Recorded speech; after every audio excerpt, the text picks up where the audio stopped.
Hi, hello, good evening, and good. Hang on, let me put you here. And good. No, actually, no. Let's just move over here. Why prolong it? Hi. Hope you had a good week. I had a very all right week. I didn't like my Monday because I had to leave. But it was only a day. It's fine. The rest of the week was cool. I didn't stream on Wednesday because I was doing the jam thing. But that's done. So we're back with more streams. Hi. Hello, Harmless and Mr. Taco, and Fire Mountain, and Cess. And hello, Ruby Hexagon, and thank you for the raid once again. I appreciate it. Tonight, we are continuing episode 6, of course. And I have a new form, a Google form for you. I was gonna wait until near the end of the stream, but you see, something happened. I loaded up the game, like so. I think the volume is too high. No, it's just me. It's just my volume. Hang on. There, that's fine. So I loaded up the game, right?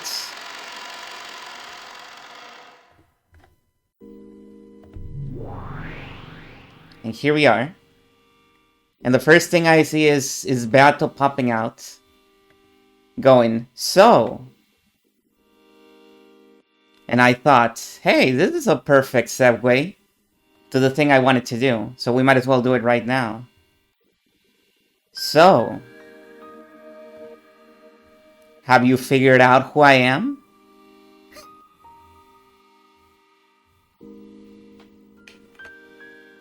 Well, have you?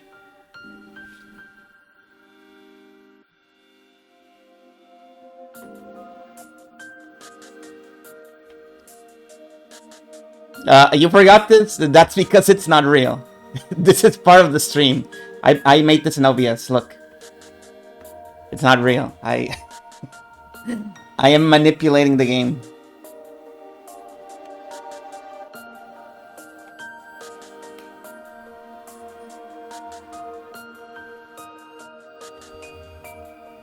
Wow, I made it pretty convincing.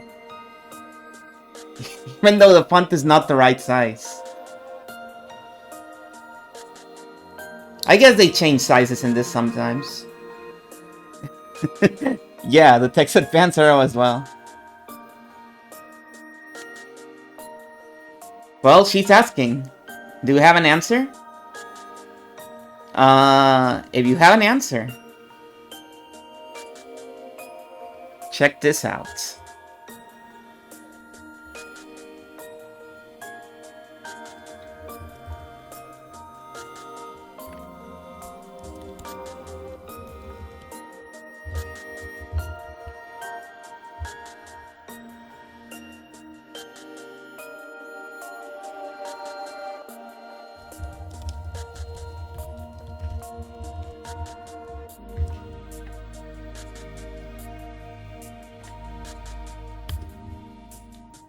I made a form.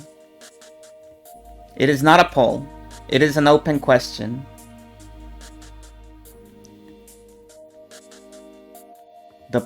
The form only has 2 things you need to enter. One is your name. And the other one is, who is Beatrice? I figure you have the first question down. That one is not gonna be hard for you. The second one, though.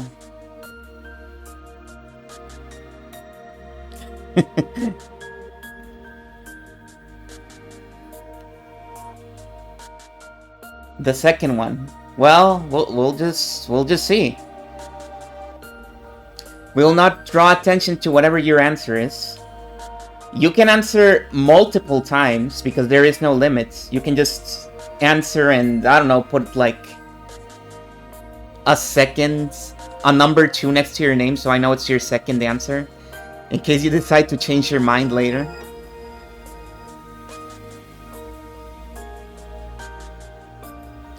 And this question is open to everyone, even if you already have spoilers, because, well, it's not like anybody else is gonna see it, so no worries about spoiling the rest of the people. And I'm not gonna read them out loud right now.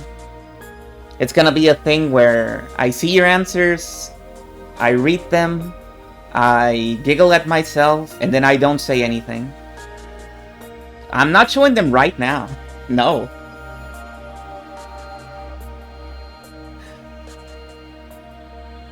It's a little bit too leading of an answer.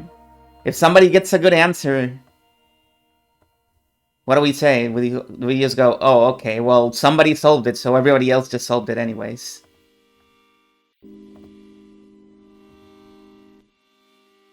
We have to give it a little bit of time. Submit it.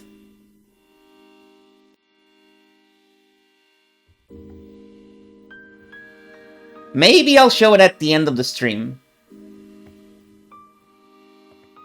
Maybe. I'll see how I feel about it then.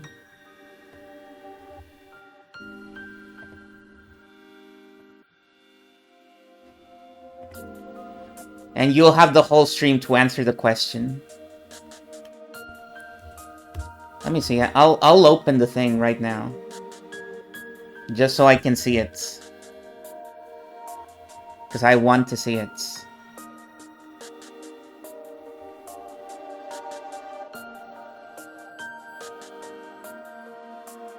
Just go, how interesting, and then make up a bullshit and disingenuous question to ask that seemingly invalidates what they suggest, even though you know they're right.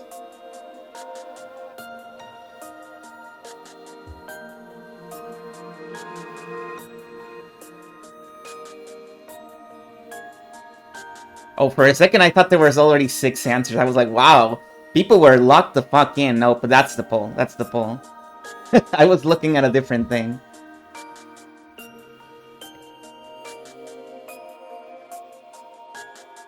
People knew exactly how to do it. Am I here? I'm not here. Okay. I made some test answers of myself. And I wanted to see.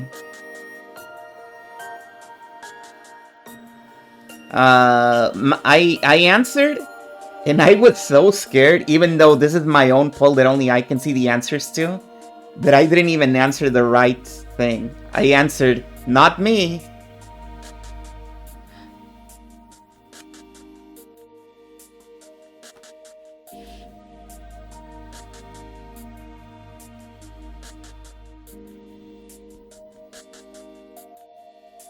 Maybe it could deflect and redirect their line of thinking in a way that looks like it questions the validity of their thinking without actually doing so.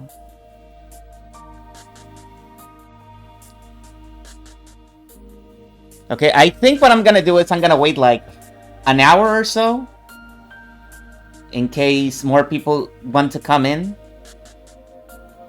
so that your answer has already been submitted by that point.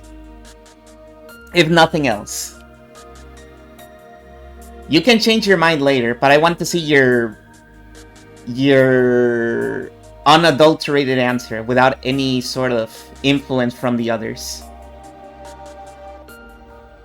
And then we can read the answers out loud. And then you can decide if what you thought was good or not.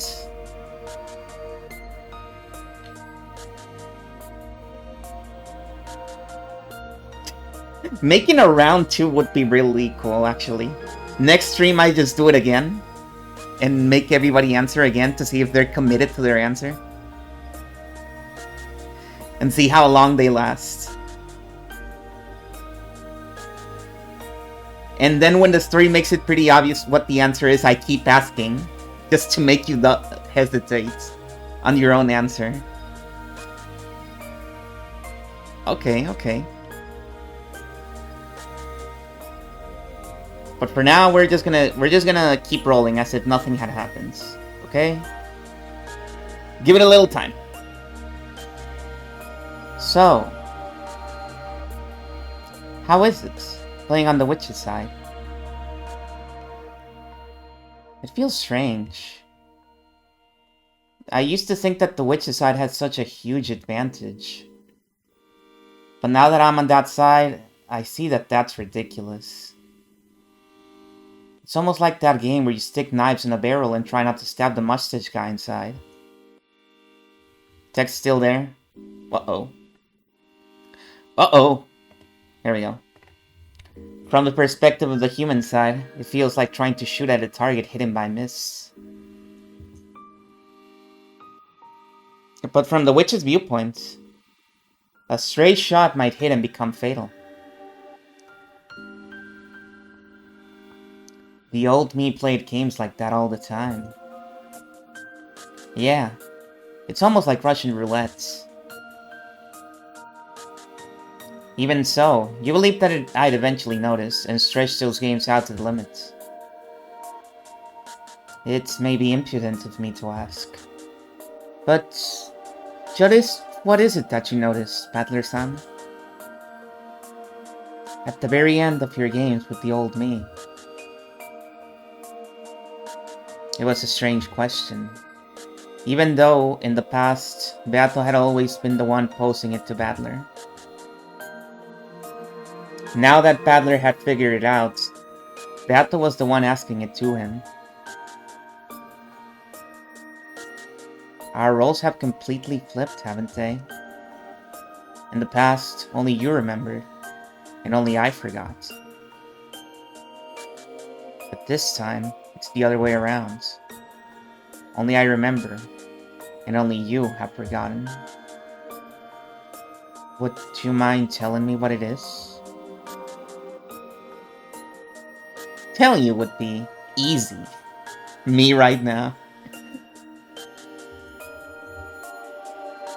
But I don't want to tell you. Me right now. I'm not trying to be mean. That's not me right now. I'm being mean.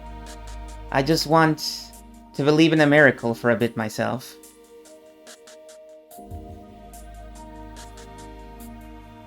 A miracle? Yes, this was the single miraculous seed that Valor had left behind. If Beata could remember a certain something without being told, that would prove that Beato had truly revived. So he wouldn't tell her.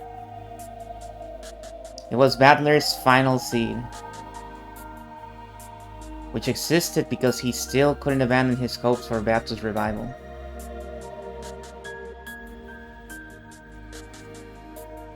If you can't tell me, then I won't ask. If I have displeased you, please forgive me. Don't worry about it. I just never know when to give up. As she watched that sad smile, Beato's chest tightened. He was looking at her and seeing the old her. Yes, I must become my former self, for his sake. My older sister who gets burned by spiderwebs, and I who don't, must become one. Surely, it's more useful to him if I go on a journey to find myself now, than if I simply watch over his game. How do you feel about this game? Do you think you can win? I intend to win. I'll win and end this eternal torture, just like Beato wanted. When it ends, what will happen to the world? Who knows? I wonder. However, that's what we wish for. So, no matter what the result is, I'll accept it. What will happen to me? Beato was uncertain. Even she was probably no more than a piece in this game. If the game ended, then would she, one who had been born out of the game's rules, disappear? The game will probably disappear. But now, I completely understand magic. So, I'll be able to carry you off the game board. I think that was your wish. My wish? The rest is a secret. I'll be waiting for a miracle, for you to remember all of that in your own. After smiling bitterly for just a second, Battler laughed and told her not to worry. Apparently, it was best if she avoided talking to Battler about her previous self. Well then, I'll go check on my opponent for a bit. Can't wait to see what kind of twisted logic that idiot thinks up next.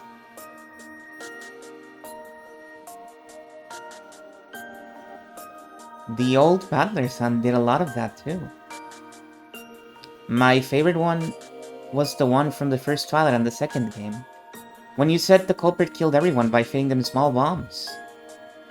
Ah, the highlights of my dark past. Please forget that ever happened as fast as you can. Yes, I will try.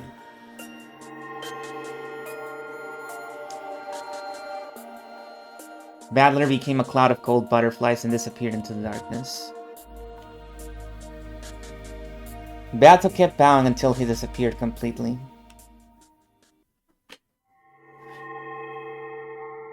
To fill in his place, a single gold butterfly appeared and became Bato the Elder.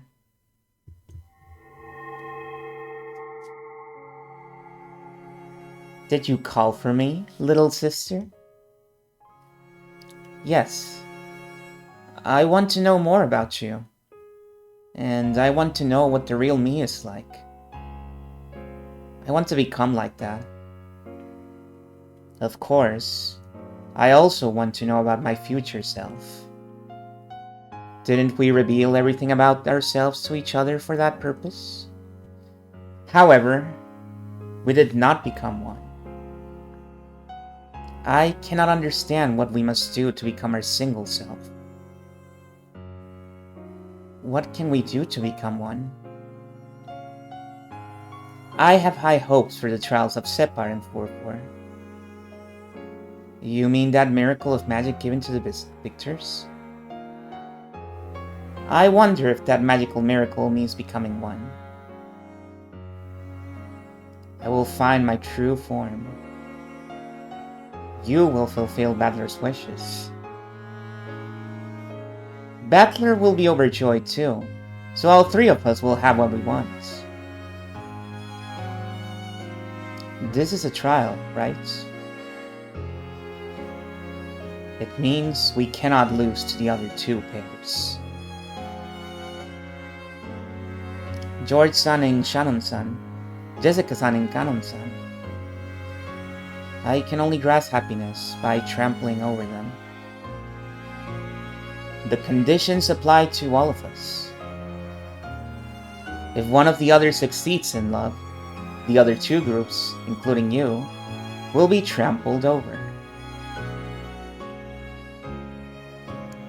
Why must the scales be so tilted, I wonder? Tilted? Some people will find love, others won't. In that case, you can put those two groups on a scale. However, the scales for our trial have 3 plates, and 2 must lose for 1 to win. It seems horribly skewed. Who knows? It might mean that successful love is worth 2 destroyed loves. You're too insecure, little sister. If you can't put your desire to answer to Battler's expectations before your uncertainty over what happens to the losers, you won't be able to win anything. You're right. I won't give up our victory. I don't like doing this to the others, but there will be no hard feelings between us and them. If I do lose, I'll give my strongest blessings to whichever of the lovers wins. So I'll fight with all my heart and soul, so that I have no lingering regrets. And I'll win that miracle of magic. I'll win that miracle of magic with certainty.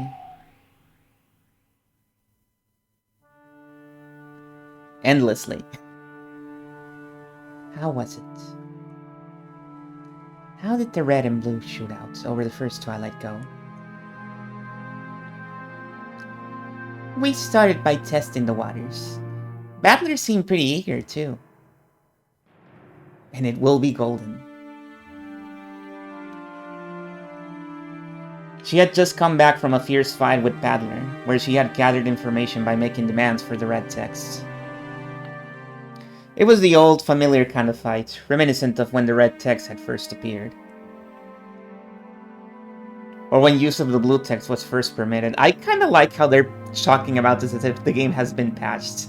It has literally been patched, but it really feels like they're talking about an online game. Like, yeah, you know, we were fighting with the old rules. None of that new meta bullshit. We weren't using any of the new characters.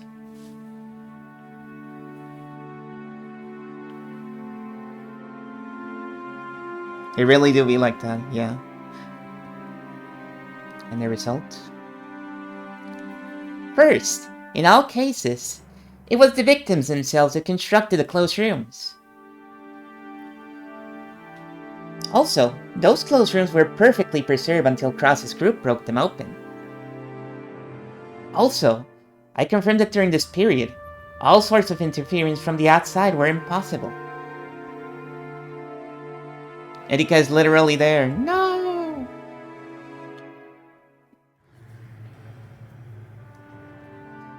Erika reported this proudly as though it had been a great battle, but Brincastel looked bored as she listened.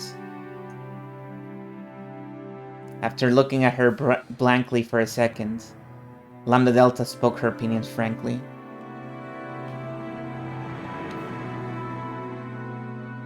Wait a second. Doesn't that mean this closed room mirror was perfect? What? The victims had sealed the closed rooms themselves, and the closed rooms had been preserved until Kraus and the others broke them open. And no one had been inside the closed rooms except for the victims. And Kraus's group, the ones who had broken the rooms open, were not the culprits. In this way, she had managed to win several little red truths like these. Normally, simply collecting such vital information would have been enough. However, the Master Witch, tired with boredom, had expected a much more flashy, argument-winning victory instead of this bland results. She's so me. However, this time, I don't have the detective's authority, so there's a chance I messed up when examining the corpses. So, if we suppose that a drug that mimics death was used to fool my examination... You mean Puro Puro Pika Puya? No, not that! It's not impossible for certain well-known drugs, such as insulin, to bring about a temporary state that mimics death. Battler did not counter that with the red truth. In other words, my blue truth worked. I think we've started with a victory. To sum up Erika's reports, all she had done was listen to the red truths Battler had wanted her to hear. Only the information Battler had wanted out there had been shown, and she hadn't been able to strike at any weak points. She was like a kid who had gone out shopping, then forgotten her job and only bought candy. Nothing wrong with that. However, this was all the players on the human side could do. Without the detective proclamation, she could only fight by collecting dull bits of information like that. However, her master had been expecting more than that sort of dull fights. So, she had tried to give her report energetically, to make it seem as though they were in a superior position. But, no matter how much she tried, the cold expression of her master remained merciless. Your Bluetooth worked? If he didn't cut it down, it's probably just because it was too stupid. You call yourself a great detective with reasoning like that? I did try to examine the corpses with care, to the best of my abilities. However, I don't have the detective's authority, so we can't be certain.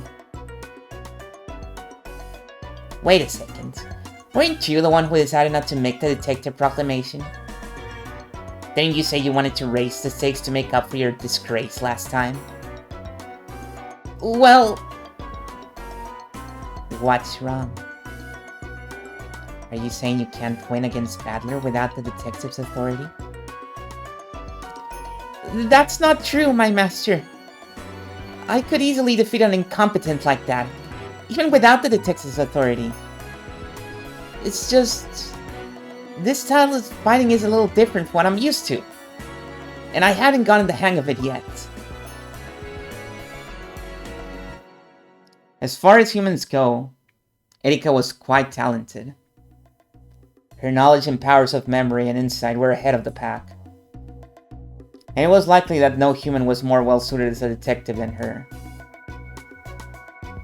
However, no matter how much of an advantage she might have had over other people, that didn't matter in the Witch's game. In the Witch's game, it's either 0 or 100. In other words, everything is either the red truth, or it isn't. It's a 7-3 matchup. It's a low diffs matchup. I don't even know if I'm using it well. Is low diffs when you're struggling, or is that high diffs? It's a power scaling term, so I'm not familiar with it.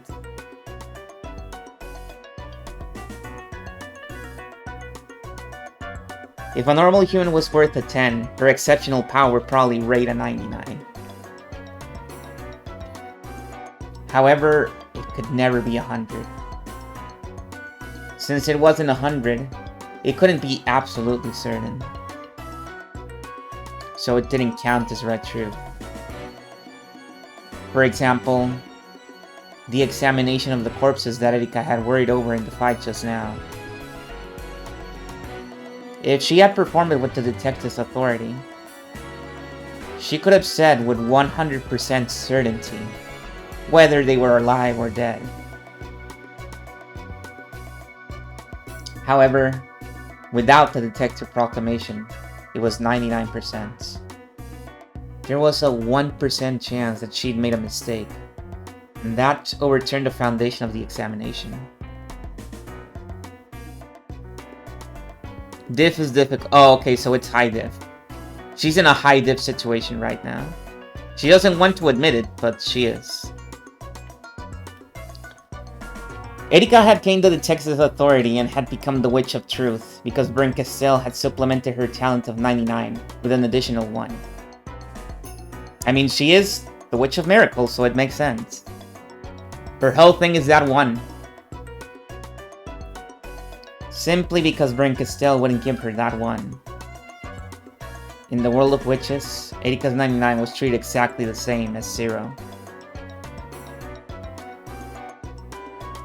She couldn't even use her great assistant planner without a power of 100.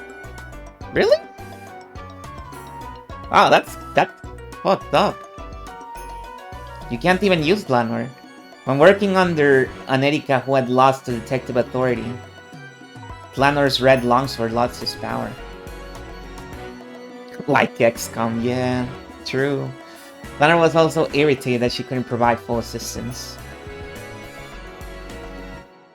She had tried several times to convince Erika to use the detective proclamation, but Erika had stubbornly refused each time.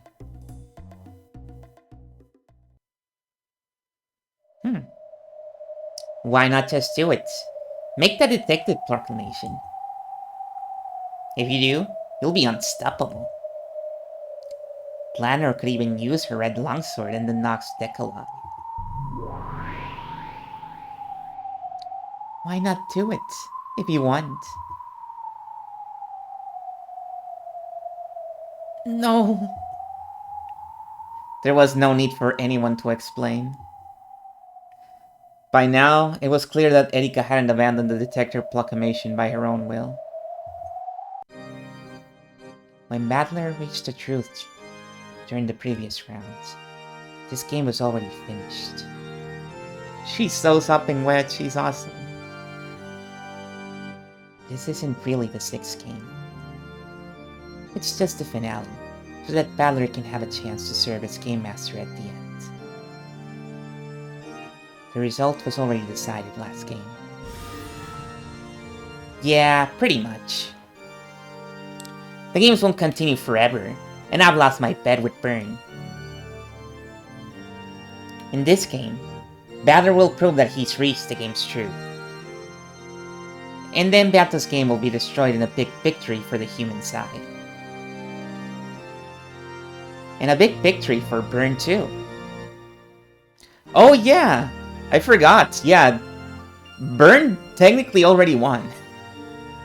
Because she was only on the human side, which includes Battler, so since Battler figured it out, she won. Well, supposedly. But you look unsatisfied for some reason. Yeah, I'm not satisfied. Is it because you don't know the answer? It's because she doesn't know the answer, right? I didn't want such a boring victory.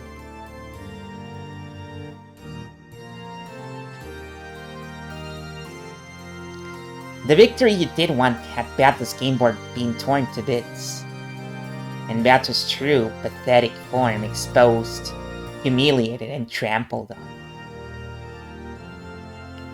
But this victory of Battler's isn't quite like that, is it? All this about love and promises. He wants to end the game quietly and let her sleep in peace. That sort of ending would make anyone vomit. I didn't give Battler all that advice so that he could end things like that. I had his little sister turn to scrap meat behind his back. I had his parents and family killed horribly over and over again. That was all to spark a desire for revenge against Battle. And now, what kind of ending is this? Have I won? Of course not. Battler's gotten his hands on a victory that neither you nor I can stand. I had to withstand a staggering period of boredom just to come all the way out to this backwoods territory, just so that I could see Batorice lamely and pathetically torn to little bits. I didn't come here to sip from a rotting yogurt fragment like this. Ah, your angry face is wonderful too, Burn. I see. So this is why you wanted to straighten things out for yourself at least once at the end. She doesn't know yogurt is already rotten. It's all the fault of this moron Pete screwing up all the time in the last game. Because of you, this game board that looked like it'd be fun for the first time in thousands of years has all been wasted. Filth, trash, scum! My apologies, my master. I will definitely bring a victory, so please forgive me. If you couldn't win with the Detective's authority in the last game, how do you expect to defeat Bladder now that he's the Game Master? You don't have a chance at winning even with the Detective's authority. So why bother with it? True. If you can't win anyway, then the Detective Proclamation isn't necessary. The lack will just make your loss all the more certain. And therefore, if you manage to win in this even worse situation, that would be a miracle worthy of me. If and only if you can do that, I'll be able to forgive you. Yes, I will surely show you that miracle. Like hell you can, scum.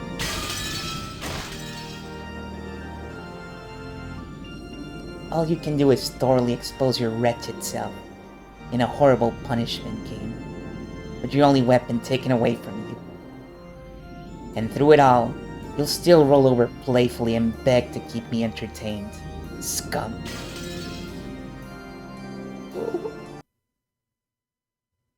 Sounds like you're having fun. Am I getting in the way? Gold butterflies gathered in the darkness and took the shape of Battler.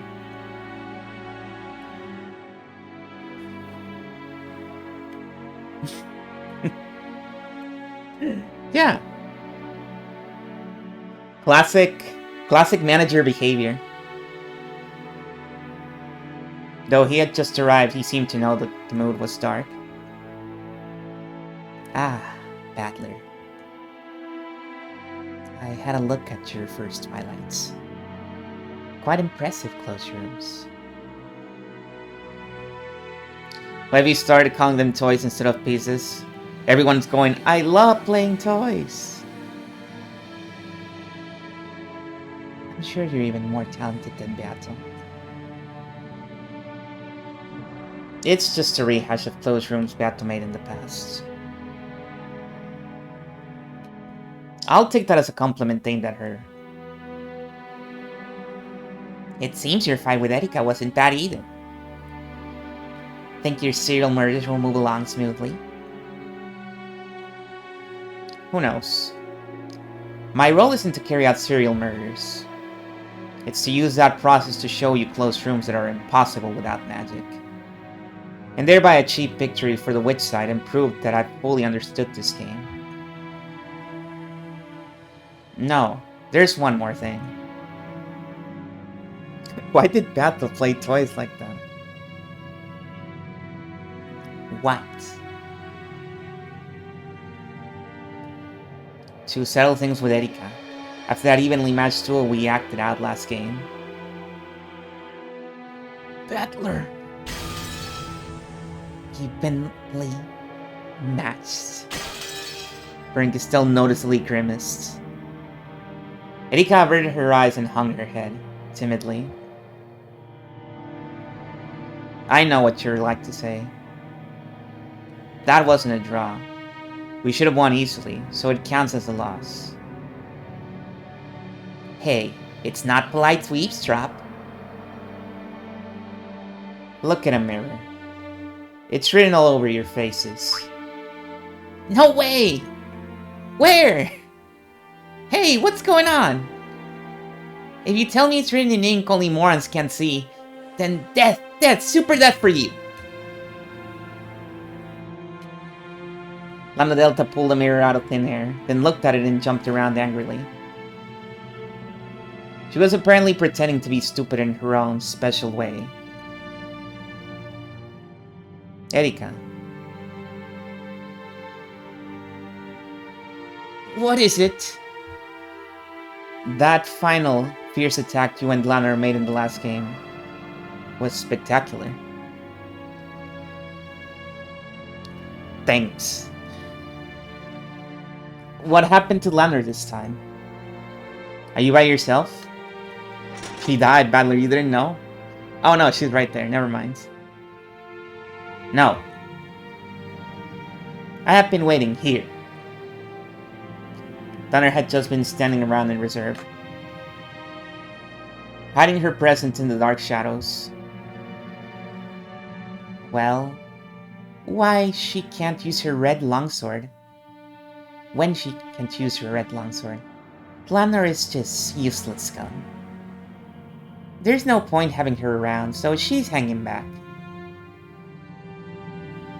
All I can do now is record Lady Erika's reasoning. Why won't you fight with her? Why can't you use that red longsword? Erika's reasoning and your longsword. Those were strong because they worked together. You're like, Hang on. Let me move my chair. I'm gonna mute for a second because it's gonna make a very loud noise.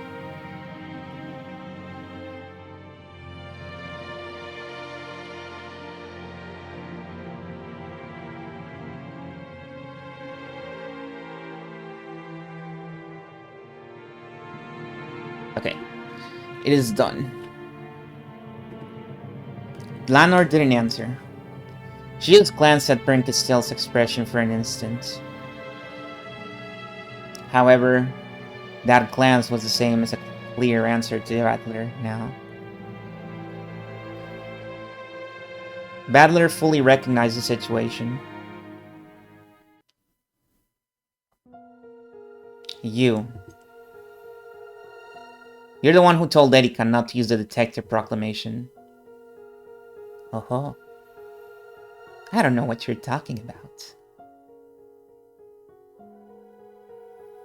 No, you heard it! This fight is between me and Erika. We're gonna fight with all we got. That way, we'll be able to accept it whether we win or lose. There's no need for a mastermind behind the scenes like you. Come now, I'm no mastermind. I'm just a theater goer trying to relieve her boredom. A theater goer is someone who sits quietly in the stands and watches. That's not what we call someone who jeers at the stage and threatens or manipulates the performers. We call that a heckler. Sorry for being an ill-mannered audience. You might not know it, but I've already paid a huge admission fee to watch this play.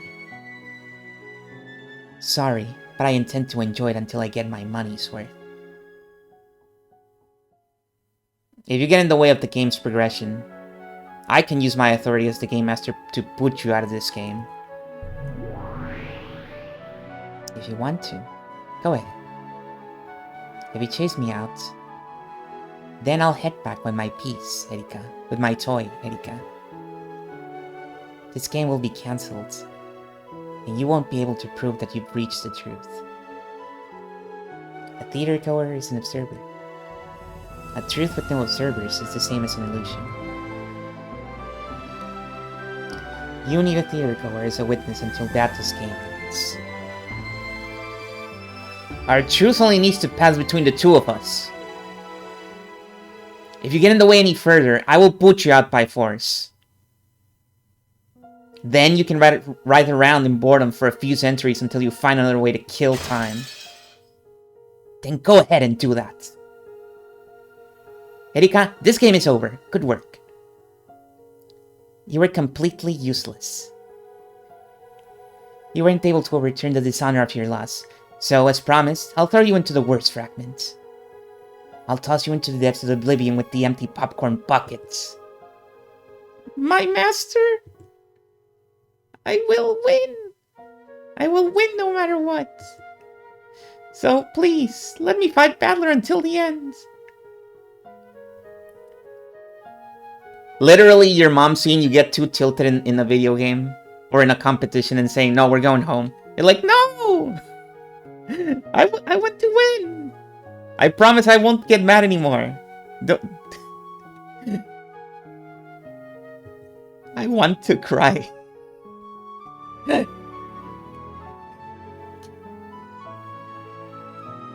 want to go to Rokkenjima. But why?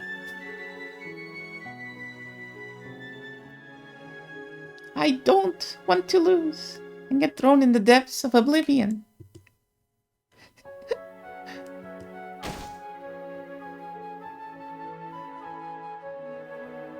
You know I want to watch until the end, right?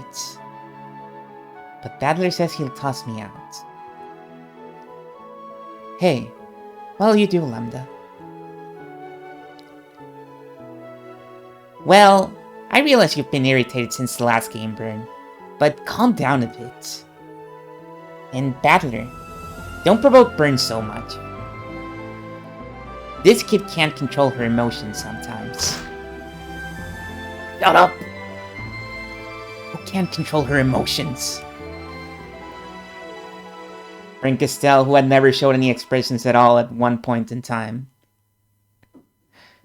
I want to see the Rose Garden. Kuadorian. Battle portraits.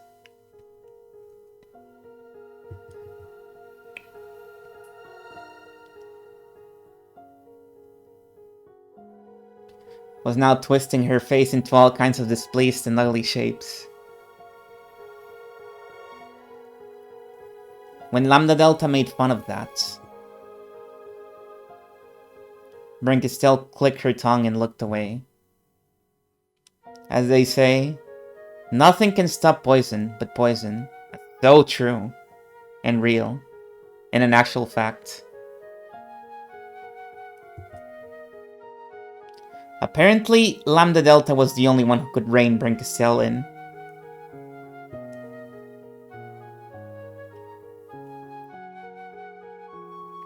Her powerful wife powers. Erika, you want to fight Badler, hear your name and get burned back into a good mood, right? Yes. Badler, you want to quickly and neatly end this final game, so that you can prove that you've found the truth, right? Yeah. This is a face-off between me and Erika. I won't let anyone get in my way.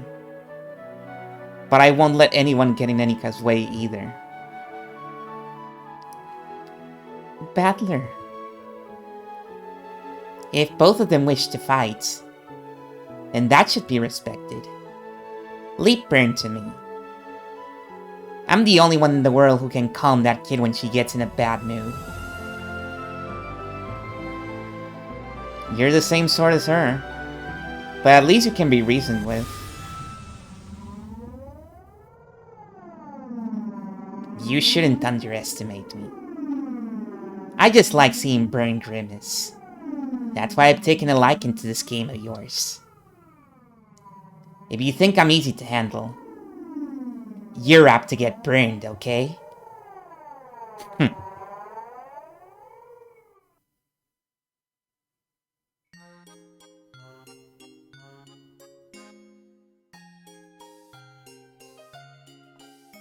Clanner can't use her red longsword because the detective proclamation hasn't been made. If Erika makes it, she'll regain her power right away, right? Yes. When that happens, forgive me. Erika. What? Make the detective proclamation. No.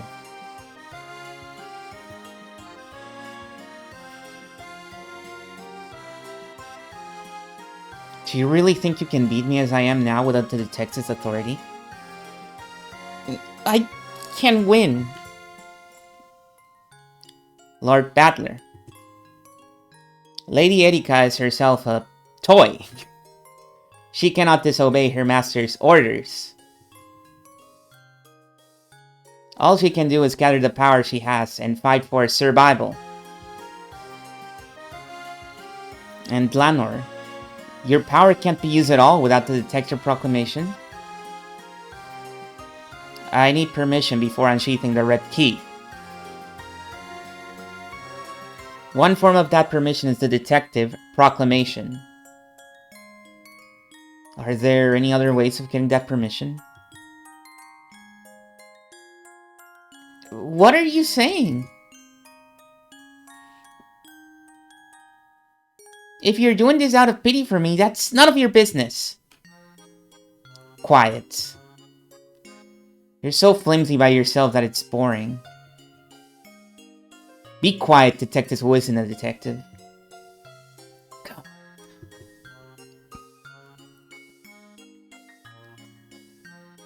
The red key is infinitely similar to the red truth. If, and only if, I am given a truth, I am permitted to draw my sword for items that pertain to it. What do you mean by a truth? For example, there are Lady Erika's pack-in tape seals. Ah, those. Lady Berncastel has already acknowledged that those seals are equivalent in value to the red truth. Therefore, I am permitted to draw the red key, at least for truths pertaining to those seals.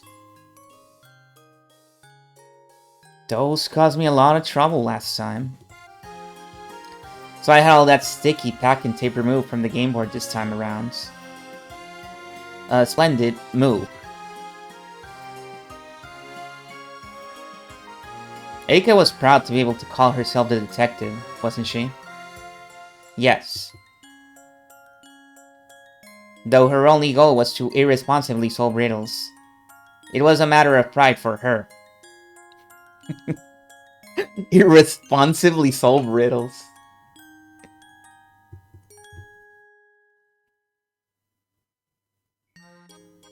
Then she must be really suffering now that she can't make that proclamation. Only she could tell you that.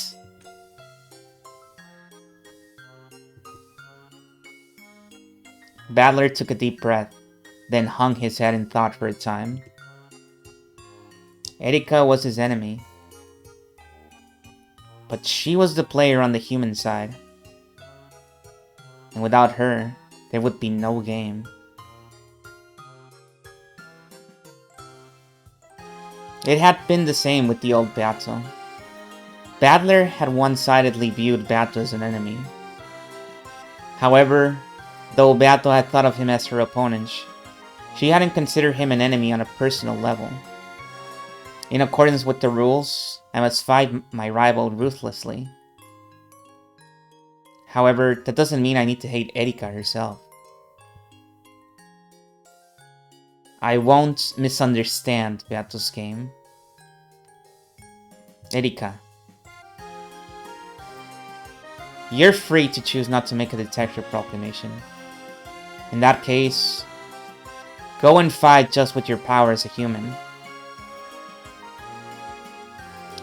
I'd been prepared to do that from the start. However, you have talented allies. Planor, Gertrude, and Cornelia. You aren't alone. You have allies. Yeah, but they're unreliable, powerless, and useless scum. Planor. Just like how I was supported by Virgili and Ronov in the past, Erika needs support as well.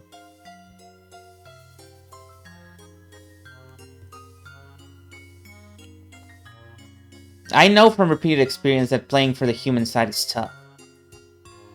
Yes. I will assist her with all the power I possess.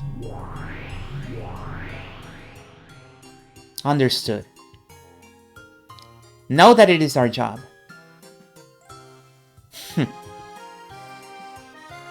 And you can't even use the red truth. This guy's such a softie. Yeah, I can't believe a softie like him solved the mystery. How did he do it? Erika. I will give power. Not to you, but to your allies.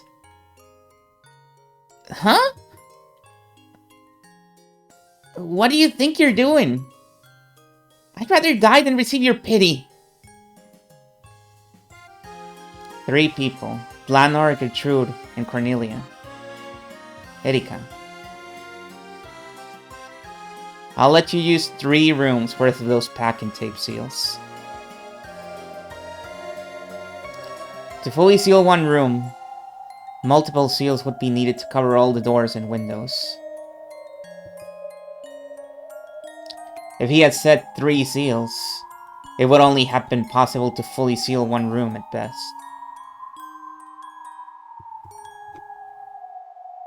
So, Battler was generous and limited them by room instead of by seal. Lord Battler. As the Game Master, I also acknowledge that these seals have the same effect as the Red Truth. This way, you'll also be able to wield that red longsword in the fight surrounding those. Right? Yes. But are you certain? Winning against Erika when she's less than a detective is hardly a victory. If Erika's up in the stakes, then I should have the right to do the same. Phew. What a man. Aren't you lucky, Erika? Now you can use a bit of red without making the detective proclamation and irritating your master. You'll regret this. I'll use these 3 seals and kill you, no matter what. Perfect. Come to kill me. Ugh. Though it was only for 3 rooms, it was a red truth that Erika had desperately wanted. Now she finally had enough leeway to fight as she pleased. She ground her teeth at being pitied by Battler, but her tears were not those of shame. Understood. 3 rooms worth of packing tape seals. Accepted. Regarding this matter, should we consider them as being accepted retroactively, back when Lady Erika received a non-sticky packing tape from Mrs. Kumasawa? Erika had borrowed packing tape from Kumasawa to make seals with. However, Battler had made it so that those weren't sticky. If he ruled that there had never been any problem with the stickiness of that packing tape, the transition could be made smoothly. Sure, that's fine.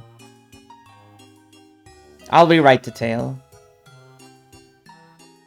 The packing tape that Erika received from Kumasawa-san late at night on the first day was sticky.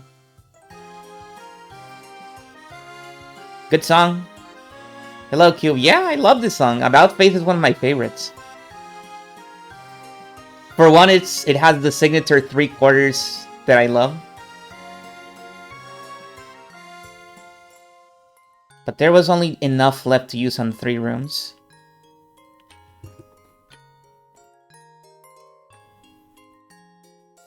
I'll apply that from here on out.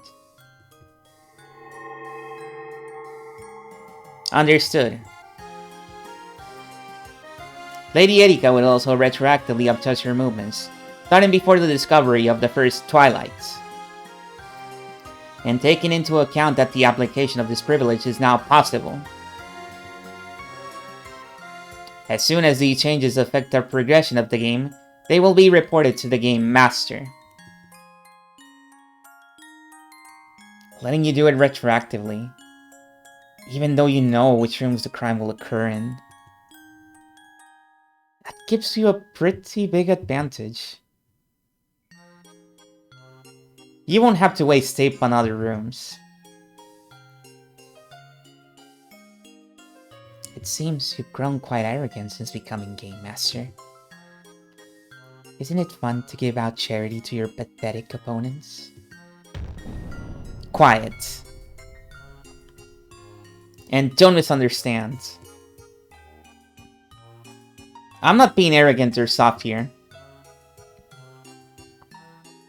Erika, use this weapon and come at me with all you've got.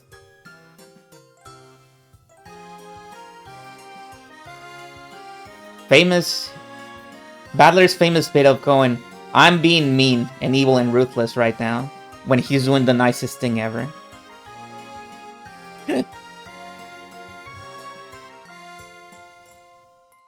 Remember 2 episodes ago, almost 3 episodes ago now, when he said, okay, I need to lock in and kill Beato right now, and I'll make it super brief? and won't drag this out any longer because I need to go back to Anjay. And actually, I don't care about that. And then he proceeded to be the biggest softie for like an episode and a half before he even learned the truth.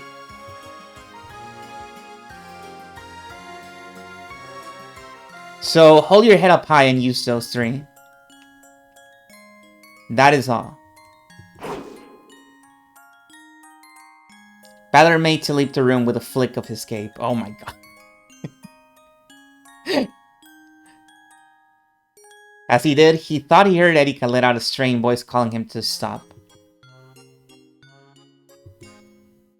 What is it?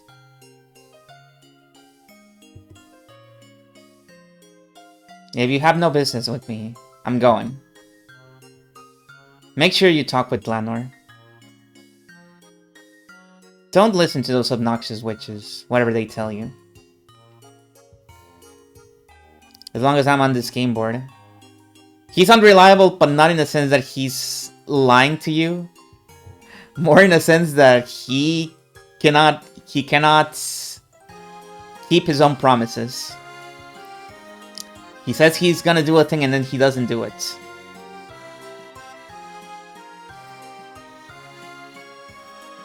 I won't let them do whatever they please. Thank you.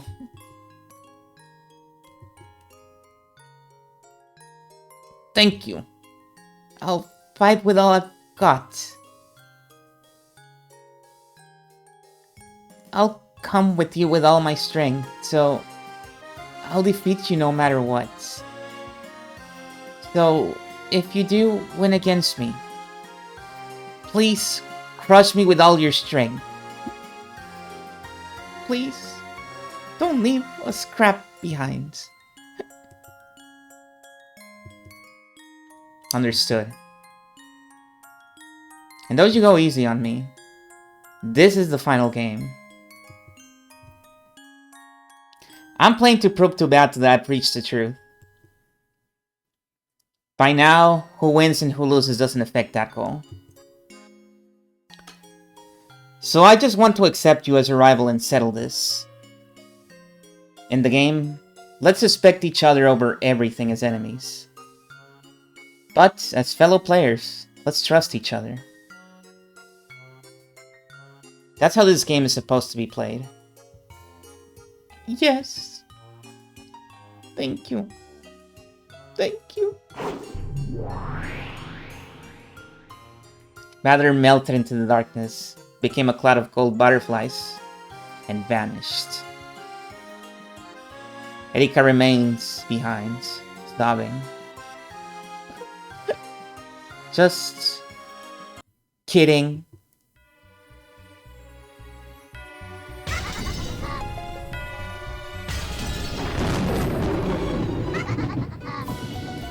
Jeez, you're a damn stupid man. You totally fell for it and gave me the tape. I, puro do Erika, have packing tape.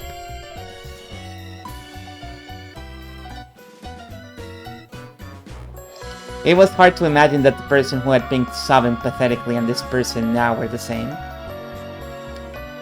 That's how vile her face contorted to be. The two witches were also cackling with ugly smiles. I totally understand. When you become Game Master, it feels like you become God and you get all sure of yourself. It was the same for you, Lambda. Of course, you'd lose after doing a stupid mistake like walking corpses alone. Stupid Game Masters, stupid mistakes, stupid pride, stupid losses, stupid battler, stupid everything.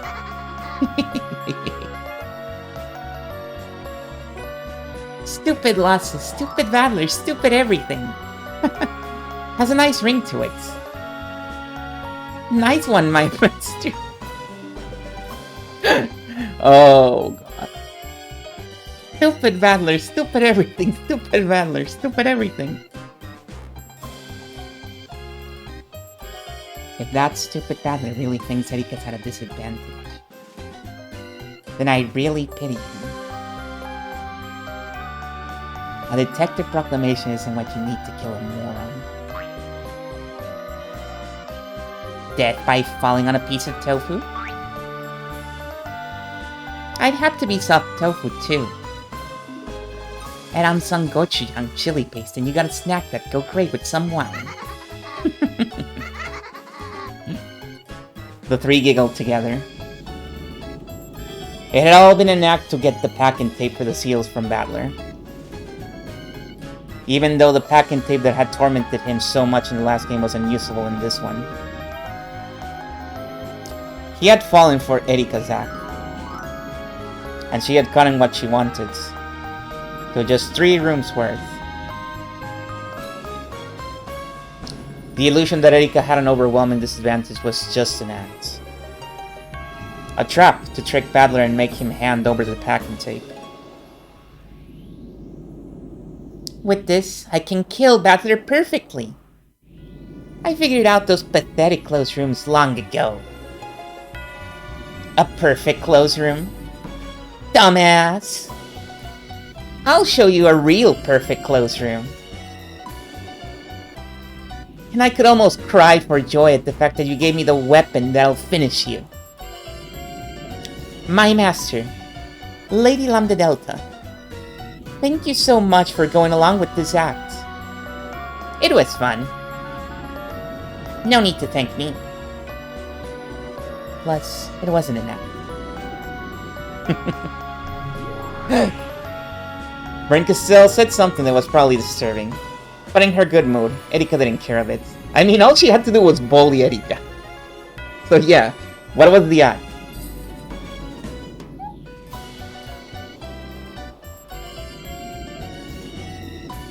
And if the plan failed, she was gonna do everything that she said she was doing. That putting her brains moron, thinking he's done something so noble. I'll make you regret it. Alright. Let's use the seals at our leisure. You did great too, Glanor. It seems that Battler trusts you, so he believed every word you said. Don't tell me your conscience is hurting. You little murder dog. No. Glanor looked at Erika in a slightly lonely way. Then, after shaking her head slightly, her gaze turned hard, and she looked at the darkness Battler had disappeared into. He should have known that this was a no-holds-barred fight. How foolish, Lord Battler. This is, without a doubt, the result of your pride. Mr. Battler, this will be fatal.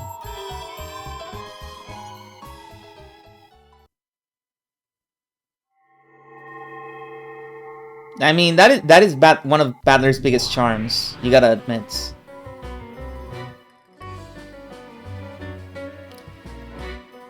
So far, so good, 4-4? Yeah, all of the lovers clearly possess a strong will. This is a victory for love. That we shall extol. Everyone had gotten used to these two over-dramatic demons. George spoke quietly with an annoyed expression. George! We'll only extol that after we pass your trial and someone has been given the miracle of magic. Jessica! I agree. We've all passed the first trial. What's next? I won't hold back anymore. I'll do whatever it takes. Yes, we won't lose. We won't lose either. Yeah. And of course, the same goes for Battler Kun's group. Of course. I doubt anyone here is so naive that they hope to win by having the others forfeit. Right. Anyone weak enough to drop out would have no right to be here right now. Even Bato, who seemed to be the shakiest one of the six, was strongly determined. The two demons nodded at each other, taking note of the six's continued resolve. So, what's the next trial? Don't tell me you still haven't decided. Well, we thought at least some you would drop out. We didn't think you'd all remain. What a happy, miraculous miscalculation due to love. Oh, right, Badler died. Yeah. Shut up. So? Are we going to play musical chairs or something to make sure someone drops out? Yes, precisely that. We decided to have this trial eliminate one group no matter what. This trial is the second twilight of the epitaph. Tear apart the two who are close. I don't get it. Oh, Canon. You're so funny. Separ-sama, or For-sama, what sort of trial is this? Do you mean we're going to kill each other? That settles things quickly. Then again, I'm already dead. Though it's not exactly civilized. Love is for carnivores.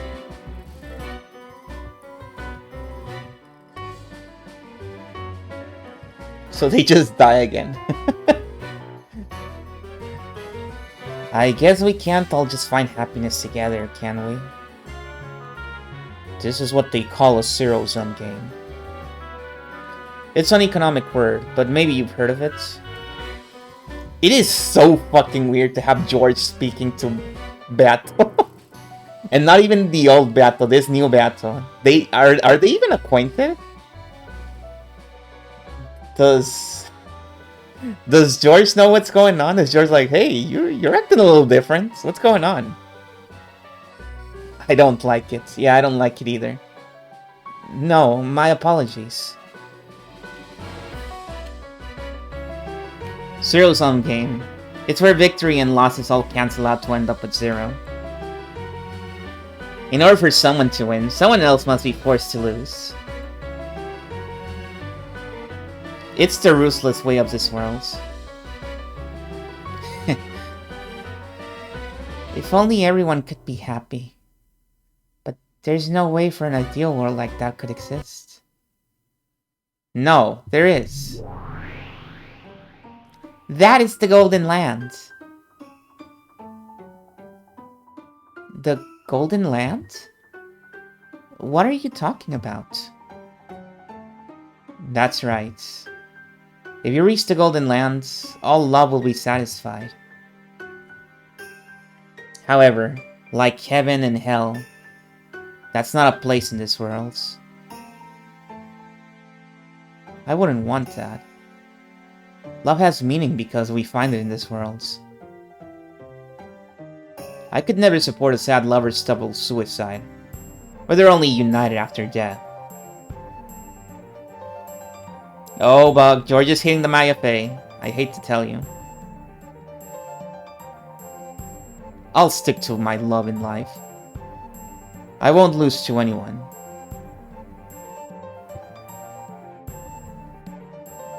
George-san.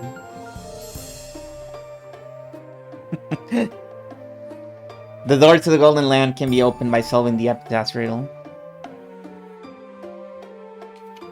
In that place, love and lives are all whole and can be revived, but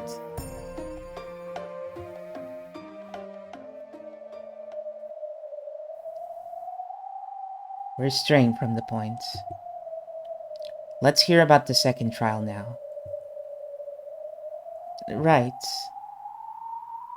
What are you trying to make us do with this tear apart the two who are close thing? It's quite simple. The only possible way to tear apart two lovers is by the sad farewell of death. The second trial involves killing one of the six. Of course, Any lover with their partner killed is disqualified. In short, one group of lovers must fail during this trial. You say killed so easily. What exactly are we supposed to do? You can just fight to the death. Or you can decide by a lottery of some sort. Like hell we choose by drawing lots. Let's have a fair and square duel. So if we do that, I imagine that Battler-kun, the Game Master, and Beatrice, who is the Golden Witch even though her memory is gone, will have a substantial advantage. Also, Battler is already dead in the game. I don't know if that affects in any way. Well, I wonder about that. Don't worry. For this trial, we have made everyone's powers equal. It's Bowser's Revolution. Oh, this is a sideboard. Even the Game Master, Lord Battler, is taking this trial on an even footing with everyone else.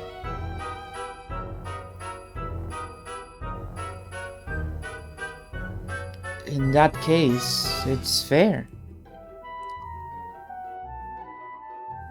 Is it completely and purely on an even footing? Yes, it's perfectly even. In a one-on-one matchup, victory would be decided by luck. Really? Well, at that point, we might as well just draw lots. It's perfectly even. So it'll probably take some time before it's settled. So, is the trick to attack when you're in a superior position, I wonder? Duels that take time are, of course, wonderful. It's a 5-5 matchup, yep. Why would anyone leave it up to luck? Of course we want to fight in the situation to our advantage. In that case, a three-way struggle? Won't that mean we're stuck? Bato was the first to notice. If the six were truly on an even footing, and both willing and capable of winning, one pair would have to concentrate their attacks on a single person. If that happened, then the pair containing their target would, of course, band together and resist. In other words, it would never be 2 against 1. It would become 2 against 2, in a matter of luck. However, at that time, any third pair who happened to be watching this. Which one is the rock, paper, and scissors? Good question.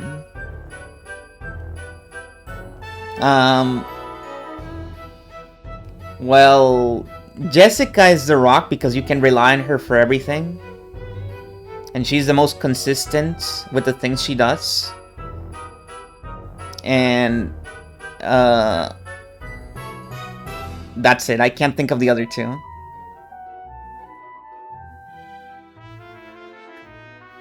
Battler is paper because he reads a lot of books which are made of paper. So he's the smart one here. And George is the scissors because I don't know. I haven't thought of that one.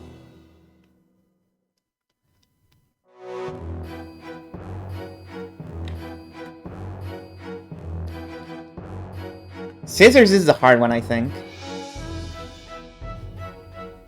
However, at that time, any third pair who happened to be watching this. Wait, somebody told me about the actual rock, paper, scissors meta. Which one was the really hard one to do? Was it scissors or was it paper? I know that the meta is rock, because you just pull out your hand. You don't need to do anything. But I don't remember which one is better between scissors and paper in reaction time. I think paper is better than scissors. But I'm not sure. Paper takes more frames. Okay, Battler is definitely paper then. He would take the low tier one. Oh, Scissors gotta be the worst. Whichever is the worst one is Battler. Because Battler likes to do grandstanding like that. He's like, oh, I'm gonna win with the worst one. Just look at me.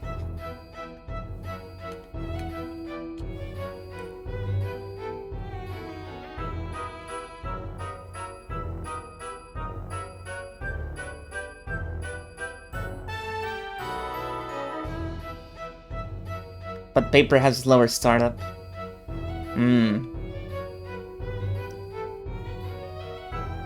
Okay, thinking about it in meta terms. Actually, I think George is Rock. George would be the fucker that just picks Rock. Like, yeah, I'm gonna take the high tier one. Because I want to win.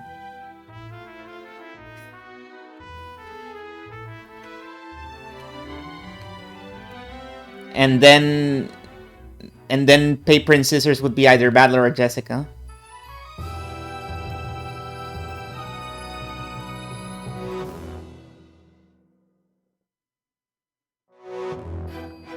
It's not as doable to plink Rock into Paper on reaction.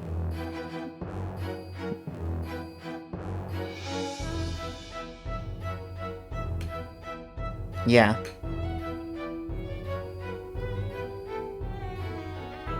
However, at this time, any third pair who happened to be watching this could team up with whichever pair they like with no risk to themselves, defeating the opposing party with pair with certainty. There's reasons to say all of them are Rock. True.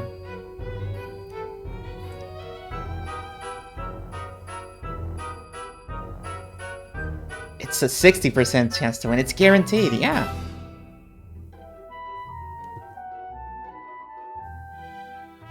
Sounds troublesome.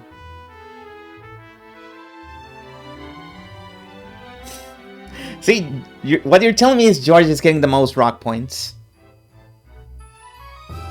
Battler is Rock because he's an idiot. Battler would choose Rock because he would just hesitate to be able to do anything else. He would just deer in headlights mode whenever he plays.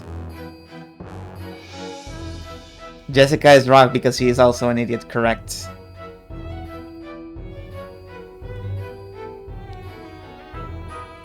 Sounds troublesome. It means that moving first is disadvantageous. If you step forward and fight, it's a matter of luck. If you sit and wait for the others to start fighting, it's certain victory.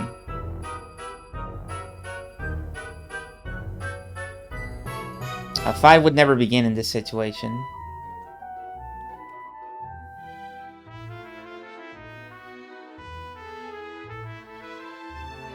Maybe we could just have everyone fight the person next to them one-on-one. Then, as soon as one fight is settled, the trial will be over.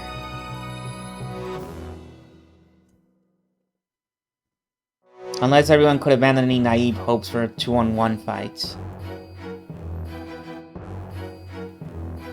This trial would never begin and never end. In that case, if they made a gentleman's agreement, and have everyone duel at once, it would be no different from drawing loss, but it would at least be even. That won't work. If we do that, everyone will just defend instead of fighting proactively. All they need to do is wait for someone to lose before they do. Shannon's point was a sound one. If both fighters just glared at each other without attacking, then neither would lose. All they had to do was wait for someone other than themselves to lose first. I've seen a lot of ways to resolve this stalemates. I've seen it in a little show called Squid Game. This brought them back to the starting point. At least 3 people would be eliminated if we used any of those games. No one would fight proactively. In the end, no one will move, and nothing will be resolved.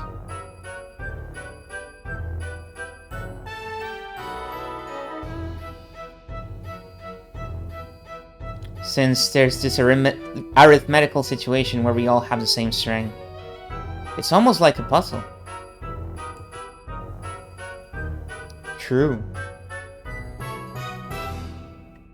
True!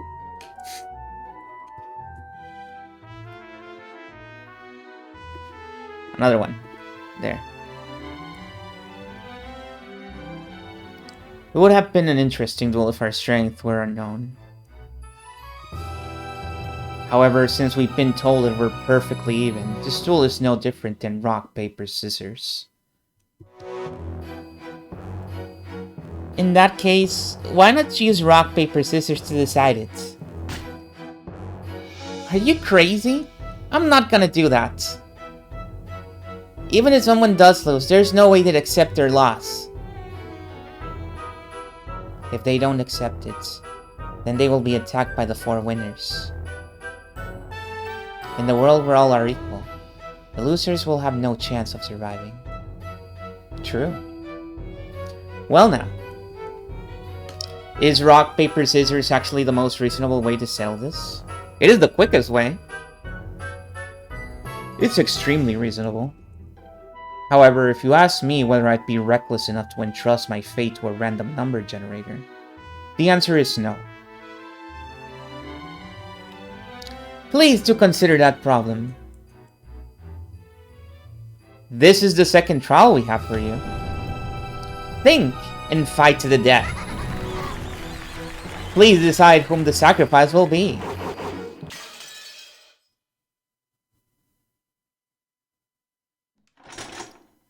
Yay!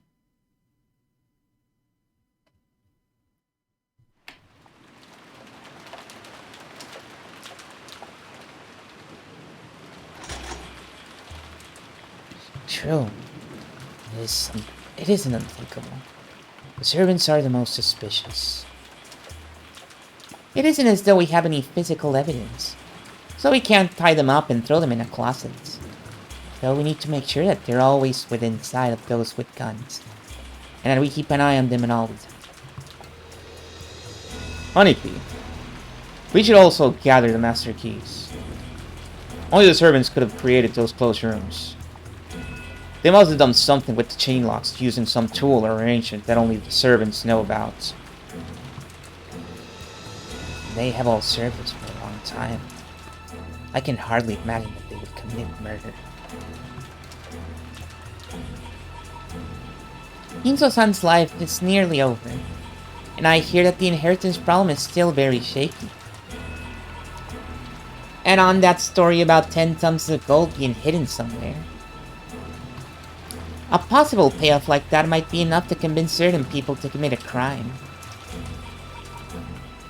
I don't want to think about it. There's also a chance that the old bastard is running some bizarre occult ceremony. The servants of the One Wing are his pawns, and they might have been the ones to carry out the murders. How about that, anyway? Have we been able to contact him yet? No. The extension line isn't working either. The culprits may have broken it. And Father does sometimes leave the receiver off the hook when using a battery. When I knocked, I only received a grumpy reply. I can't contact him, but that study is well protected. It's probably safer there, so it might be best to have him stay there. Flustered, Prowse tried to explain away Ginso's silence. Battler, the game master, hadn't made Ginso's death a major theme for this game, so the conversation didn't progress any further at this point. Who gave a shit? Battler said, who gave a shit? Battler stopped talking about Ginso without Rudel thinking anything was particularly suspicious.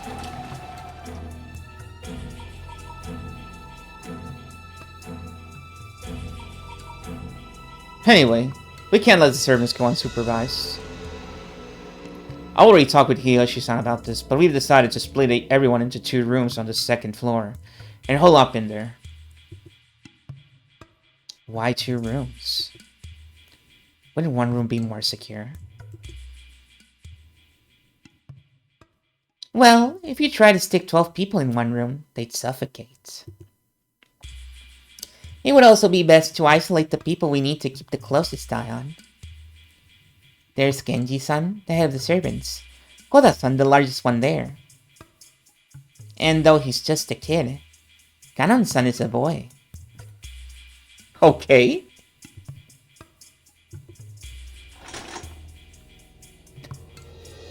Though he is the most emaciated boy alive. What if he overpowers me? You never know.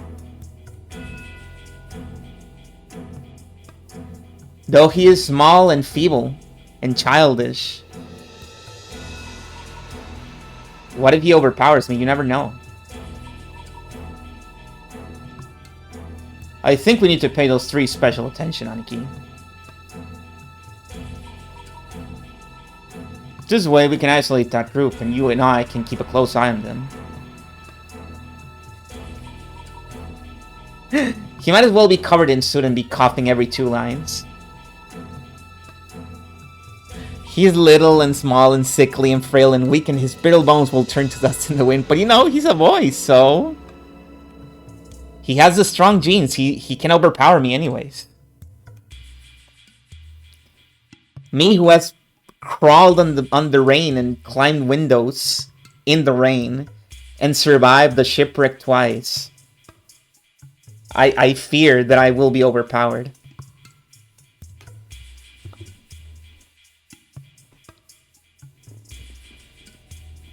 With 2 guns, the pair of us could cooperate on a moment's notice. Please, Kota, may I please have some more gruel?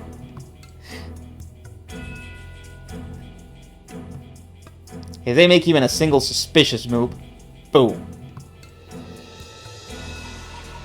I understand. Let's do that.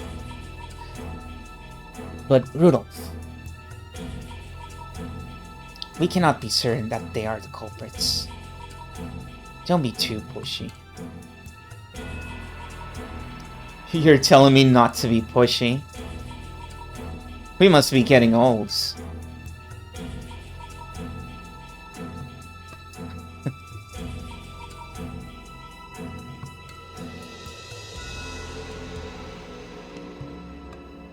He's a pathetic street urchin that doesn't say anything. He just stretches his hand and takes your money and then runs away. Maybe kicks you on the shin while he's at it. But doesn't do much because he's quite feeble and frail and weak. And so nobody gets mad at him for doing it. Right now, Hideyoshi-san is upstairs, dividing everyone into the 2 rooms.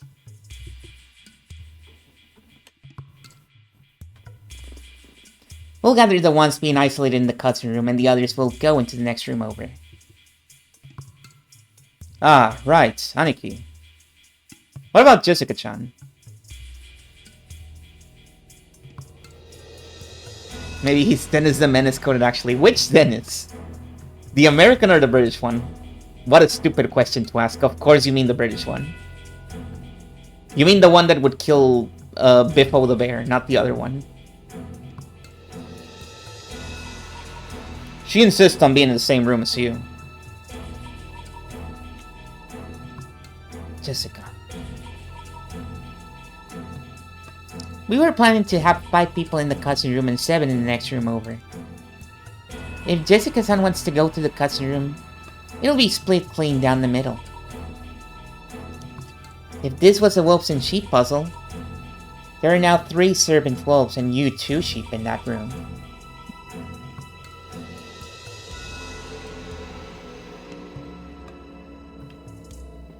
I have, actually. I read a few of the snippets of the British comics and a few of the cartoons of the American one. They are very different characters. The American Dennis has a very "I'm so nice. Why would you think I'm a fucker?" Kind of like Willie Beamish. So you hate him more.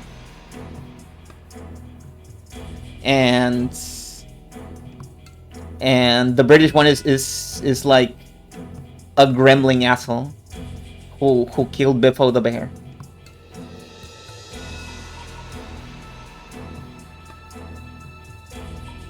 He's a bit more of a sicko.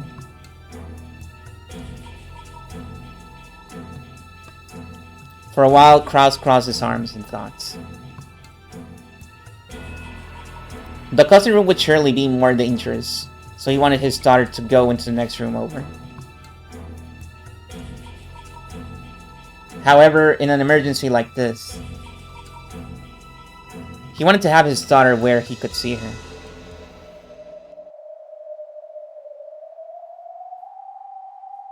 Let's let her stay with us. We might need her there to make sure we remain good dads and uncles. Yes. At the moment, even I am only trying to act in a rational manner. But I can't guarantee that my sadness at losing my wife won't change to anger. Even without any physical evidence, the servants are certainly the most suspicious. During the long waits, the two men's weariness and anger and sadness might make them lose their reason and act out in anger. Not male anger. After thinking deeply, Brow decided to accept Jessica's request. In part to prevent such a thing from happening. Happening. I think that's a good idea. I approve as well.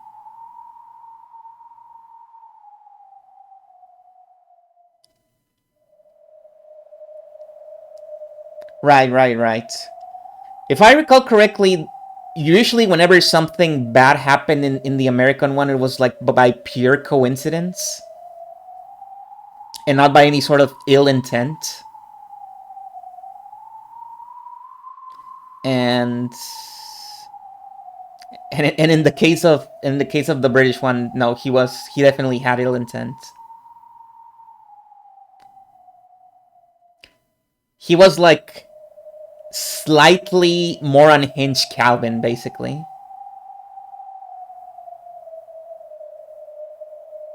I agree. It's enough that only Rosa and I lose children. Where's Dennis's bar? Yeah.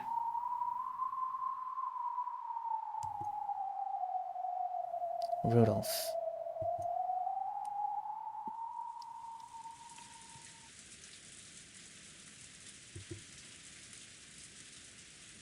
In this way, all the survivors except Kinso split into two groups and holed up in 2 rooms in the guest house second floor. Yeah, maybe it was too cruel to call him Willie Beamish. Because Willie Beamish is like the worst kid. He is the bastard child.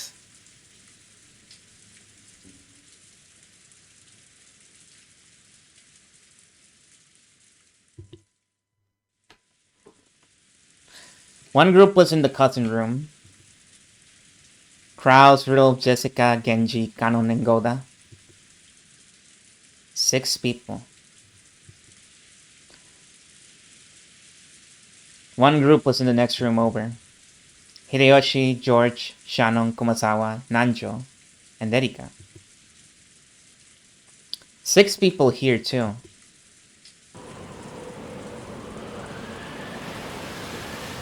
Perhaps as a result of the killer's doing, the external line had been cut off. And they would have to wait for the ferry boat coming the next day before they could contact the police.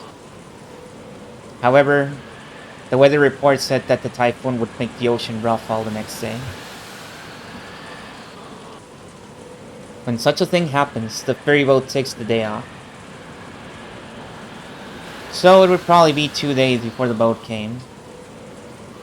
In other words, they would need to spend a full 2 nights holed up in here. What do you think would have happened if the boatman actually... Never mind, I guess you have no way of knowing. If the boatman returned, I was gonna say in the second day. While Erika and the others held their planning meeting in the lounge, wooden blankets had been brought in to prepare for the siege. The sudden tragedy had everyone on edge. I missed the boatman. Yeah, he was nice. But it was already well after 2 in the morning. And I bet everyone here misses the boatman even more than you do.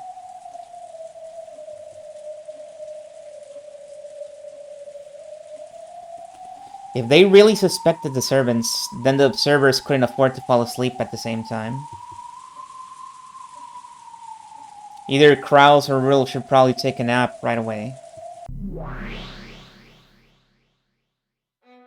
Not bad. Even without the detective's authority, you've managed to take control pretty cleverly. A man who's lost his cool is no different from an emotional dog. If you treat them properly, it's easy to control them. One of the benefits of the detective's authority was being able to take charge of the situation. Because of this, Erika, who was both a guest and a young girl, had been able to order a large number of adults around at will. However, she didn't have that power this time. So, Erika had taken charge by making good use of her natural conversation skills and techniques for controlling men. The detective's authority is the same as magic. You can't do anything that's impossible for you. So, I guess Erika was only acknowledged as such because she already had that much power. Magic is not something that is given to lazy or powerless humans. Right. On the contrary, people who can hide their great efforts are the ones we call witches. The absolute nature of the detective's authority can affect even magic. However, that convenient power probably hadn't been given to Erika easily. I probably have to acknowledge it. Even if she isn't given a special power by the witch she serves, she's capable of quite a lot on her own. But Erika, why did you split them into 2 rooms? I figured you'd try to gather everyone into one room.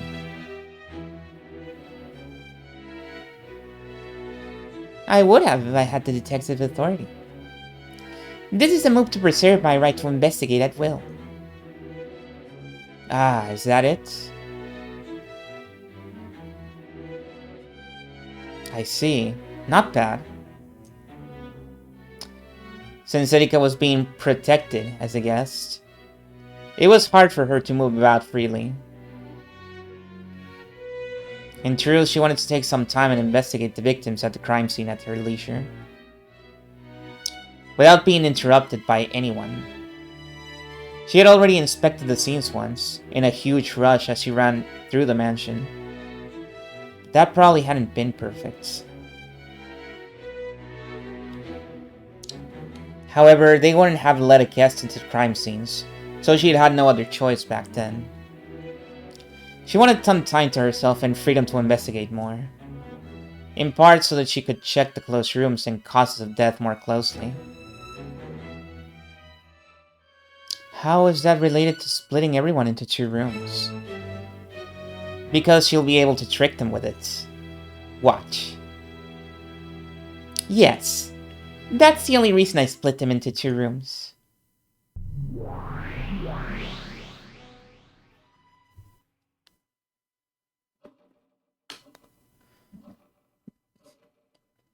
The cousin room was filled with a quiet tension. This room had 6 people. Kraus, Jessica, and Rudolph.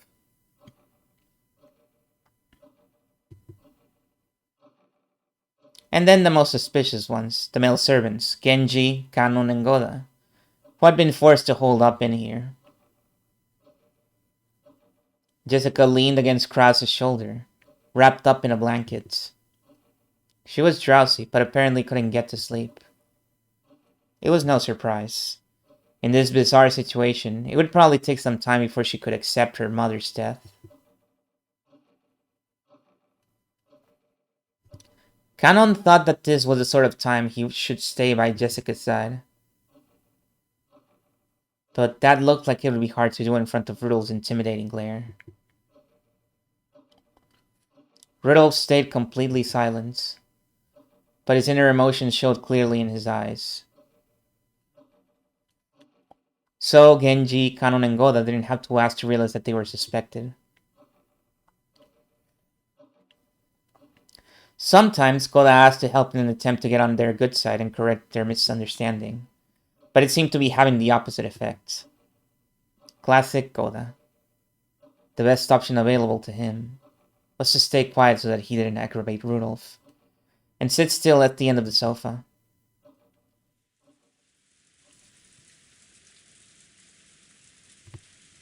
Hang on, I'm gonna take a quick break.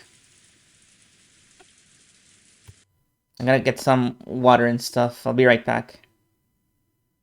So...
I'm back! I did it. In the next room over, there were also 6 people. Erika, Hideyoshi, George, Shannon, Nanjo, and Kumasawa. Hang on, something is muted here. I think it's a game. It's a game, okay. The format of the room and the constricted atmosphere were the same as the cousin room. But even so, it was relatively calm there.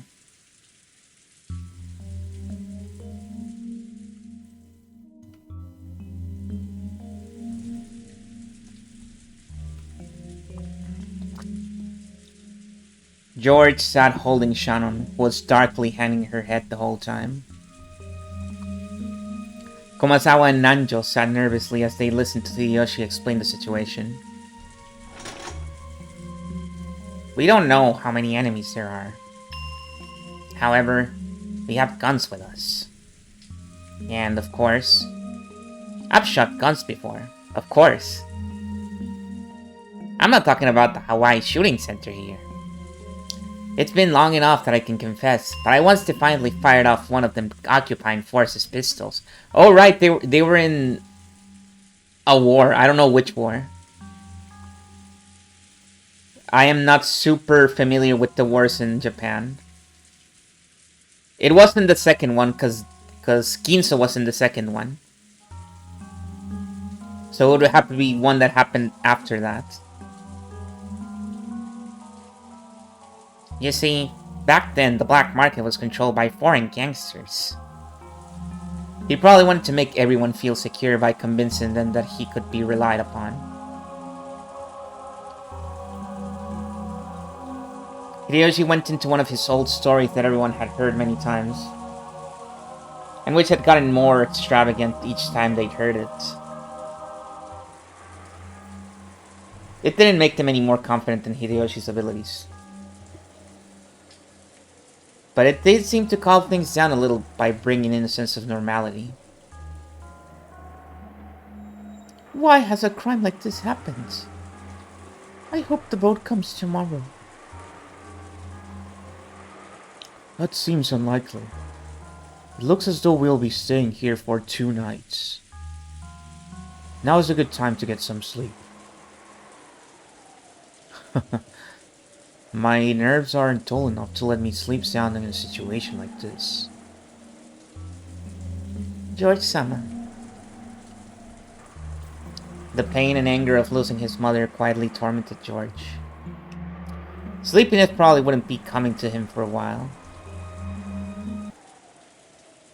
Erika suddenly clapped her hands, as though she had just remembered something, then whispered in Hideyoshi's ear, interrupting the old story, which he had grown quite engrossed with. Sorry. I'm going to the cousin room for a second. There's one little thing I just need to check on with the servants over there. Can't you use the phone? You just need to dial the room number. Oh, have you forgotten? It seems the culprit has broken the phones. Wait, you don't mean... You've found some kind of contradiction in their testimonies? Up until this point, Erika had spent a long time giving the impression that she behaved like a detective. So Hideyoshi immediately assumed that this was something vital to do with the crime. It'll be easy to check. But it might be a huge lead.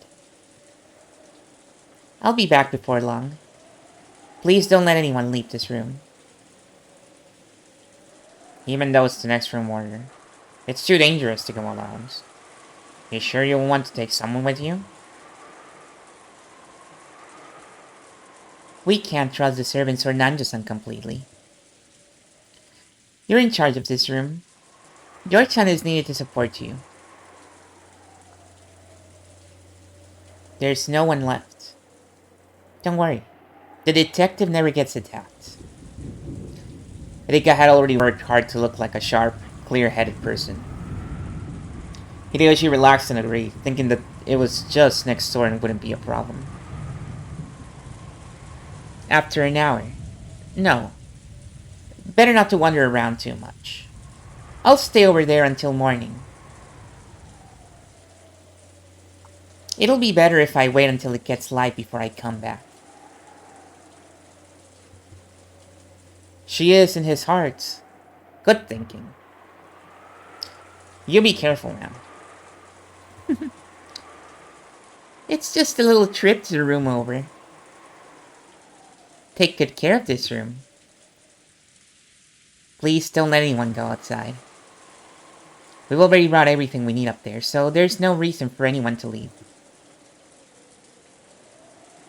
Nothing bad ever happens to Erika Furudo. Food, drinks, blankets, medicine, towels, tissue paper, everything. The woman also had their cosmetic pouches. What? They could last 48 hours without lacking for anything.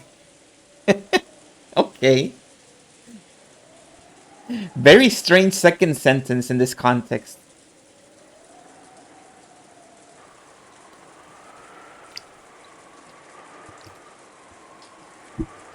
It would make more sense if they said their purses. Because, you know, purses can have more than just cosmetics. I know. We aren't just here to protect ourselves. We're also on the lookout for the culprit if he's among us. They said it. I understand. Good. Goodbye then. Where are you going, Erika-chan? We promised that no one would go outside. Oh, Erika-chan remembered something important she had to do. She's going to the next room over. Don't worry, she'll be fine. Hideyoshi suspected that Shannon might be one of the culprits.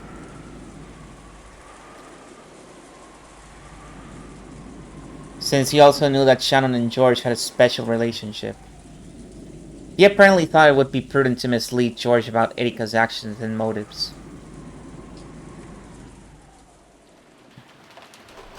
Why would you suspect Shannon? Hideyoshi slowly opened the door and checked both ways down the corridor, his gun raised. It's okay. No one's there. That's far enough. For all we know, Shannon's-san might take George-san hostage as soon as you leave the room, right?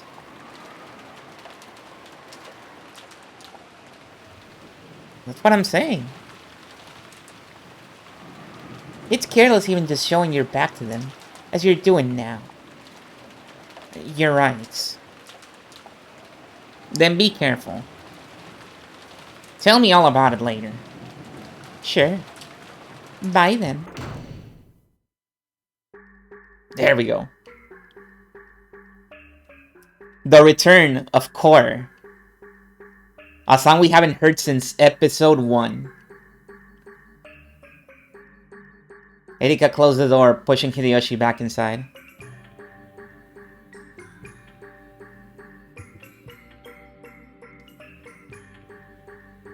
She then waited for the sound of the lock on the inside, and her smiling eyes opened wide. Her expression had become ruthless and intelligent. In this way, Erika was able to gain several hours during which all of the Soxes were sealed up and she alone was free. Finally, I can investigate to my heart's content. But first, Ushinomiya Battler! Don't use my full name. Allow me to confirm the location of all characters present. Repeat it. Of course, I'm not obligated to respond, remember? If you don't, I'll just say that someone sneaked out while I wasn't looking. And that this person was responsible for the bizarre crimes that are sure to follow. If you want to show me an impossible murder, you should first confirm their locations. Sure, why not? I'll listen at least, let me hear it. From now on, instead of repeating the barricaded room next to the custom room, let's just say the next room over. Does that work for you? Sounds simple enough. Got it. And when I checked everyone's locations as I'm about to, I'm not concerned with whether they're alive or dead. Think of it as the location of their body. And of course, I'm referring to the current point in time. Here we go. The 6 first Twilight victims are located at the places where they were discovered.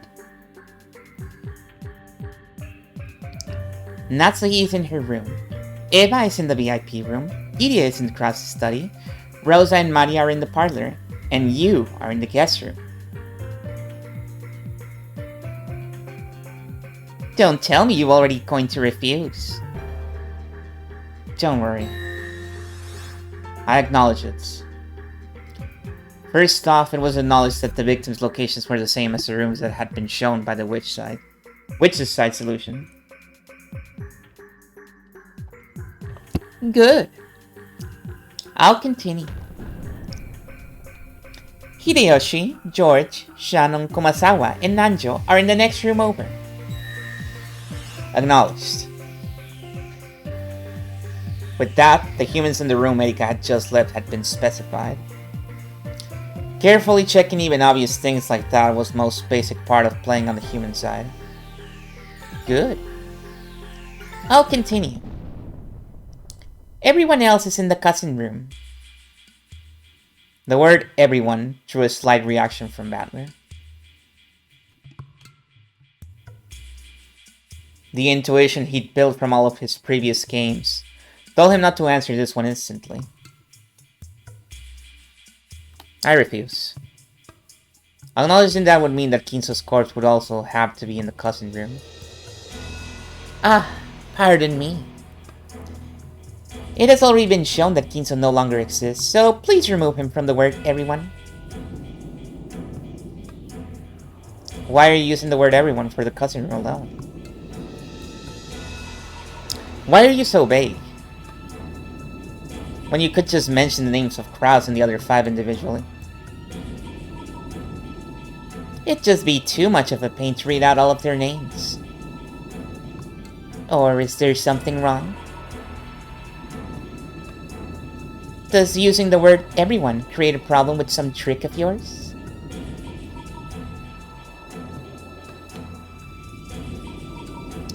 If Battler had been told to repeat Krause, Rudolph, Jessica, Genji, Goda, and Kanon are in the cousin room, he would probably have acknowledged it with the red without thinking too much about it. Of course, normally, Erika would have mentioned the names of everyone inside and had him repeat it precisely. It would be a pain to say all those things, yeah. Instead just say everyone else, so that when you say everyone else, you mean Krause, Rudolph, Jessica, Genji, Goda, Kanon, Marty, the dog, the neighbor, the neighbor's dog, Super Fred, and Goku.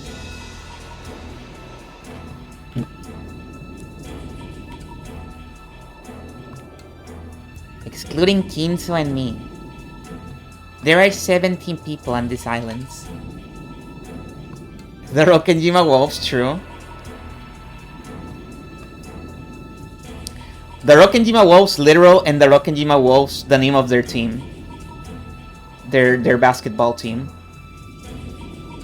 6 were killed and are lying in the mansion. And 5 are in the next room over.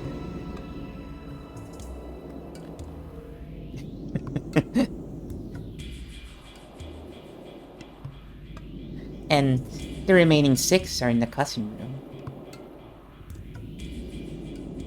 That's a reasonable assumption to make, right? However, there are 17 people on the islands, so if we subtract 6, then 5, then 6 again, we're left with serial humans whose locations have not been checked. But that sort of assumption would be extremely dangerous. I'm pretty sure that this sort of trick involving names and numbers of people caused you a lot of trouble, but not just murder in the 3rd game. Good point. That trick worked because the 18 names given didn't match up with the 18 people who actually existed, leaving room to add in an unknown person. Exactly. And so, I can't feel secure just by checking their locations by name. That's why I used the word everyone. That word can prevent you from using a new trick that I haven't even thought of. I see. Pretty crafty of you. If Battler was planning a new trick where the names and number of people would be used to create false alibis. Like the murder of Nanjo in the third game. Okay, I'm gonna finish this and then I'll tell you my thoughts. Even naming off all 17 people and checking their positions left a trace of uncertainty behind.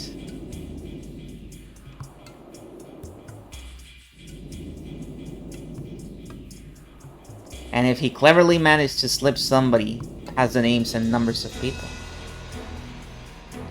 For example, let's say that an unknown assassin... No, it's not that. It's something way more stupid. It's a random thought. Let's say that an unknown assassin X is hiding on this island. Let's call him Puro Puro Pico Man.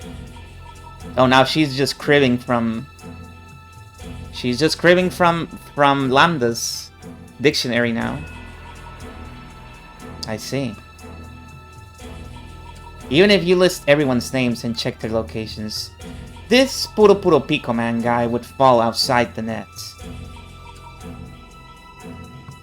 Precisely. Even hearing there are only 17 people on this island, and here are the locations of 17 people. A new theory.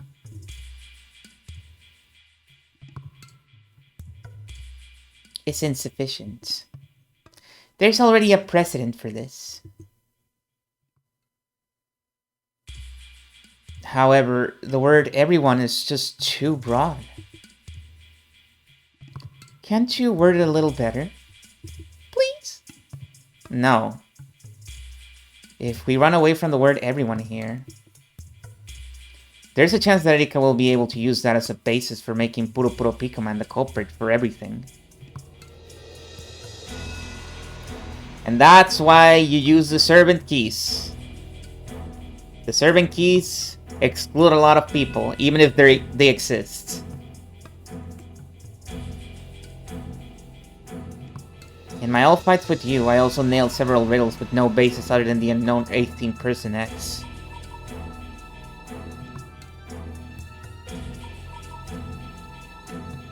The word everyone is significant. Make sure you think very carefully first. Erika wore a full but evil smile, confident that she had made a powerful move. Players on the witch side must eradicate all possibilities that would be possible for humans.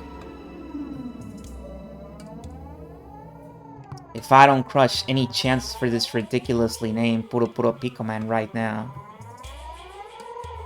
he'll be used to explain everything the witch does. That was a move I liked to use in my old games with Battle. Back at the very beginning of the fight, my counterattacks were all based on the unknown 19-person X.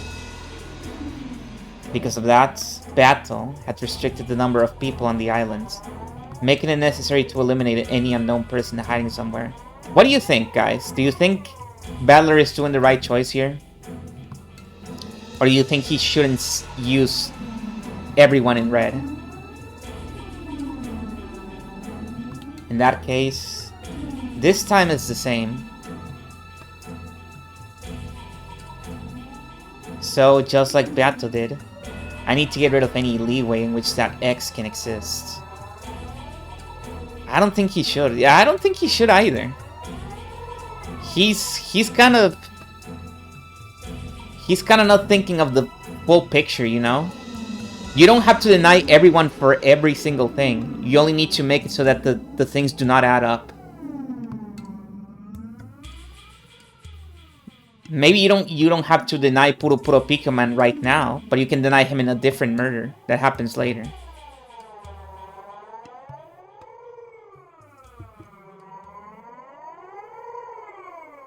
The number of people on the island has already been announced, but since she's suspecting tricks involving names and numbers of people,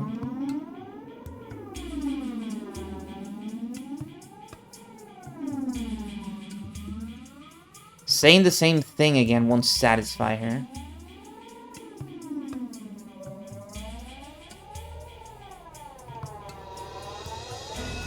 In that case, I have no choice but to respond to her demand and use the word everyone. That word has a disturbing ring to it. And though I haven't figured it out yet, it feels like there's some kind of demonic killer move hidden within it.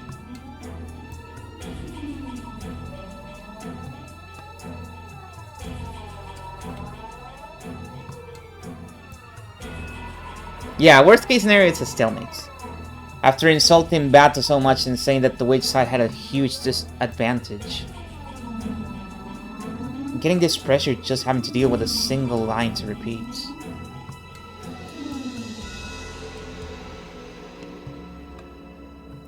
Deflection, right? You mean the chess term? Yes. It's a technique of putting pressure on an enemy piece, forcing it to move and making them weaken their own position. I'm threatening you with a broad and powerful piece called Everyone, pressuring you to move. With this, Battlerson will be able to perfectly guarantee alibis for all the survivors. And it'll probably make it possible for him to trap me in the later impossible crimes. What exactly are you afraid of? Shouldn't this be a powerful move for you? But it's a move that you're pressuring me to make. You're trying to make me weaken my own position in some way. No matter how good a move seems, it's a bad move when it's what your opponent wants. However, it will be hard to avoid the word everyone here.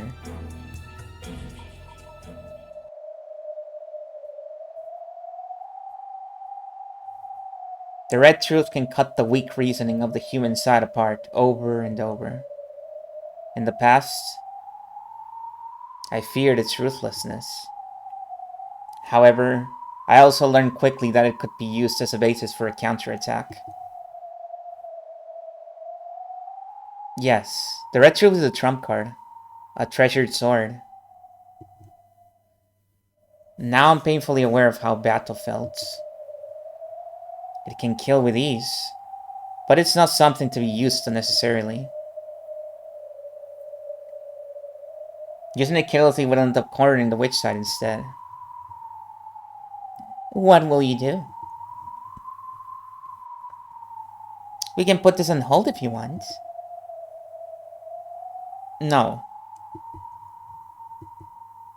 Okay, I acknowledge it. I acknowledge that everyone else is in the cutscene room. Good. Thank you very much, Battler-san. Beautifully done.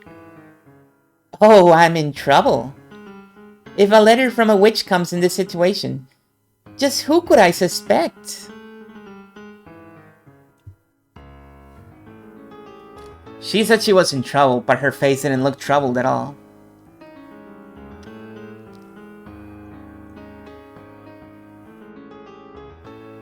On the contrary, she looked as though she had just succeeded in placing a huge opening move. In a witch's game, even a single mistake can be fatal. In both chess and shogi, you can't get a piece back once you removed it. The last exchange had left a bad aftertaste, as though flesh had been torn and bones broken. That should be enough of confirming positions. Shall we continue the game? Yes, we shall. Blanor!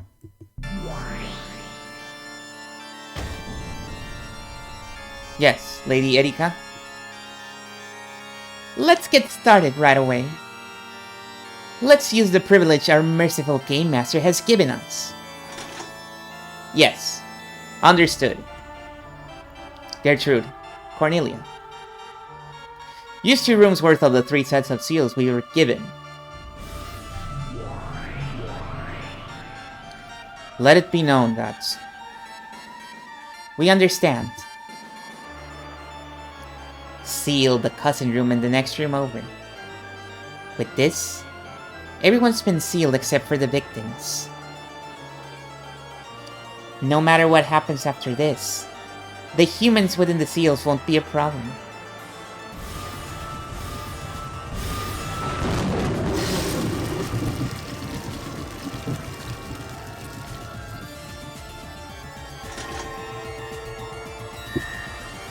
By the seals on the doors and windows, the complete sealing of both the cousin room and the next room over has been guaranteed. For just an instant, a red longsword had returned to Glander's hands. She had been given permission to draw it, thanks to the red tool that she finally gained. When the fight concerned these two sealed rooms from now on, Glander would be able to use that merciless blade, the red key. This overwhelming power could slice even the Game Master in half. For a while, Erika and Glander just grinned at each other, entranced by the ruthless red light that was burned into their eyes. Senior 8, allow me to ask a question. What is it? The players on the human side are to interpret questions proposed by the witch as being the work of humans. You are not mistaken. If that is so, why are Lady Erika and Commander Glanor fighting to lower the number of humans who can commit crimes? Cornelia's question was a very simple one. Those two had made this move boldly, making it sound like it was a powerful one, almost as though it would greatly damage the witch. However, if you thought about it, Erika was just strangling her own neck. We still don't know what sort of crime will occur in the future. Would it not be more advantageous to humans if there were more people whose locations are not specified? No, that now is not yet the time for the lady or the commander to reveal their thoughts. I apologize for my idle chatter. Cornelia looked like she wasn't satisfied. In the previous game, when trying to help Ginzo escape from his study, Badler had desperately tried to break free from the closed room, using various methods. As a result, Ginzo had escaped into the darkness of the night, and it had later been possible to treat him like an elusive phantom. In other words, closed rooms were advantageous to witches and disadvantageous to humans.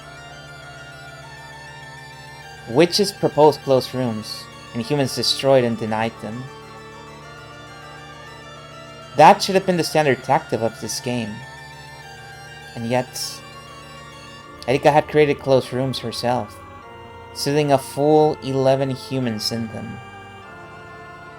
In other words, this was the same as abandoning the right to use those 11 people when explaining all of the later tricks. In the past, Badler had confirmed the location of certain people, but that had been to check whether certain pieces existed, with which he could break closed rooms, a completely different situation.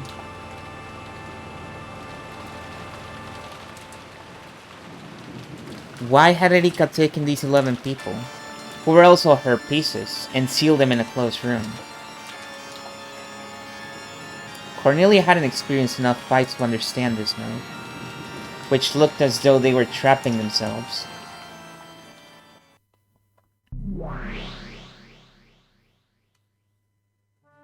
A disturbing move. What on earth is Erika planning? Her toys. It isn't necessarily an attack. In chess and shogi, strengthening the guard around your king is an excellent strategy.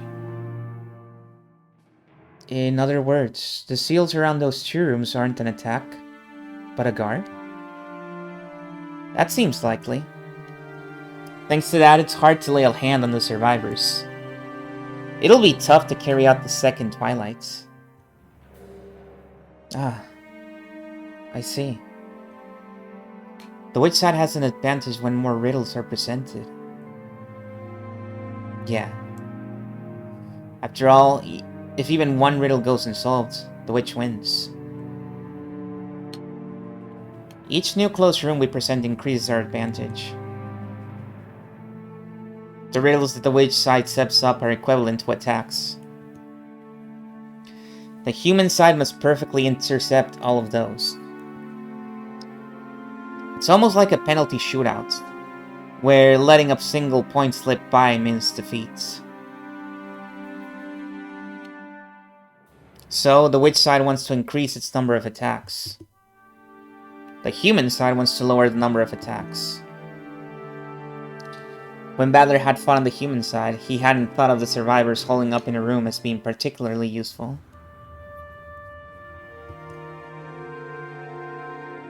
However, from the witch's side perspective, this strategy was simple, but effective.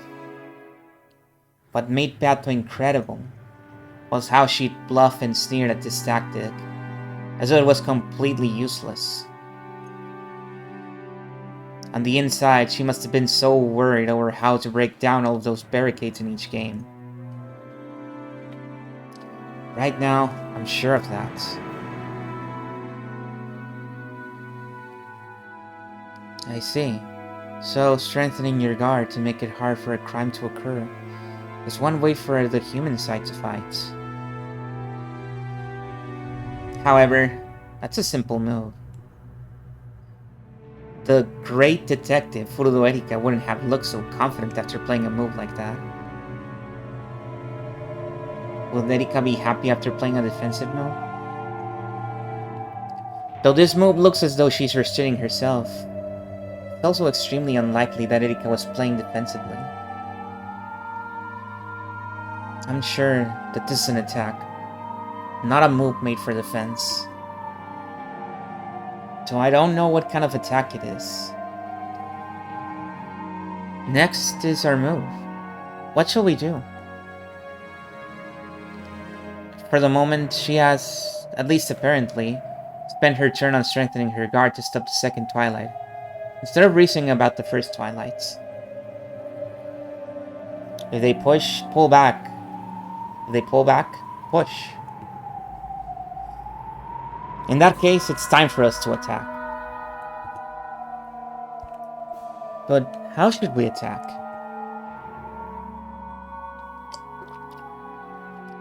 The guest house is well guarded. Yes, it appears as though the entire guest house is now under Erika's control. However, there are certain pieces, like bishops and knights, whose specialty is gunning behind enemy lines.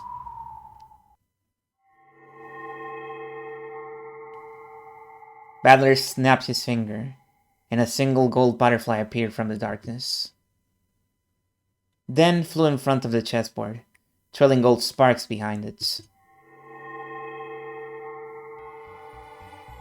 It landed without a sound, then transformed into a black piece representing the witch's darkness.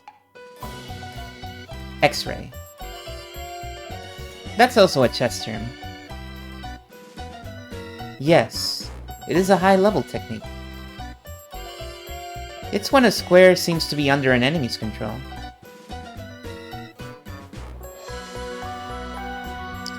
But you spotted that your own pieces actually have enough influence over it, so you attack. Erika, if you really believe that you can stop my next attack by unsealing up all the survivors, that's just naive. Badler raised his new black piece high. His target was a single open space deep behind enemy lines. How will you handle it? This is my response.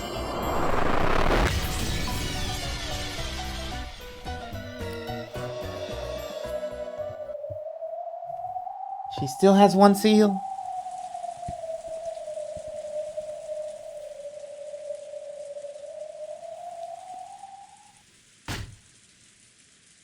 Ha! Now I can finally stretch my wings. First off, let's take a midnight stroll to the mansion. You would take a stroll in the middle of the night to an eerie mansion where a killer might be hiding? You must be very insane. Not at all. I worked so hard to get this time to myself, didn't I? It feels like free time after a swimming lesson. Now that Brinkestelle was nowhere in sight, Erika was regaining her high spirits. She wasn't exaggerating when she said she was spreading her wings. Planor knew that she was risking her own destruction in this game. And she was not in a favorable position by any means. Planor could do nothing but assist Erika, so that she could fight to the best of her abilities.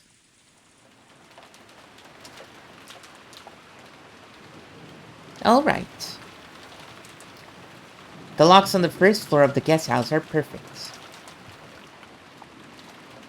The entrance is sealed up with a chain lock. Before leaving the guest house, Erika did a check of the first floor, making sure that nothing was out of place. But she found a flashlight and an umbrella in the servant room next to the entrance. Then let's go. Yeah. We at least have to check the cause of death for all 6. She unset the chain, unlocked the door, and opened it. The freezing outside air poured in. It appears to be quite windy still. Well, this body is just a cage of flesh to me. I don't care if it gets wet or cold. Let's go. When Erika dropped her gaze to open her umbrella, she noticed something lying at her feet.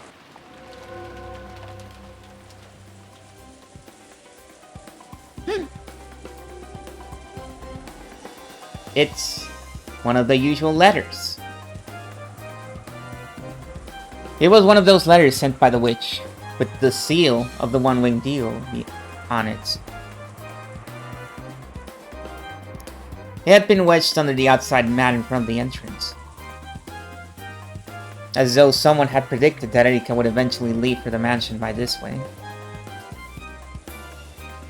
It was in the shadows of the large eaves, so it had avoided the rain entirely. So, it's here already. Almost as though it was waiting for me. She bent over and picked it up. She then tore it open recklessly and pulled the letter inside out of it. A message had been written in neat letters. Welcome, Purudo Erika-sama, it says. I hope she gets some, but I'm scared she might not. That's so true, man. Everyone's feeling this way. Oh, so it's calling me by name? They totally saw this coming. What does it say? It's an advance notice for a crime. No, I should say it's a report after the fact. Apparently, they have taken Ushinomiya Battler's corpse. It's basically saying, please try looking for it. So, this isn't the tear apart who are close of the second Twilight? Well, disappearing corpses happened a few times in Matsu's games too. There's nothing really new about this. Erika shrugged and scorned the letter. However, this letter was a real attack. All of the survivors were sealed in rooms on the second floor. And, at the very end, after she had gone around with Kraus and the others to check the locks and doors on the windows, Erika had personally confirmed that there was nothing at this spot. So this was an attack saying, someone who shouldn't be here placed the letter, and that this someone was a witch. That was also an attack that the old Battle had often used.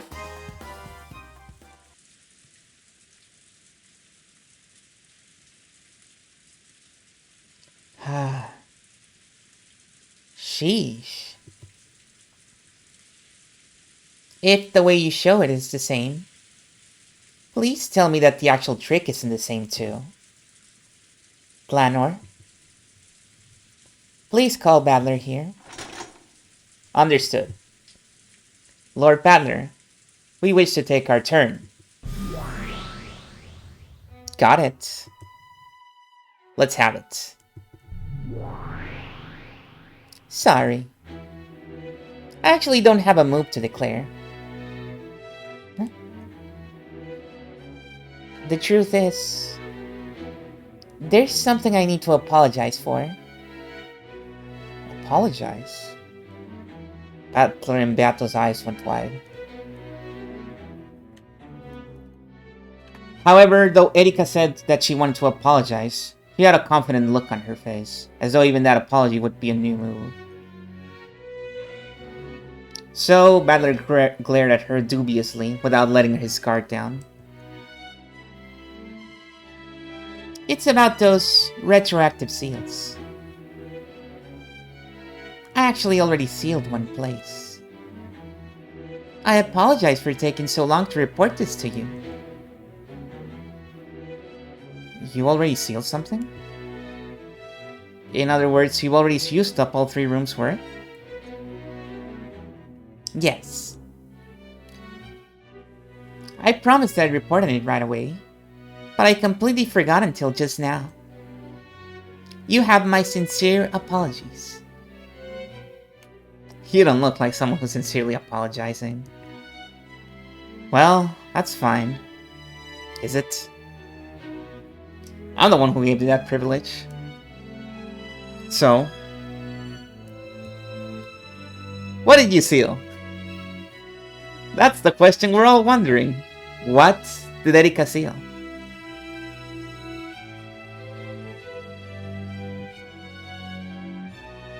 Lanor?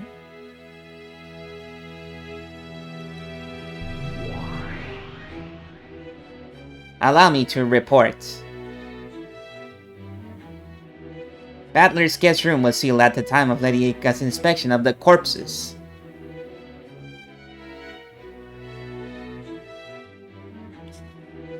Not a very encouraging reaction from Battle.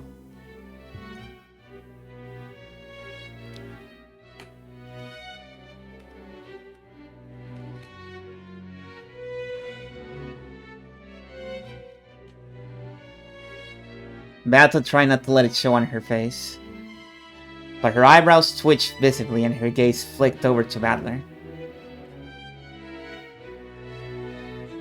Normally, I would have liked to seal all the closed rooms, but I didn't have enough packing tape. Out of respect for the Game Master, I sealed only the room with Battler-san's corpse.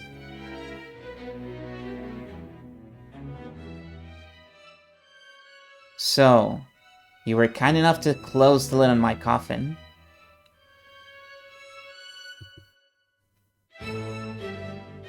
I remembered a short while ago and was planning to tell you when we reached the mansion and investigated the guest room, with your corpse in it.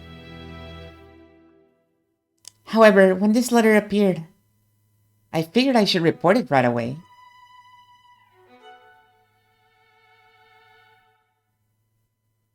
Why did you think that?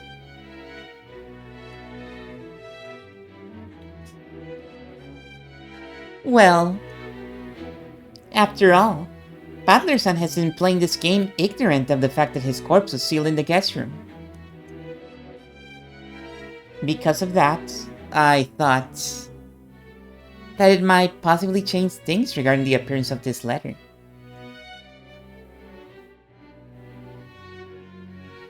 The cousin room and the next room over are currently sealed. Sorry for the late report, but the guest room with your corpse in it is also sealed. And there are 17 people on the island excluding Lady Erika. The existence of an 18th person has already been denied in the previous game.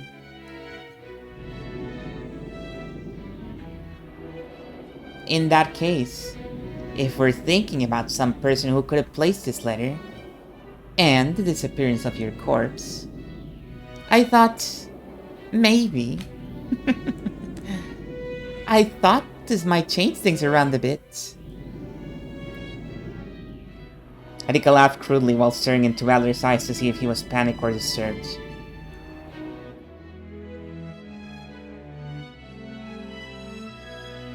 Adler's son. Stay calm. Erika has just made her report a bit late. There's no need to lose your cool. Erika had suspected it since the beginning. It was possible that Badler actually hadn't been killed and was still alive. And if he was alive, then the letter that had suddenly appeared was easy to explain, even though all of the survivors were sealed up. Judging by Bato's faint agitation, maybe Erika's guess had been right on the mark. Badler played dead and somehow got around Erika's examination.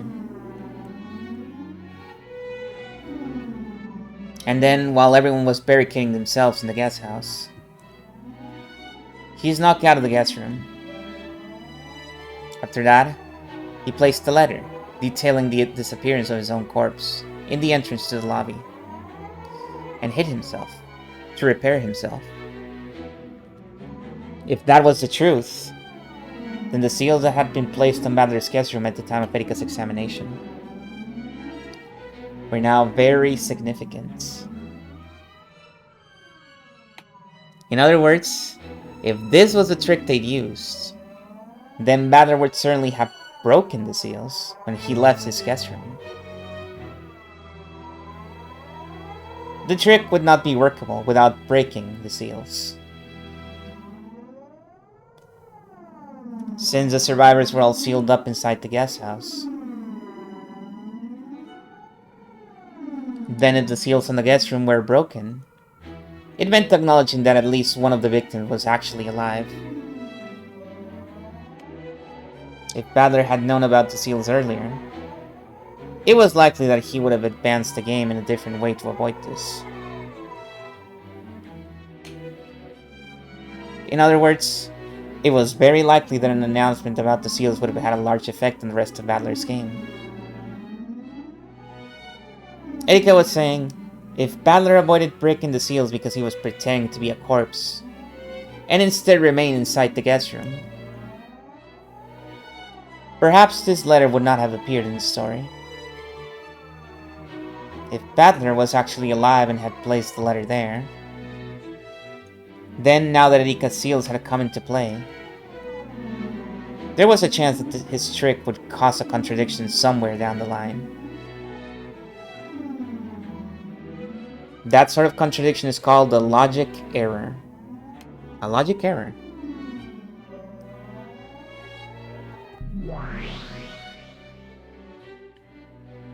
A logic error. I think we heard about that really early on in the story.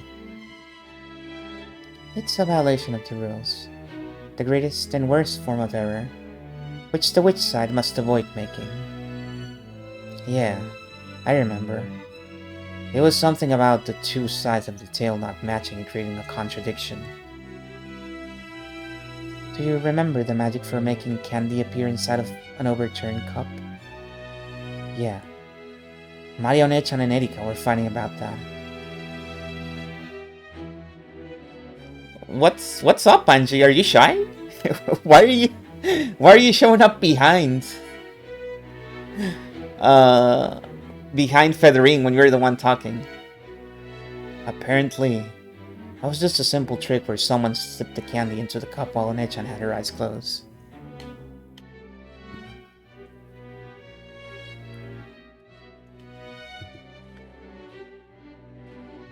That's right. Since Maria did not observe the process of the trick and was only given the results, she accepted the illusion of magic, that the candy had appeared by the magic inside the cup, and magic was established. Okay, so a logic error would be a trick that has become impossible.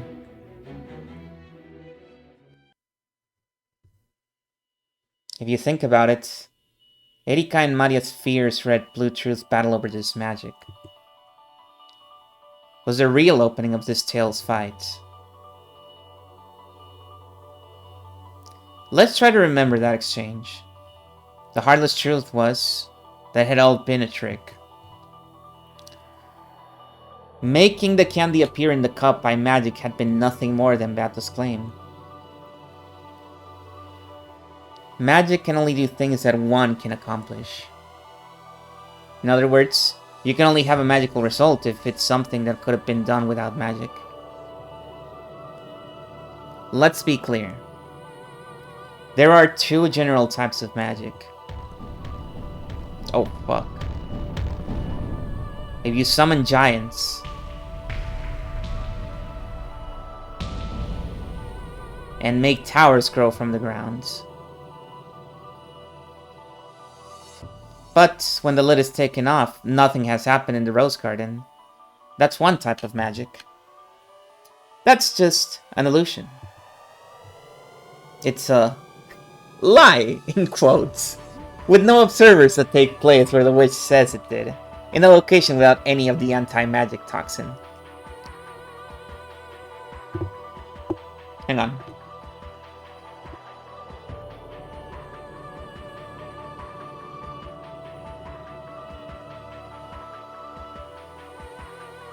Okay. Magic doesn't have to match the results as the most simple kinds. A lie. I'm sorry, a lie. A quote-unquote lie. This is the same as a worthless delusion. An illusion. A daydream. Even Badler saw through it part way through the third game. Then, there's another kind, which might be called true magic. Magic that matches the results. The cup trick is an example of magic that matches the results, since an observer actually checks to see that the cup's contents were empty before seeing a candy appear there. And thus an actual observer of the incident is created. I've discovered one big rule that magic matching a result has to follow. Unlike the magic of illusions.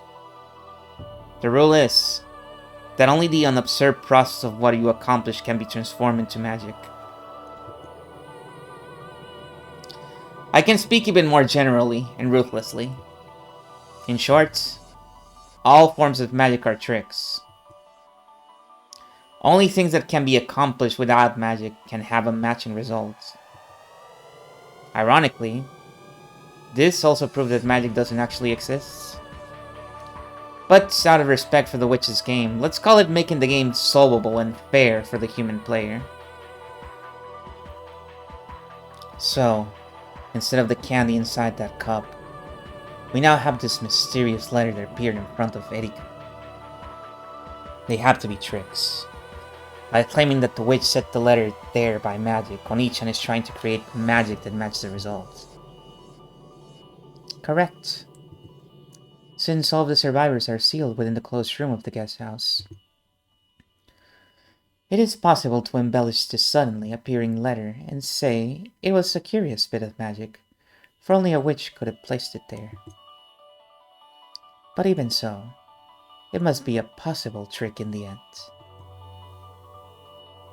In order to see through the trick with the candy and the cup, Erika had countered with the blue truth, saying that the candy had been snuck in there while her eyes were closed. That was the correct answer, so Maria hadn't had any red that she could use. But what if she had used it? For example, what if Maria had used the red truth then to say, "Until I lifted the cup, the closed room of the overturned cup remains intact. The red truth can only be used to refer to the truth, right? If you could lie with it, it'd be a massive violation of the rules. Yes. Denying your own trick with the red truth is a major violation of the rules. However, if you instantly switch over to another trick that doesn't violate that red truth, it may be slightly unfair, but that red truth can be acknowledged.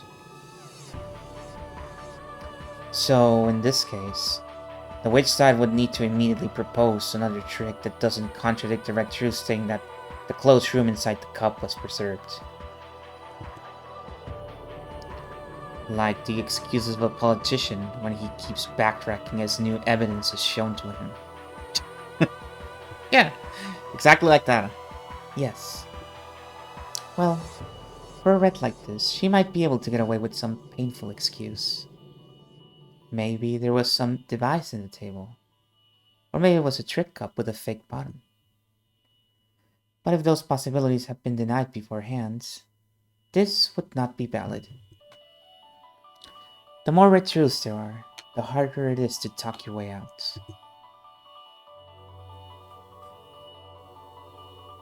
In actuality, the candy had been put in the cup while Maria's eyes were closed. However, if, when Erika saw through that, Maria had used the red truth to say that the closed room of the cut had been preserved,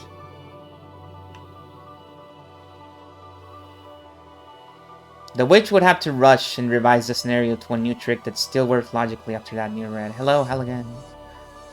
Revising the scenario is an unfair move that would never be allowed in the mystery genre. However, the very act of revising the scenario takes place inside the witch's head, which is an unobservable world. If she claimed that she'd been using the trick with the fake bottomed cup from the beginning, no one could deny it. So even if it really was a trick done while One-chan's eyes were closed, as long as the witch leaves herself a way out, she can even switch between tricks. Rather than calling this an action available to witches, we should probably say that it's only usable by the game master, the one who creates and writes. But even so, the new truth must not contradict any of the previously stated red truths. If the red truth makes it so that the trick no longer makes any logical sense, then there will be a mismatch between the two sides of the story. The illusory result that the game master claims is magic, and the true result that was brought about by a trick. So, when we get a contradiction and it no longer makes logical sense, we call it a logic error. And that would mean the destruction of the witch's game.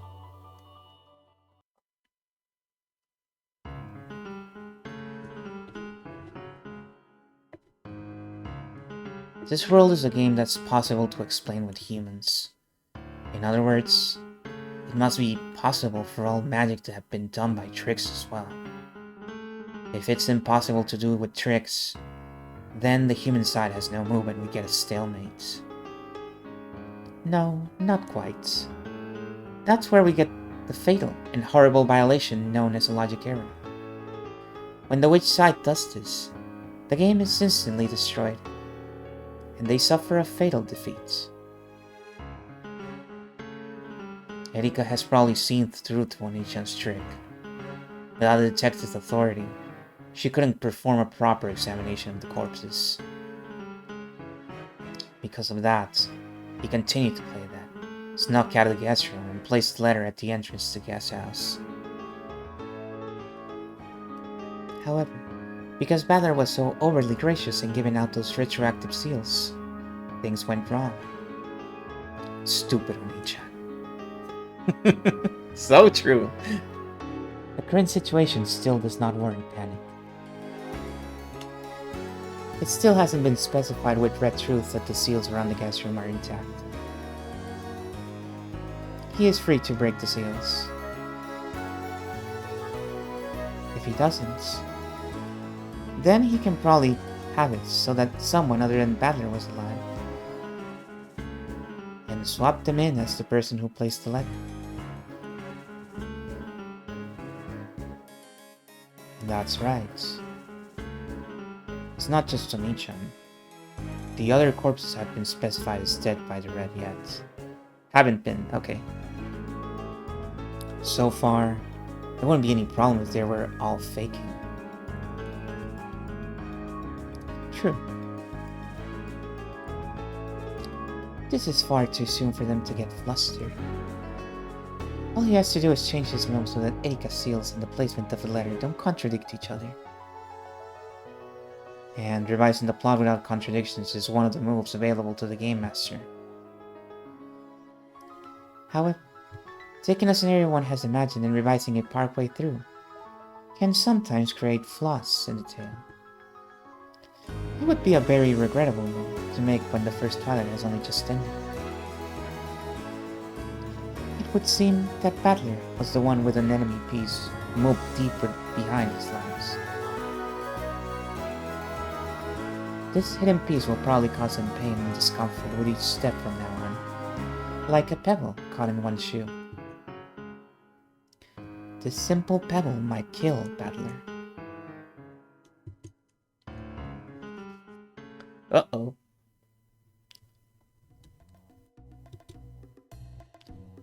This still isn't quite a logic error. And though we sealed the room retroactively, we are at fault for the lateness in reporting it. So, I have no problem with letting Battler-san retroactively rewrite the plot concerning this letter. Retroactively rewrite the plots? I see. If I placed the letter there, then that would have become impossible as soon as I was sealed in that closed room. In which case, this letter should have appeared here. Correct. So, I thought you should have the chance to revise this small inconsistency. We just now discovered this letter here. We are saying that we do not mind if you want to undo that. Or if you want to use a revised scenario. Just by the existence of the letter and the packing tape, this sort of move is possible for Furudo Erika. What do you think, everyone? Damn, what a dirty move. Well, what else should I expect from Erika? I made a promise with Planner 2, and we both play all out and mercilessly. Yeah, it's true. I've been planning to make Battler actually alive, and then to have him slip out of the guest room, resulting in his disappearance and in the placement of the letter. Hello, Camilla.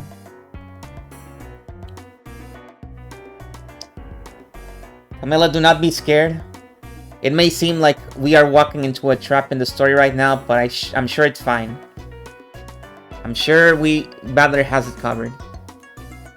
However, if I revise the scenario now that my move's been spotted, it'll be the same as admitting that it was spotted.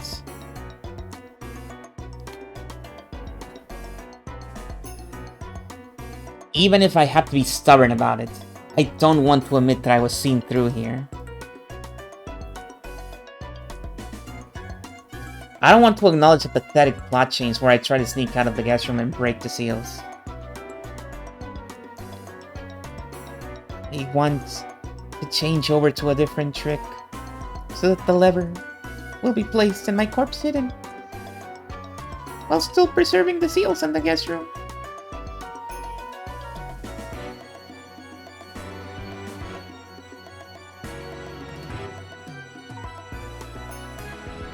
It doesn't really have to be me who places that letter. I can still revise the logic without contradictions.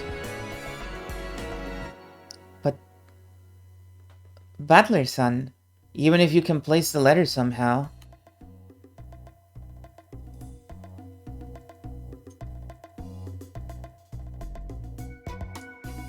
How are you going to make your corpse vanish afterwards? The guest room is sealed. If you don't find a trick to erase the corpse from the closed room right now, a logic error will occur. I still have time. Let me think until the last second. Damn it. With a painful laugh, Battler unconsciously scratched at his head. Anyway, we'll leave the letter like this. I can't say, oh, sorry about that. Having the guest room sealed makes a big contradiction, so I'd like to revise my move. It would mean acknowledging that she caught me. I feel like a ninja hiding above the ceiling. Even though I was noticed and stabbed by a spear, just withstand the pain, wipe the blood of the spear, and act as though nothing happens.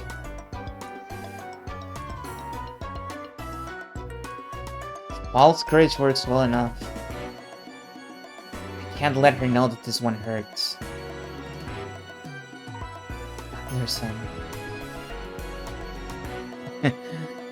Hey, Battle. Do you know what my face looks like now?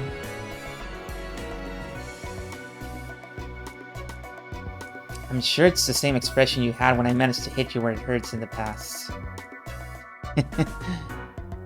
Damn it.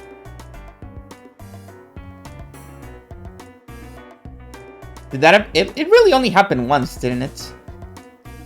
At the beginning of episode 4, when he figured out the trick of episode 3.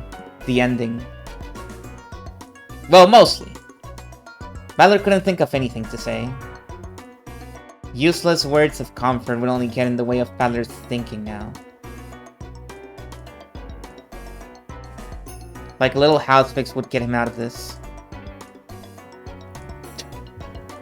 I guess. He could do a lot of things. He's just... The problem is he's doubling down.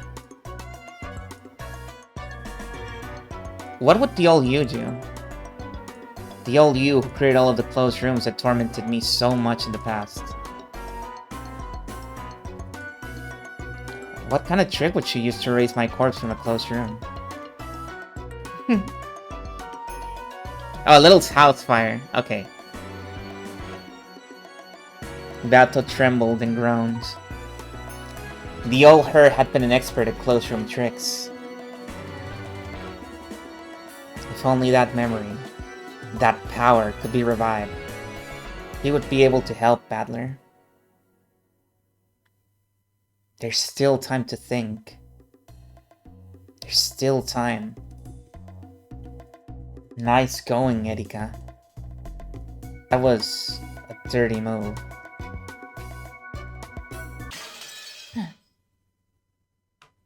That's the end of the chapter.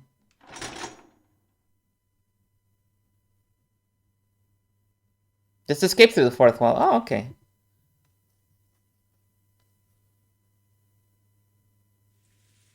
That does make sense.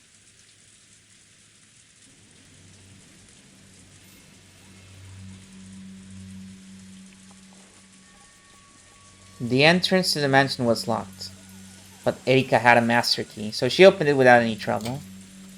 She had gotten Kraz and the others to take the master keys from the servants. And at that time, she had used the little sleight of hand to pilfer one of them.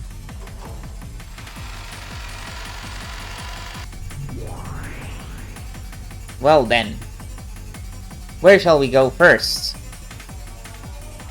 Why ask? Let's go and hear Battler Sound's answer. Grinning, Erika caught across the entrance hall and passed in front of the dining hall. Deeper. Deeper. She headed for the guest room Battler had lain dead in. Battler could put off deciding whether the seals would remain whole or not until moments right before Erika witnessed them. However, once she did witness them, the Game Master would have to show what had happened to them.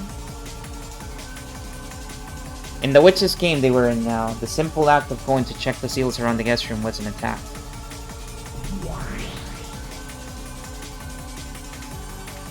Are you ready, Lord Battler? Yeah. Or as you'd say it, come, step forward. Good. Then show us your response. Well now, are the seals broken, or are they not? Has the closed room been preserved, or hasn't it? The piece Erika held high in the air was the White Queen, which represented herself. Her target was Battler's camp. She attacked.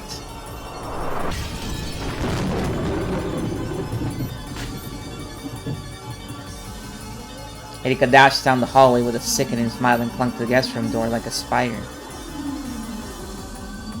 Then she closely examined the seals she had placed retroactively. Are you sure? You are sure about this, right, Battler-san? This okay? Battler-san? Yeah, I can't back down here. After all, even if I'm sealed in here, there are ways of placing the letter. But now, Erika will probably enter the guest room. And then, she will observe your corpse. What are you going to do? If the corpse is there, then there's no problem. The letter's prediction will be off, but it's not as though there's a penalty for that. But still, you intend to fight head-on. There are times when a man is challenged head-on that he has to respond, no matter who the opponent. Wisest words have never been said, that's true. That's so true, Adler. I must not hold back here. I'll take that challenge. I can search for a way to ally I want to later. I managed to do that with Ginso's study last time. Don't worry. I can do it. I can do it.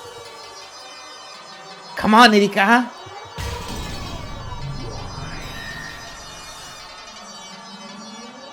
We have confirmed that the seals to the guest room are undamaged. Since the time Lady Erika confirmed Battler's presence, this closed room has been preserved.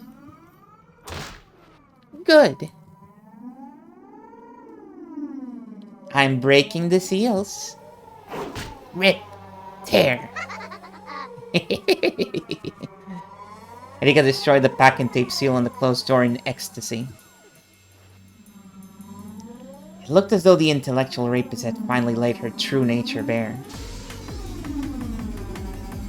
Okay, I'm opening it. Let's have a look at Battler-san's naked scenario.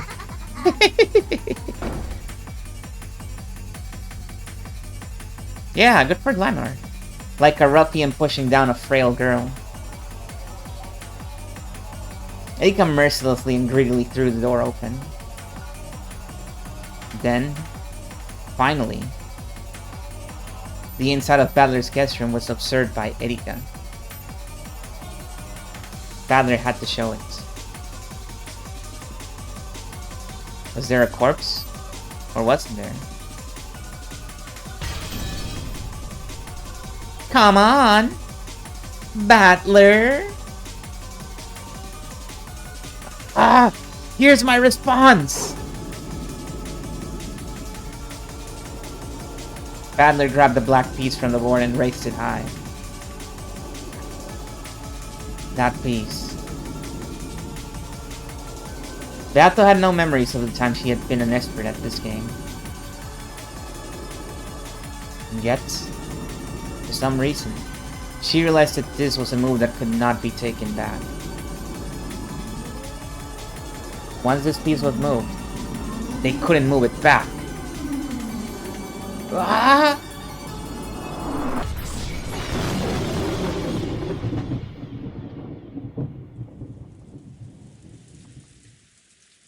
The guest room was covered by a silent darkness.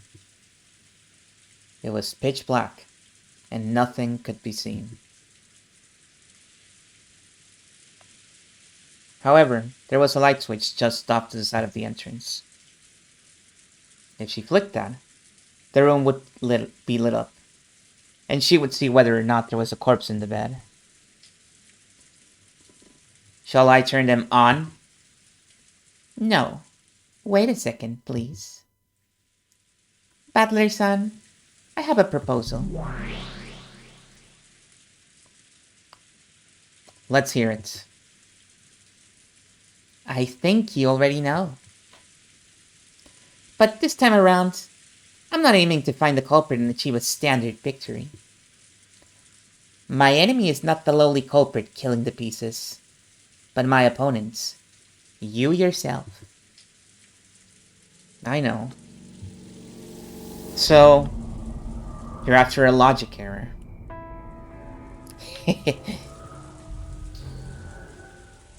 I'm seriously regretting it now.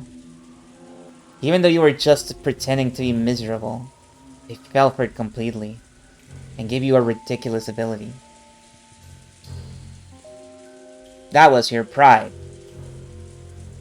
It will cost you dearly. Damn. So, what is your proposal? With a firm voice, Bat urged her to continue. Until just a second ago, she had remained behind Battler's back, a bit flustered. However, she was steady now. She saw that Battler had let his emotions take control of him and had been lured into making a bad move. And realized that it was time for her to stay cool and support him.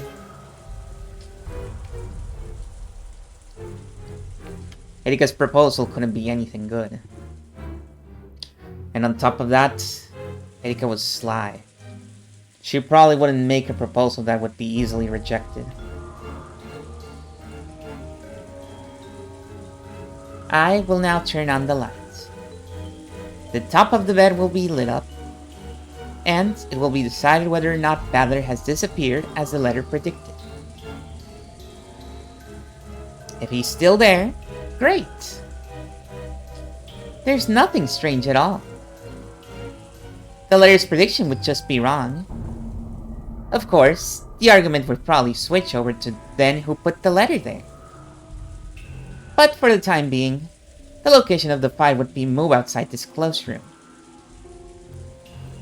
And if he's missing, Bat already knew. She knew the move that Battler had made a second ago. Battler had already disappeared from this room. Therefore, they would need to prepare a disappearing trick other than he was actually alive and left through the door. The situation is simple. First, this room is a closed room. Also, Battler's life or death status hasn't been confirmed. In other words, him being alive wouldn't cause any problems. They had to make Erika think that Battler had vanished from this situation. He just had to escape from the room. Or if that was impossible, he just had to hide somehow and wait for her to leave, making her think that he'd disappeared. Inside this tiny room, I will now begin our endgame, the chase after the king. It should end in just a few moves. You'll be unable to construct the logic needed to let Battler escape from this room. And the tale will be destroyed. Game over. Fighting to keep that from happening is our job. What is this proposal of yours? An endgame fought over a logic error should be a bit more precise. Once again, we will fight with the red and blue truths. But we need a referee on the same level as the Game Master to observe and see that he doesn't create any logic errors with the red truth. That seems reasonable. There's nothing special about this. Back when the old you was the Game Master, you were under the observation of your guardian, Lady Lambda Delta. In that way, it was judged that all red truths were valid. So, you're telling us to show Lambda Delta our cards? I've been watching since the beginning. It's okay, don't worry. I'm impartial in my judgments. Can you say that in red? Yep. I swear that I am impartial in my judgments. I was plenty impartial in the last game, wasn't I? Especially for interesting judgments, where she doesn't care which way it falls. Accept it, Battler. Erika is going to corner you. Understand. She will duel with you and kill you in this room. If you're a man, accept the duel. Sure. Fine. We won't get anywhere if you suspect every single impossible murder I show of being a logic error. It's true that we need an observer to guarantee that the game is legitimate. Then I'll come around to your side. Let me take a look at your hands.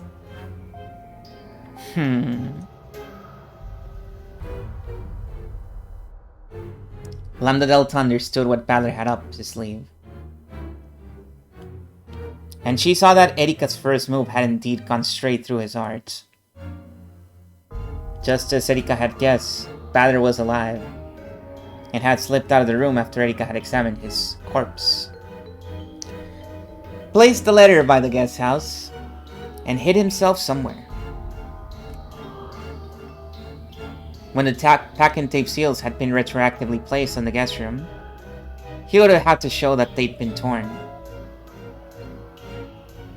However, if he had done that, it would be the same as admitting that he'd been seen through and that he'd lost. Unwilling to admit that, Battler had claimed that the seals had been maintained, with false courage, and was now rushing to revise his logic. True, he could still escape for a few more moves. However, Erika was planning to corner and kill him here. Battler, you're fighting with some pretty incredible cards here. Cards? Does this game of chess look like a card game to you? Said like that one scene in Silent Hill. They look like monsters to you? What kind of sick freak are you?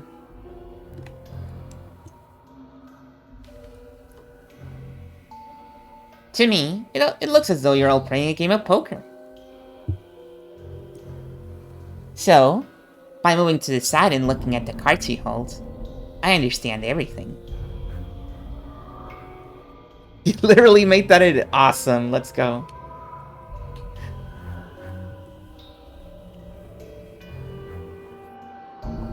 That's an awful move. It's a complete waste. And Erika has already seen right through you. What would you do? I'm the referee. I can't give you advice. But let me tell you my impressions. No, that's okay. It's chilling. You're trying to use this useless move, this baseless bluff, to make Erika back down. She's not going to back down, that girl. After all, You're the one who should be throwing chips in and falling down.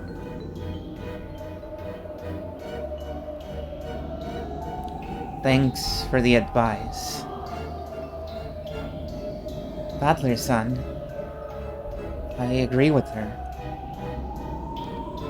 Let's back down from the fight in this room. We don't have any winning cards.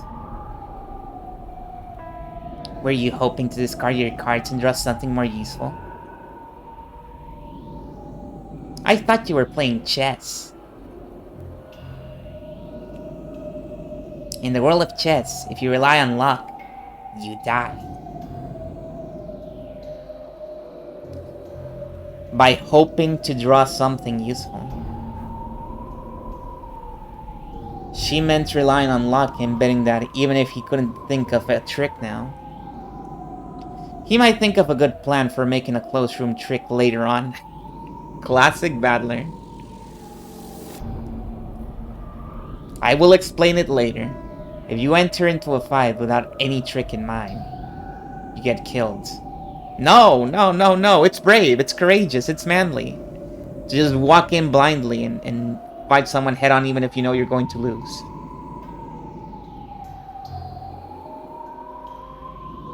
I sent you the thing. Uh-oh. Let me see it. Awesome. Let me put it up. Let me put it up. I need to rename it. Okay, there we go. And I need to switch to studio so I can put it properly here and blah, blah, blah, blah, blah, blah, blah. Oh, it's actually not that big, so I don't need to resize it that much. Check it out.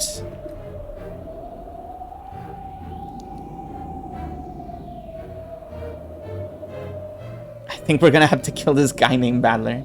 Damn. I think we're gonna have to kill you, Battler. Damn. Pretty good, right? Yeah, this is basically what I was imagining.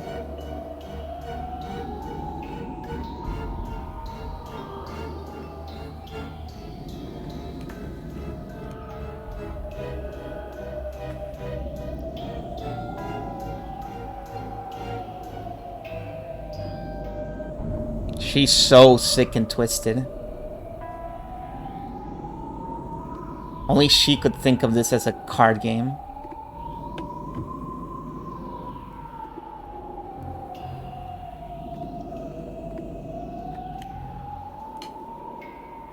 Now was the time to back down, when Erika flipped the switch. He just had to be sleeping there on that bed. That's all he needs. I'm gonna be honest, if this was me making this game, and I was stuck in this situation, I would have just let Erika break the seal. Like, okay, you got me. I broke the seal, I was just pretending to be dead. But hey, I'm gone, and you don't know where I am, so that's something. That's better than being stuck in this room.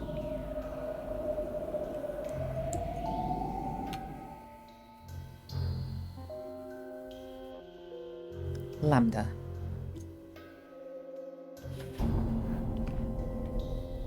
I don't know what you're talking about, but you're chatting too much.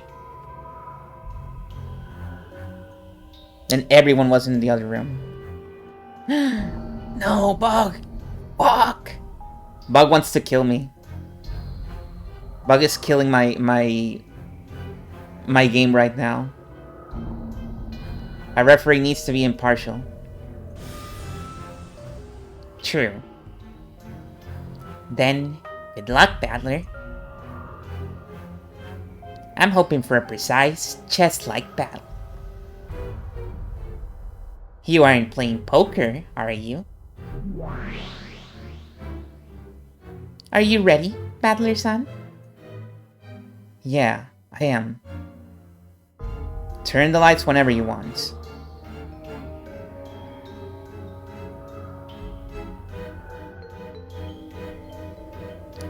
For the rest of the fight in this room, the progression of time will be stopped. This way, all the moves for both players will be made at the same time. And the first move will be treated no different than the last move.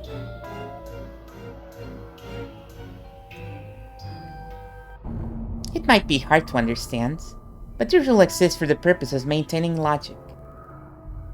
And to keep you protected as well. From here on out, you can use all the twisted logic you want to reveal the trick in this room. In other words, it's possible that you might think of a good idea partway through the fight. Normally, it's unfair to revise your plot partway through. In order for that to be acceptable, you need a world stopped in time, where everything happens at once. And where logic that you think of afterwards can counter your opponent's earlier moves. Of course, Erika can take advantage of this rule as well. If you revise your trick to be a new one, she can deal with that in a different way. This is pretty complicated. It's simple. It's like a corrupt politician's war of twisted logic.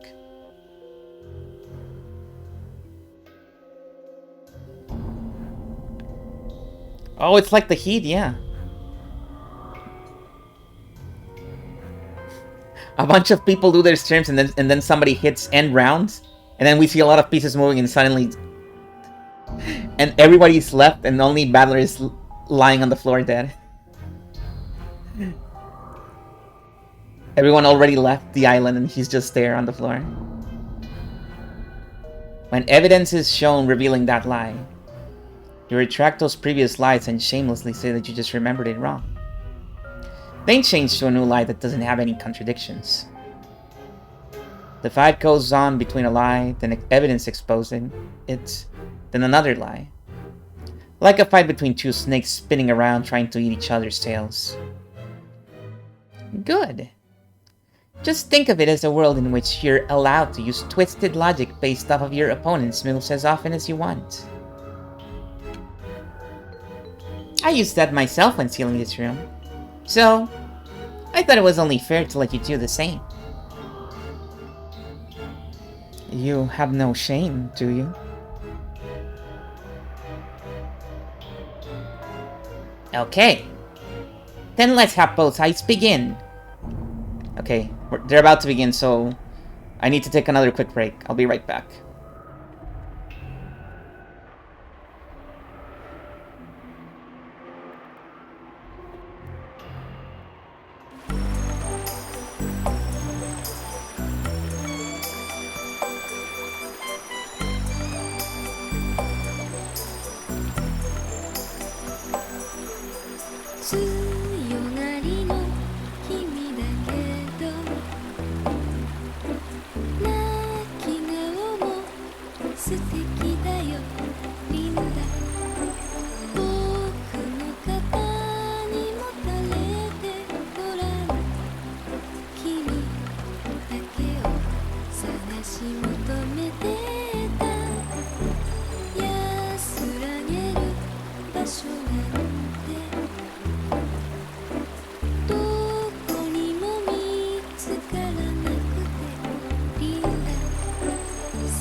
固めてあげるわがままな生き方が似合うからいつまでも変わらないで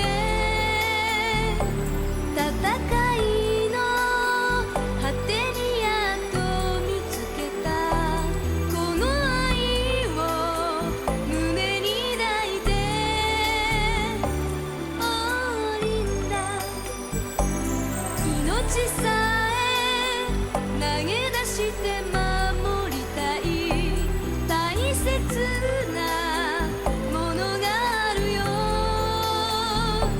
喜びも憎しみも悲しみも越えてきた二人だからオーリンダオーリンダオーリンダリンダ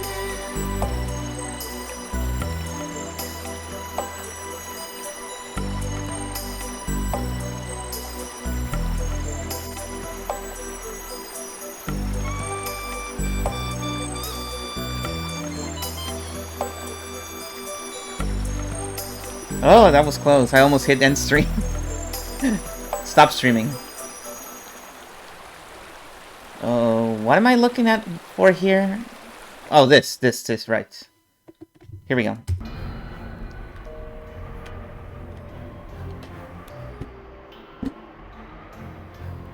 Thank you. Any button that I forgot to turn on? No, we're all good. Will Erika take the first move? Will she start by checking the bed? By checking to see what he's bet? Yeah, let's start by checking to see if Badler's on the bed. Erika, begin. Leave it to me, my master. Light on. With a click, the sound of the light switch rang out, and the bulb turned on, lighting up the room. On Badler's bed was... What do you... No, that would be funny, but no.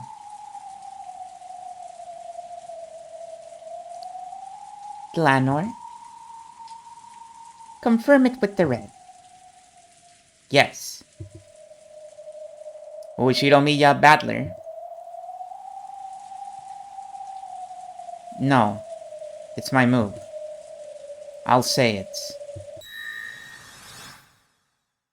Ushiromiya Badler is not on the bed.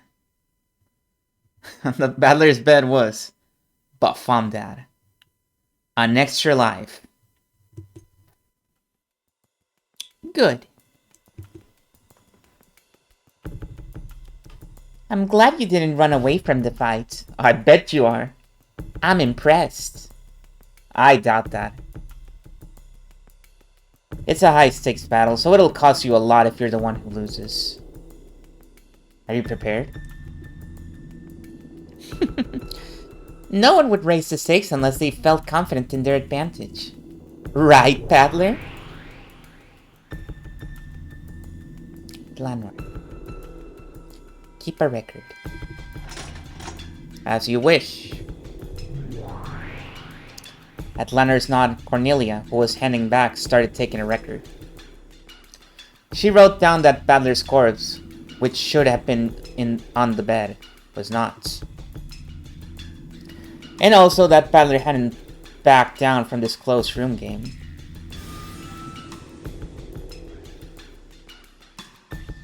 As previously announced, Badler's first move is to have the corpse vanish. Now it's Erika's turn. Go ahead. I present the possibility that Ushiromiya Badler is alive and hiding somewhere in this room.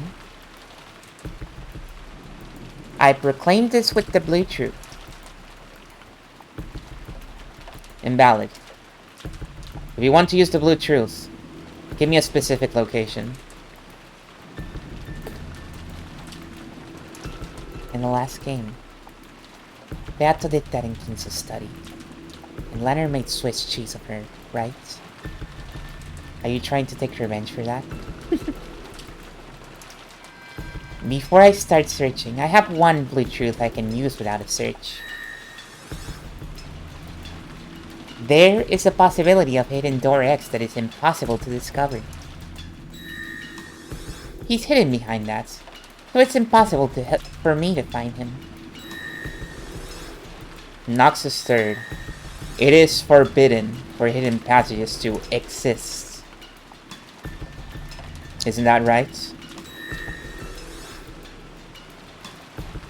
No hidden places that are impossible for Erika-san to find exist inside the guest room. Noxus third. Valid. Yeah, it would make sense that you would validate that. Good. Then, let's get started with the search. Erika slowly began to walk around the room.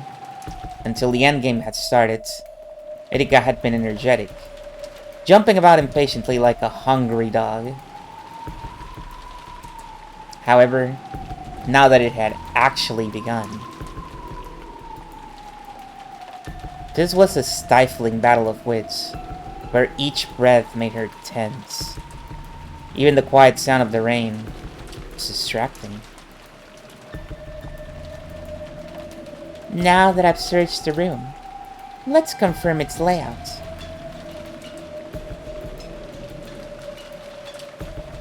The guest room is divided into two rooms, the bedroom and the bathroom. Lady Erika has currently searched the entire bedroom section. There is only one exception.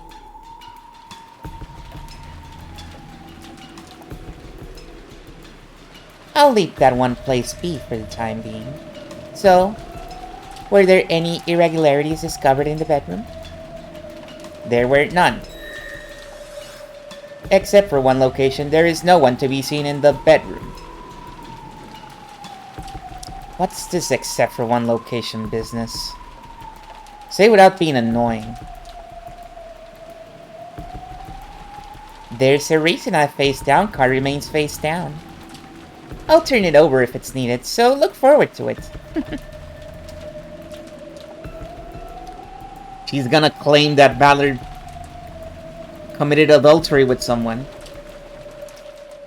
Her favorite trick. After thoroughly checking the bedroom, Erika headed for the bathroom door.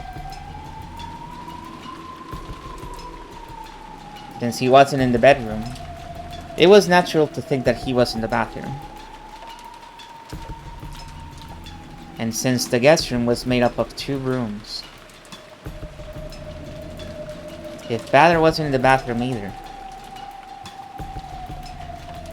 it would mean that he had managed to vanish from the closed room. Except for that single location that Erika had intentionally left unchecked. Freaking face down torrential tribute. I'm checking the bathroom. Lady Erika. The sound of water can be heard from inside. Also, there is a faint heat. Oh? Don't tell me he's taking a shower. Is it locked or something? No, it isn't locked. Go ahead and open it. Then, if you'll allow me. Slowly, Erika put her hand on the doorknob on the bathroom door. She tried to push it open, but felt a strange resistance. Of course, it wasn't the resistance of the lock. It felt as though it had an unnatural load on it.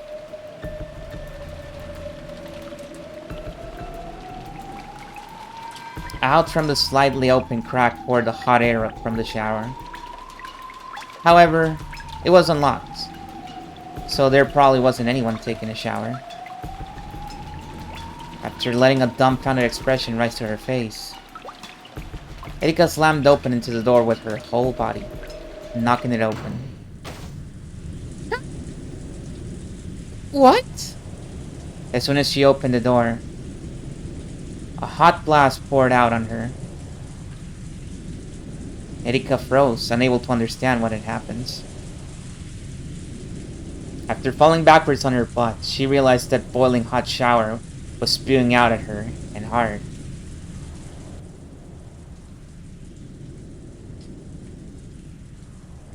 What is this? What a crazy prank. Cursing, Erika wrapped the blanket from the bed around herself and tried to enter the bathroom once more. This time, she was able to figure out what was going on. It was quite an elaborate prank. A wire fixed the shower nozzle in place so that it pointed at the entrance. The pressure and heat were turned up to the max, so that anyone who went through the door would be met with a wave of hot water. The pressure was very strong, which probably accounted for the weight she had felt when trying to push the door open. She tried to make the nozzle point in another direction, but not only was it fixed in place by the wire, it was also fixed in a place high enough that Erika couldn't reach it with her height. She tried to turn up the pressure, but that was also held in place by wires. She couldn't manage anything with her bare hands. She would have to get a tool that could cut the wires. However, when she looked into the bathtub, which was overflowing with very hot water, she saw a bundle of wires and some nippers that had been used to cut them lying at the bottom. If she used that, she could turn off the pressure. Oh! Damn you! The blanket she had used to protect herself from the shower was getting more and more drenched with boiling hot water. At this rate, she'd get burns even through the blankets. She needed to turn the water off quickly. Right next to the bathtub, she saw a hanging long-handled body brush. Perfect. Erika used that to skillfully scrape the nippers off the bottom of the tub. Fortunately, it was a shallow Western-style bathtub. If it had been a deep Japanese one, it would probably have burned her badly. Ugh, this body of yours was merely a cage of flesh. Making sure not to touch the hot metal parts, she carefully took the nippers and cut the wires around the faucets. Like that, and that.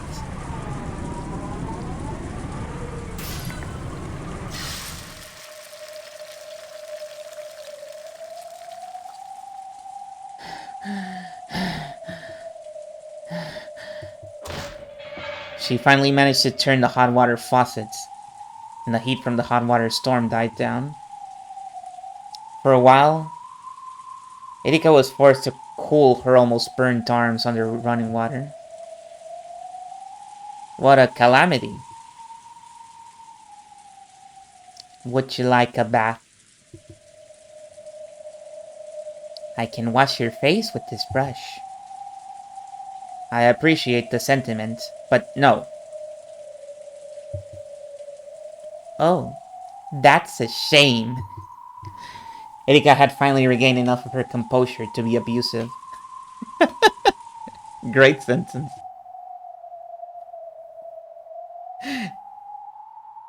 Me replacing Erika with Rosa there, she turned off the faucet completely, and silence returned to the bathroom. After that, all that remains was Erika's heavy breathing. She turned on the fan to get rid of the hot steam. She had to leave the bathroom until that was finished. It was pleasant, like stepping into an air-conditioned room on a hot summer's day. Now, that was a ridiculous trap. However, that wasn't here at the time I examined Battler's corpse. Therefore, the appearance of this trap proved that Ushinomiya Badler was alive. Well, I never thought he was dead anyway. So he decided to openly show a card that had already been exposed. Let's check the inside of the bathroom. Was Badler seen? No. No one was seen in the bathroom. Good. Now we confirm that except for the one location, Badler does not exist anywhere inside the guest room. Keep that a rest. Just where is this one exception? A coffin. Ushinomiya Badler's coffin, that is. Ashes to ashes. The dead to their coffins. You plan to trap me in this room, right? Okay. Let's have it. As long as it was complete except for the rain, was suddenly filled with the smell of gunpowder. Though it was extremely quiet, the room was filled with tension. As though you'd be sliced in half if you relaxed for an instant. A cloud of gold butterflies gathered on the room's round table, and turned into a witch's chessboard. It was finally time for her attack.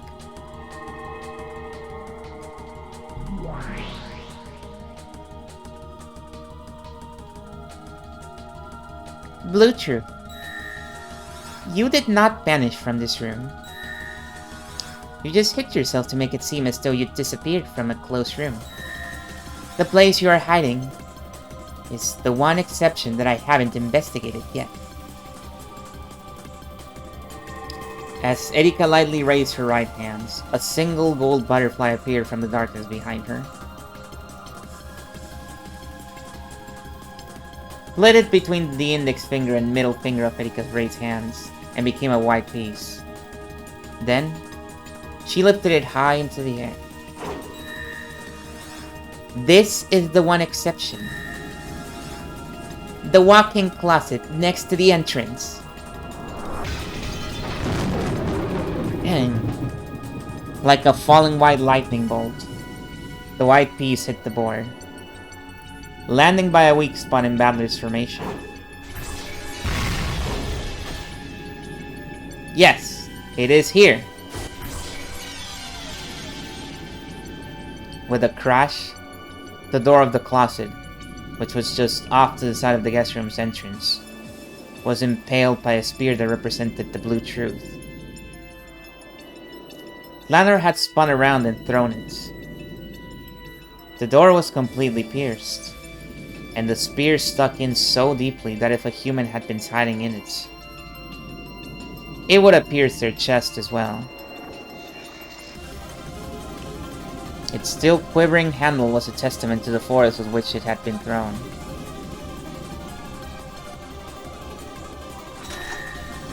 There are no places in which to hide other than this. You are now hiding in here. What do you say, Badler-san? Have you been struck through the chest for a literal smothered mate?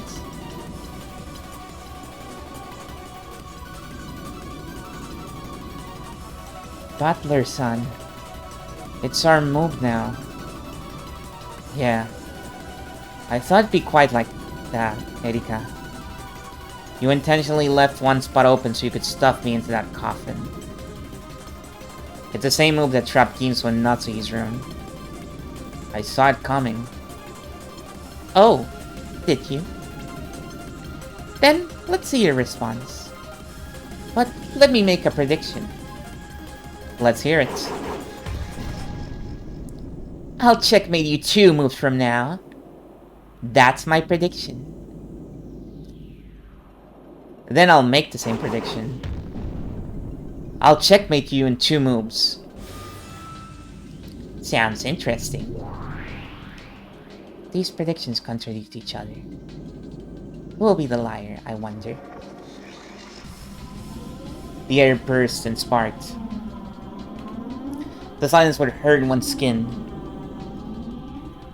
Then go! It is your turn. It's useless. Your lowly coffin won't be able to trap Paddler-san. Here's my response. Slowly, Paddler moved his hand over the chessboard. A gold butterfly that had appeared from the darkness rested on Paddler's finger and became a black piece. That black piece was the king, which represented Paddler. This is my response. Your Paddler is hiding in the closets. Take this. Ushinomiya Paddler does not exist within the guest room. There are no exceptions, including the closets. Like a black bolt of lightning this time, Paddler slammed his piece down on the white piece of Erika's that had cut deep behind his lines, crushing hers. It scattered like a golden spray and melted beautifully into the darkness as a faint cloud of gold sparks drifted about. I see. So he hid in the closet at first, and then slipped out of the room while Erika was occupied by the shower.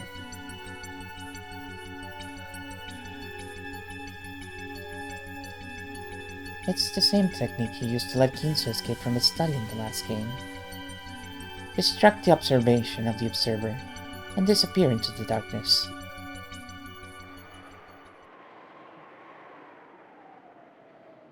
Good. Of course. Yes. Of course. Had already foreseen that move. Next was Erika's turn. A gold butterfly popped into existence in front of Erika, and she grabbed it right out of the air. She then lifted that hand into the air and raised the white piece high. Let me announce a retroactive move. This occurs back in the very beginning, right after I broke the seals and entered this room. At that time, I immediately closed the door, reset the chain, and sealed this room. Objection. You can't just say objection. Koda severed the chain back when the chime was first discovered.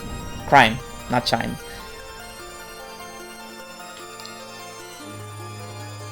Since the chain lock is not functioning, it is impossible to use it to create a seal. Objection overruled. Erika repaired the chain lock. B. Impossible! How could she have repaired a brass chain? It was possible. Have you forgotten, Battle? The packing tape seals. Erika used that packing tape to join the two cut ends of the chain together, sealing them. In other words, the chain was repaired by the packing tape, and this room once again became a closed room locked from the inside. Objection. Erika-san has already used up her packing tape seals, hasn't she? She shouldn't be able to use them anymore. Objection overruled. The use of the packing tape wasn't limited by the number of scripts, right? It was by the number of rooms. The only restriction was to limit it only 3 rooms. Erika chose this guest room to be one of those rooms. So, Erika has the right to seal as many places as many times as she wants within this room.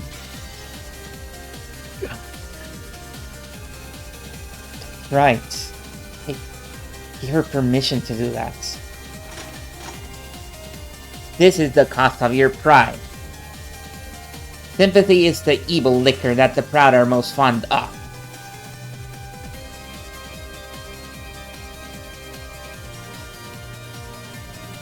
So, with this retroactive move, I proclaim that the chain lock has been repaired by the pack and tape seal, and has regained its original functionality.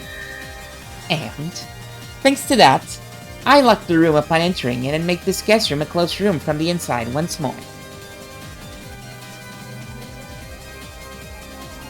The white piece Erika held aloft represented the seal caused by the chain lock. I owned you.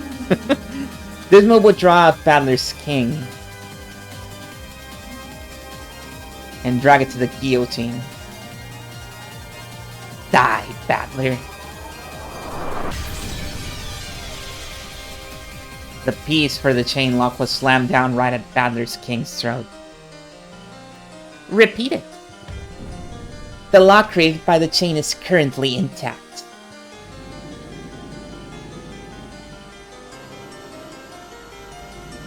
Battler's face contorted. Battle, who was watching from behind, grimaced even more. This move was very painful. If his logic had him hiding in the closet until Erika left, using the uproar in the bathroom to escape, then the chain lock must have been undone. In other words, he couldn't respond to her demands. If he didn't respond, Erika would use the blue truth in her next move. She would probably say, "You hid in the closet," and use the disturbance in the bathroom to escape.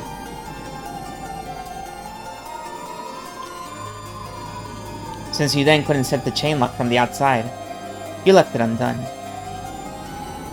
And she would be right. This was checkmate. As Erika had predicted, he would strike the finishing blow on the second move. And on top of that, he would probably use the disappearing Battler to solve most of the crimes that were to follow.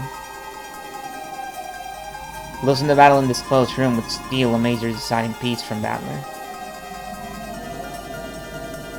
What if he responded to her demands? What if he could say the lock created by the chain is still intact?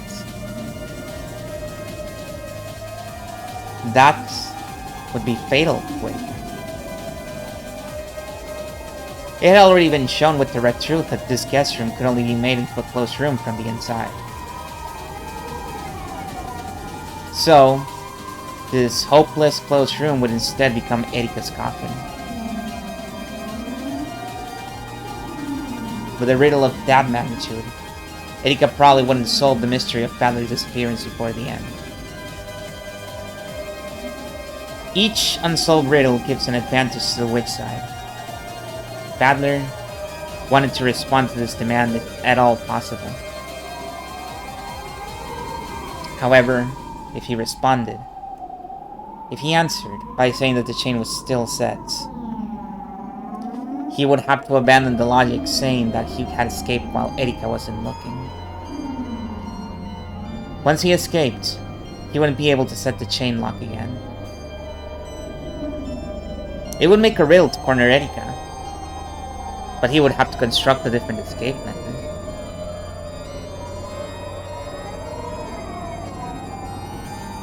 Even a move such as him leaving the closet during the scene in the bathroom and hiding in another place, say, under the bed, wouldn't work because he had proclaimed that Battler does not exist within the guest room. If he construct logic that allowed him to escape from here while preserving the chain lock's position, then Erika would be the one facing a fatal blow. However, if he didn't have that logic, if he failed, it would be a logic error. The worst and lowest forbidden move that would instantly end the game in his defeat. He would have no way to recover. For Battler, deciding how to respond to this demand was a very advanced and difficult decision. Either way, Erika would probably corner him. that case, my choice is obvious. Battler-san. This guest room has already been restricted in many ways by the Red Truth due to its closed room nature. How do you plan on escaping from this? Only I could do something about the chain lock. Only... if he could somehow get around the chain lock, he could force Erika to deal with a terrible closed room. It would probably end up as a finishing blow to her. But in order to do that, he would need to make a trip for escaping the closed room that existed before Erika came back. Which was now a closed room sealed by the chain that Erika said right after entering the room. And on top of that, he had to make sure that the chain that could only be set from the inside remained in place. If he could do that, if he could find a way, then it would end here. I still can't think of that trick. Right now, Erika is demanding to know whether the chain lock is still set or not. We need to decide where I'll take that challenger back down. And I need to do it right now. If I can find a certain win trick, and this is the end. If I don't have that trick, I should just acknowledge that I slipped out of the closet, undid the chain and escaped, backing out of the fight. If I say the chain was set without a trick up my sleeve, then it's impossible for me to escape. In other words, it's a logic error. Even if we lose a fight in this room, there still might be chances left to us. We've still only started the second day, haven't we? We have plenty of time to reconstruct an impossible murder. No, not good. If I acknowledge that I've escaped from this room now, it's the same as acknowledging that I'm the culprit. If I back down from a fight in this room, it's the same as accepting my defeat in this game. Badler's point was a valid one. Since all of the other humans were still locked in the guest house. Then, if Badler alone was alive and free to move, Erika would probably base her explanation for all of the following impossible crimes in the Blue Truth that Badler was the perpetrator. If they want to forcefully turn that around, they will have to rewrite their tricks and logic so that someone other than Badler would be set up as the perpetrator. If they fixed up one flaw, it would give rise to new flaws, which might eventually pile up and kill Badler. Even running away would mean tightening the noose around his own throat. The first truth, that Badler is the culprit, has already been hit upon, and yet I have to struggle desperately to get out of this. I need to. On the edge. Definitely being cornered in a dangerous spot. However, if I can just change my position, everything might turn around at once. If I can just make this chain my weapon, I can kill Erika. Wait, are you actually going to respond to her demands? Is there any way to escape without undoing the chain lock? There isn't. If you respond, you lose instantly from the logic error at the end. It's clear which choice we ought to make. Yeah, it's clear. No matter what move we choose, it'll turn for the worse just as Erika wants. If it's horrible either way, I'd like to choose the move that has the biggest reward if we win.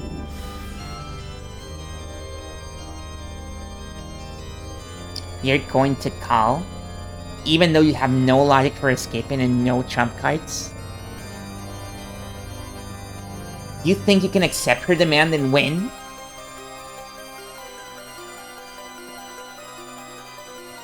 My cards might be useless.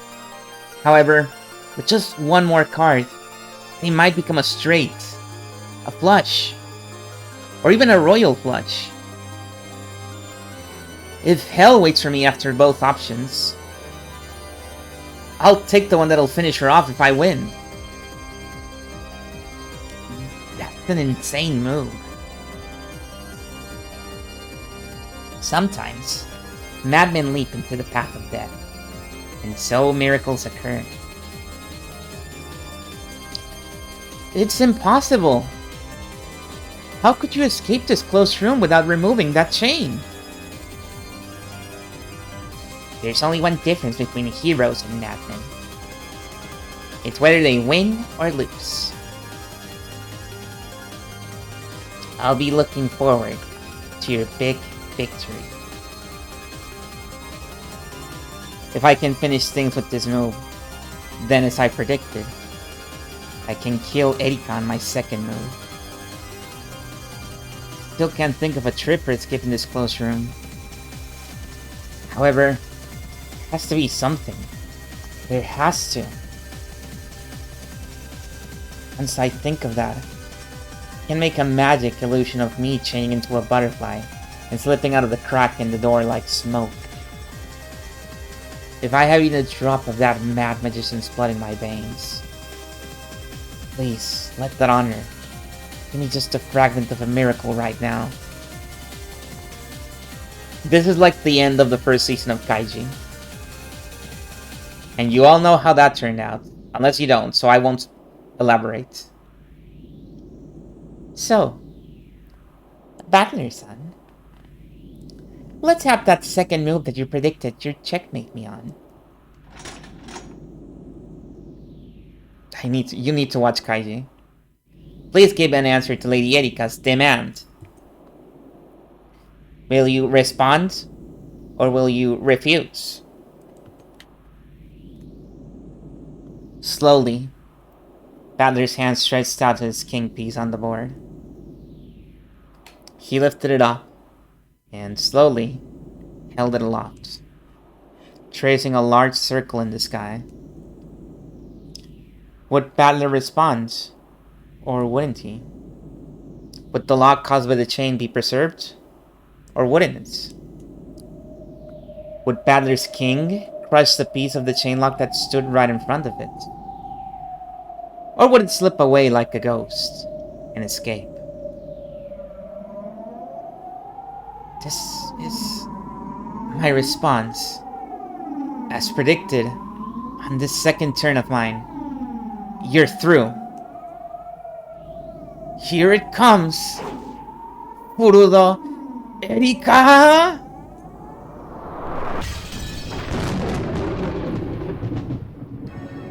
Battler's king had become a black lightning bolt that crashed down onto the board. Where had it gone? On top of the piece of the chain lock? Or past that piece? I will repeat it. The lock caused by the chain is intact. Battler's king had left the chain lock piece in its place and had slipped past it.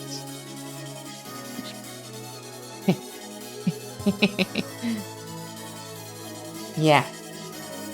It sure would be cool if you could say that the chain lock was still set, wouldn't it? Don't you think that'd be cool? But do you know what we call a fool who's full of himself and jumps into the path of death? Just because it's cool? No clue. Ushiromiya Battler. That's what we call them. Ah! I file a motion for a logic error. The red truth of yours now has cut off your own logic. Please have the impartial referee make her judgment immediately. Great Lady Lambda Delta! Motion received. Lambda Delta. Does this make logical sense? Your inspection, please. Motion received. Batman. Show me. Let me see your cards. Adler. Fun. It is a royal flush, right? If you got nothing, you won't get out of this with just a sorry, okay? Yeah. I have no intention of apologizing. If it's a logic error, the game board will be blown away. You've inherited this game board from Dad. It's the one thing you have left of that precious Dad. So, you must not allow for a logic error. A logic error only becomes established when the witch admits to it. As long as they can keep thinking of new logic to escape with, they will not die. Cannot die. However, that would be like living in an endless living hell of the minds.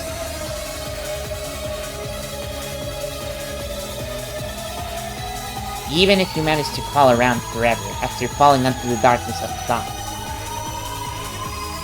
you'll just be eternally trapped in a hell where you constantly think of ways to escape that closed room, while refusing to accept your logic error.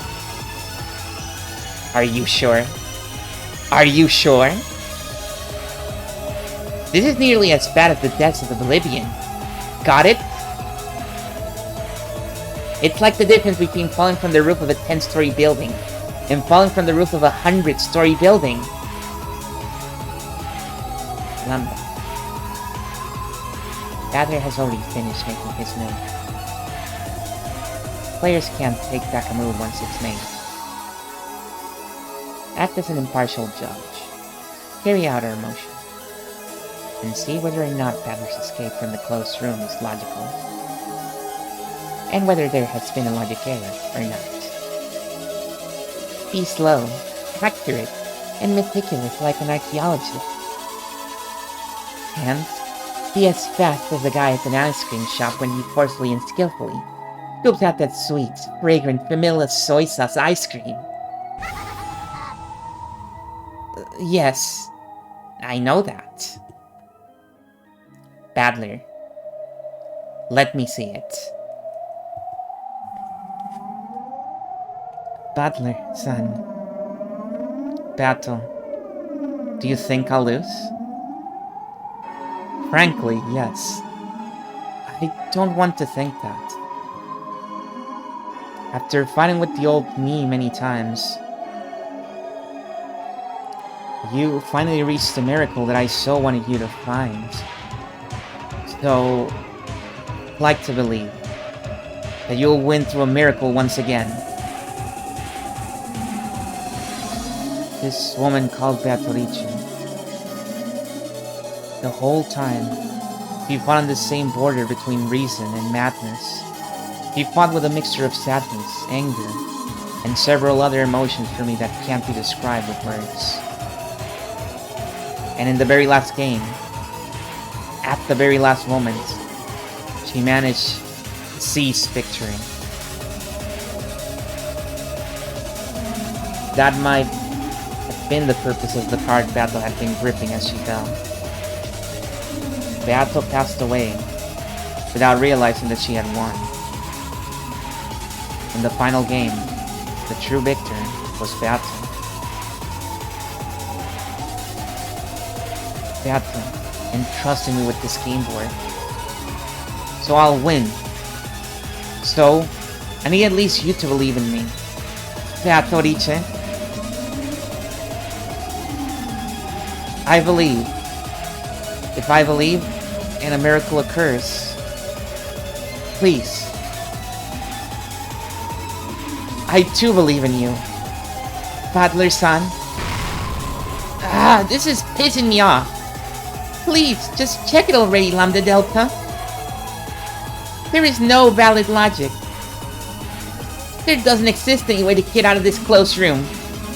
You are overeager, Battler-san. If you could win with this, that'd be cool. If you just vanished even though the chain is still set, that'd make you so awesome. So cool, so mysterious. Hold me. Like hell you can. Like hell you can do it. If you could do that, you really would be a witch.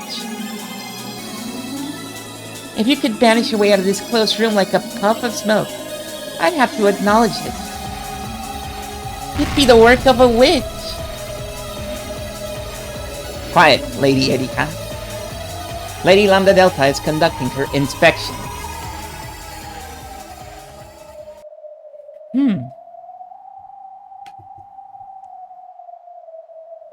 Pass through. One move. Go back. In corner.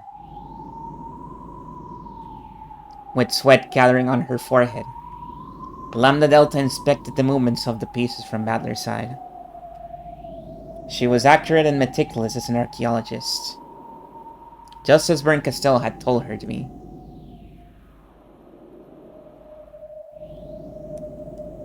After gulping stiffly, Lambda looked several times between the formation of the pieces on the board. And a bit of a... Not exactly a typo, but they forgot to put a hyphen there. And Battler's face, which remained tense but steady.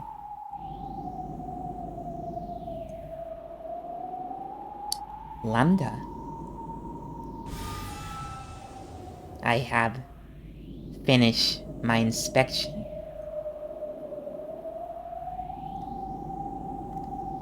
There's no way the logic works. Please, God.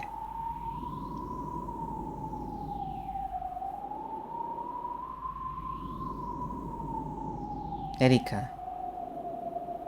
What? I'm so sorry. Which way am I supposed to take that? It was fun. Now, this is the end. I told you! Which way am I supposed to take that? Silence. I have finished inspecting Battler's move. My decision is that you are not the father. It's valid. Valid?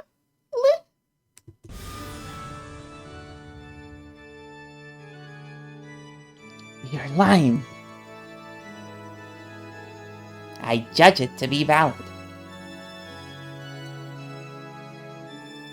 He's presented logic that doesn't violate any of the red truths, and I've finished checking it. The move by the player on the witch side, along with that final red truth he repeated, are valid.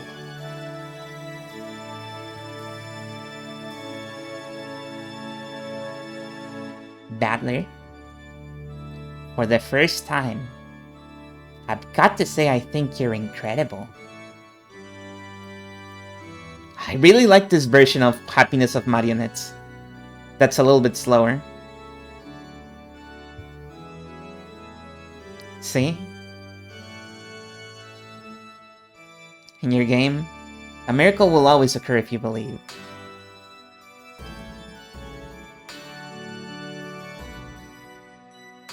Battler, son.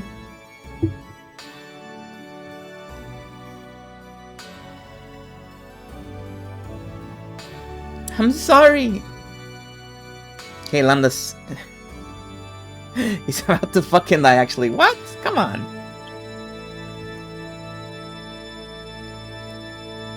If only I had believed more strongly.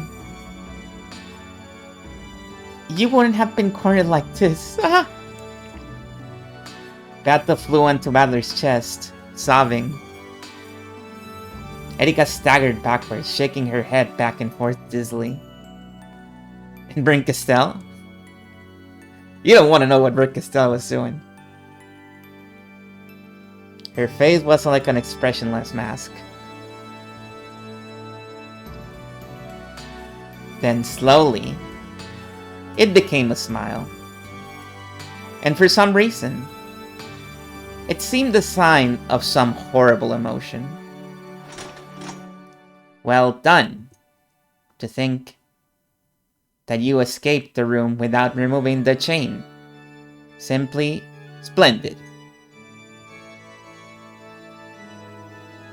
With her small hands, Planner slowly started to applaud quietly. She was followed by Gertrude, and then Cornelia. And then by Bato and Lambda Delta too. Applause filled the room.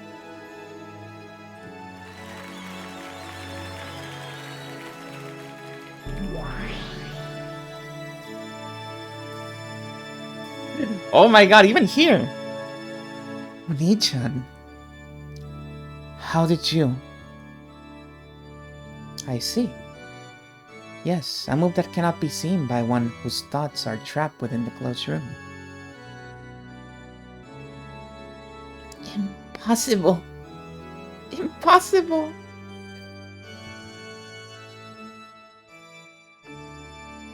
As Lambda Delta watched Erika, who was breathing hard, shocked and dizzy with a despair she couldn't accept, she had to take her hat off to the swiftness of Battler's heart and intellect, and to the power of this miracle. Incredible, Ushiromiya Battler. It's my complete loss for thinking that your power and battles would cancel each other out and bring an eternal draw. And Byrne, who thought everything would move according to her plan, even though she already knew your true strength, has also suffered a complete loss. Byrne is the witch who waits for miracles. You are the witch who summons miracles. You are not Byrne's piece. Just now, without a doubt, you have surpassed Byrne. You really did. In this one moment, think up a trick by which to escape from this closed room. As Erika had predicted, Battler had been hiding in the closet. Then, during the disturbance in the bathroom, he had snuck out of the door. Erika had guessed this much. That's why they retroactively set the chain lock and sealed it to prevent Battler from doing this very thing. The chain lock cannot be reset from the outside. So, it should have been impossible to escape from the closed room. However, Battler didn't let this thinking get trapped inside this closed room, and so, he broke through. It doesn't matter who. But let's explain it with his mother, Ep6. Just like Battler, the life or death status of the rest of the first Twilight victim has not been specified by the Red Truth. In other words, just like Battler, the others, and Kiria specifically, can still move. And their closed rooms were not sealed, so they can go out as they please. Kirie had come to save him. Kirie followed behind Erika, and waited in the hallway while the latter entered the guest room and sealed the door from the inside. Then, after Battler undid the chain lock and escaped, she entered the room in his place. Then, Kirie reset the chain lock from the inside and hid in the closet, just like Battler had done. Yes.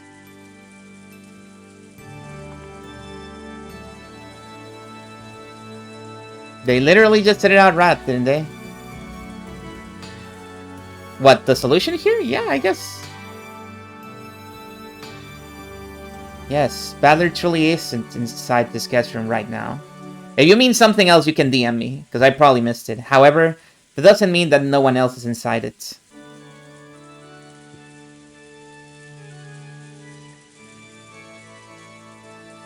Kiria took Battler's place in the closet.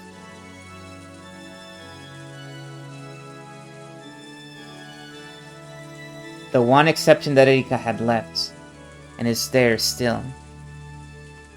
Kiria saved Battler.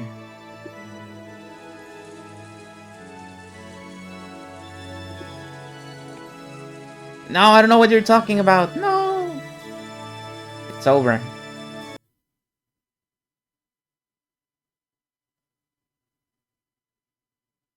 Ushiromiya Kirie cannot save Battler.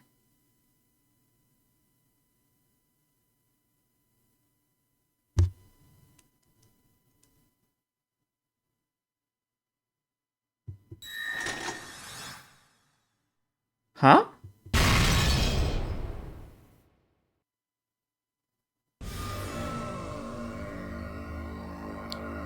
What do you mean? Ushiromiya Kirie cannot save Battler. Why not? There's no rec saying that Kirie can save Battler. Wait a second, how are you using the red truth? Valid. Planner's red truth is valid. Requesting permission to unsheep the red key. Permission granted.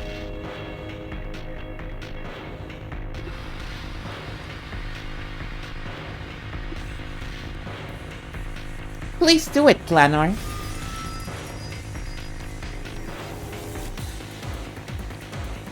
How? How can you give that permission? It's valid. As a result of an impartial judgment, I guarantee this red truth. Without telling us your reason? We'll tell you that soon.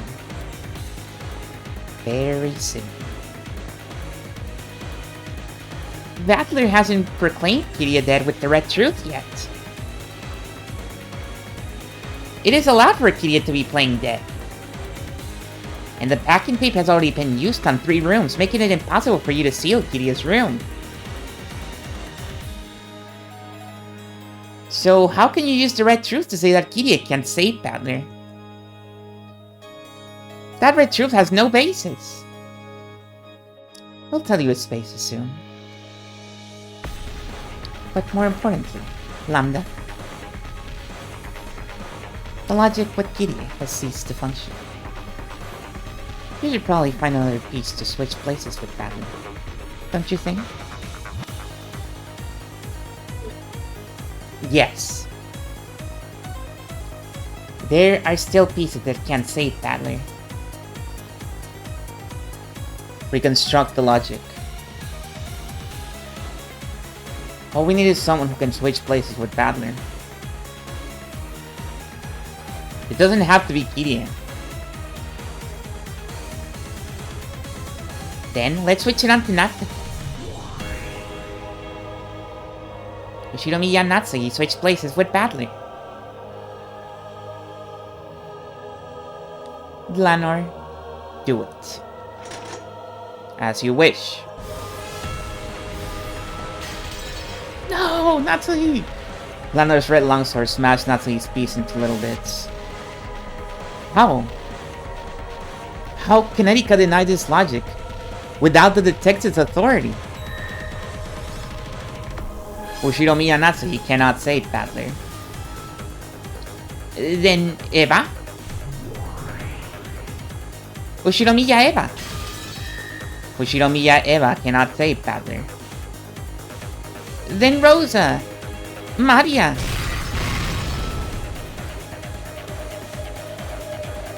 Useless.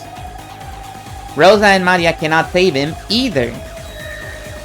Death, death, death, death, death, death. Die to death. Sentence to death. The great equalizer is death.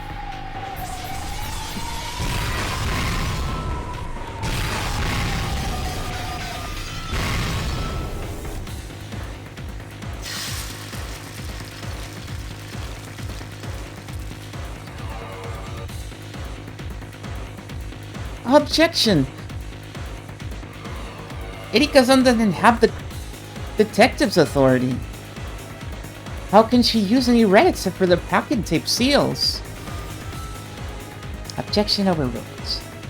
Not having the detective's authority does not imply that one cannot use any red at all. There's something she can use.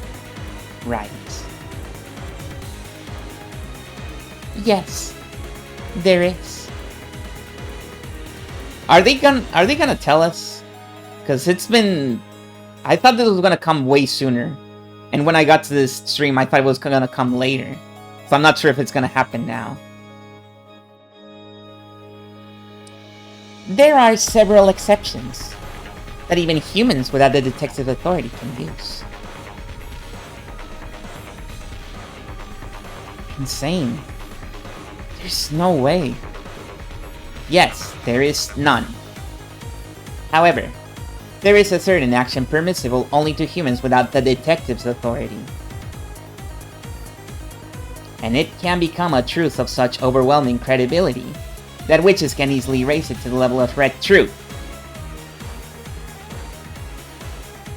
Oh, sis. Fucking buckle up. Certain action permissible only to humans who aren't the detective? Only to humans who are not the detective.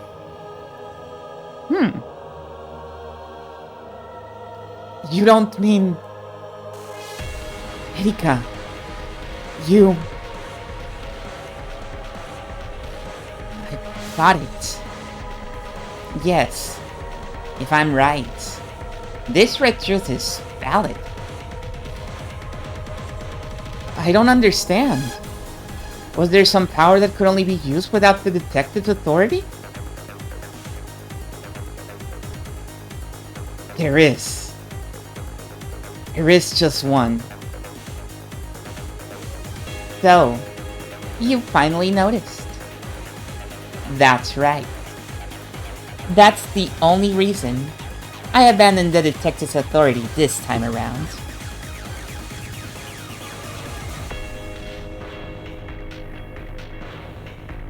You told me I could make the detective proclamation whenever I wanted, right? Well, unfortunately, I am no longer capable of making that proclamation. Which Nox rule was it? Noxus 7. It is forbidden for the detective to be the culprit. You mean... what? Finally, Bata realized everything. Yes, the detective's authority bestows several powers that are useful for reasoning. But it eliminates one single privilege. That is Noxus 7. It is forbidden for the detective to be the culprit. In this game, it is impossible for humans without the detective's authority to examine corpses perfectly. So, there have been several tricks where the dead have all been faking and walking around where they please. You probably thought you could use that logic to create several impossible crimes after this. When I said that I wouldn't make the detective proclamation, somewhere on the inside, you must have said, I've won. You're pretty sly yourself. You gave me the packing tape seals, seemingly out of mercy. But that was because you planned to have all of the first Twilight victims survive, band together, and carry out the crimes. So, you gave me only 3 rooms worth, which wouldn't cover all 6 people. No matter which rooms I sealed, at least one of your underlings could move freely. You must have been plotting to use that to corner me. But, too bad. Your naivety really pisses me off. Stupid man. Admit it. Admit that I fell for your monkey show. Whoa. That in my pride I tried to show you some mercy. It's not a monkey show, it's a rat show, okay? That's right. Even without the detective's authority, there is a way for humans to do it. A way to make sure that a corpse examination cannot fail.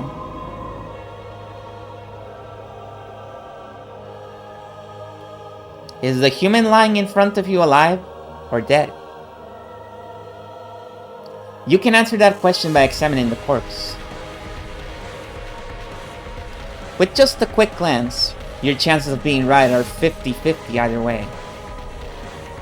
Various bits of knowledge and experience can be used to obtain a more precise result. However, no matter how much you do that, while you can reach up to 99%, you can never reach 100% accuracy. That's what most people would think. However, there is one way.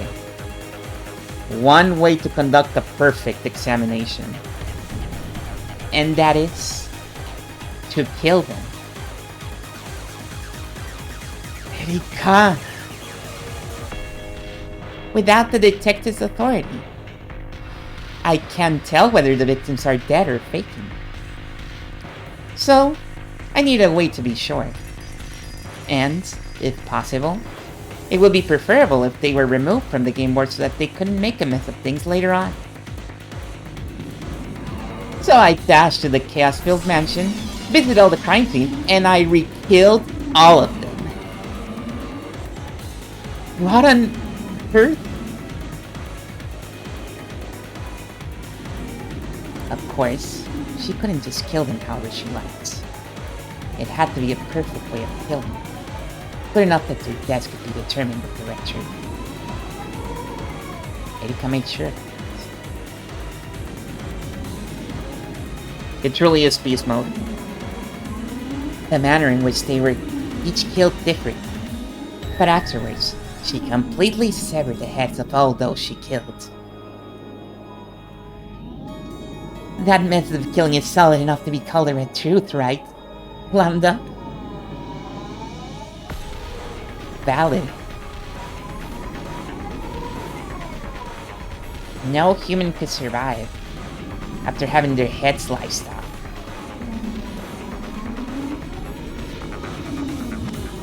Could you have severed all of those heads without getting any blood on you?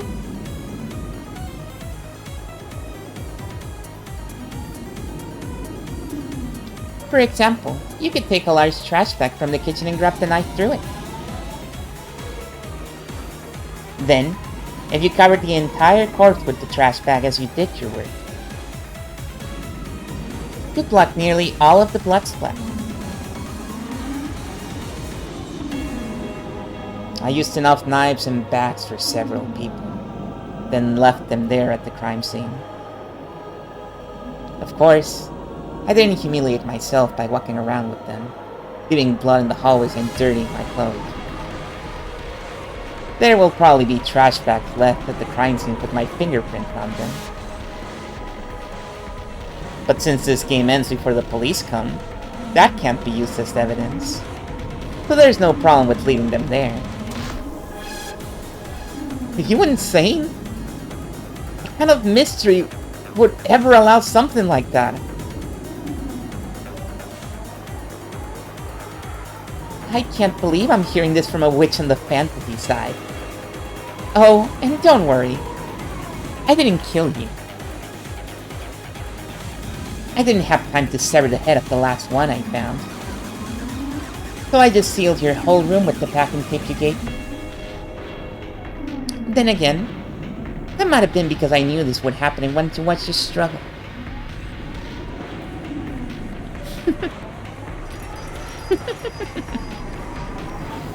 Oh, that's right. Just as I can say that I killed them in red, I can say one more thing. At that point, Erika stopped for a second. Yeah, it's a really good line. And can she really be wearing an even uglier expression than everything before now? With that highest quality face, she spoke.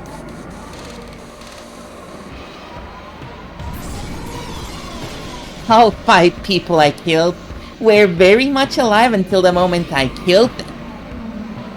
Everyone faithfully played dead as best they could until the moment just before I killed them. Okay?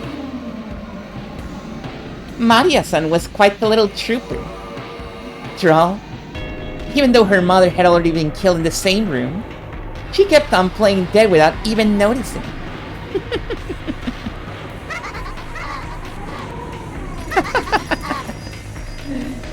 They're demons. Up until now, many witches and demons have appeared in this tale. For the first time, here are true demons. You bastard! You bastard! This time, Beato understood the entire plot of this tale. This tale was just a story of a prank. Surely, someone had thought of playing a slightly harsh trick on this inconsiderate guest, who loved to show off her intelligence and act the part of a great detective.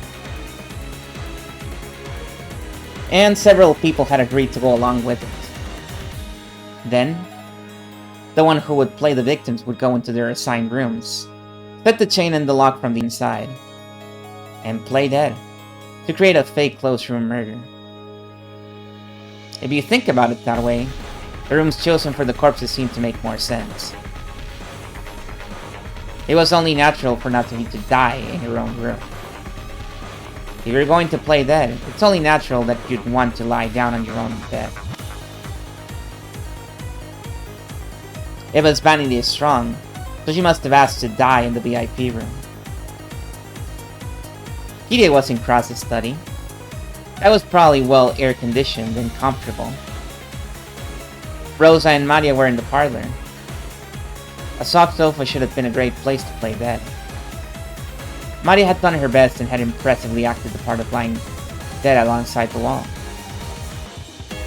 Badler was in the guest room. The temperature here was also nice. The bed must also have been fairly pleasant. Yes. The victims for the first twilight had all died in comfortable rooms. In the past games, the corpses had often been found exposed in the courtyard or under the rose garden arbor, in the cold garden and shed or in the boiler room. This time there were no victims in any such inhospitable environments.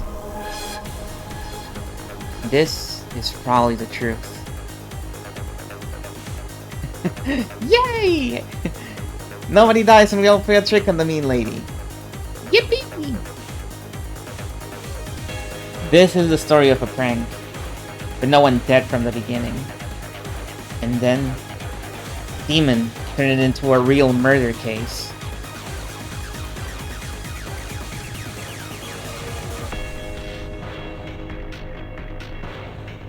You do have the right to speak ill of Lady Erika.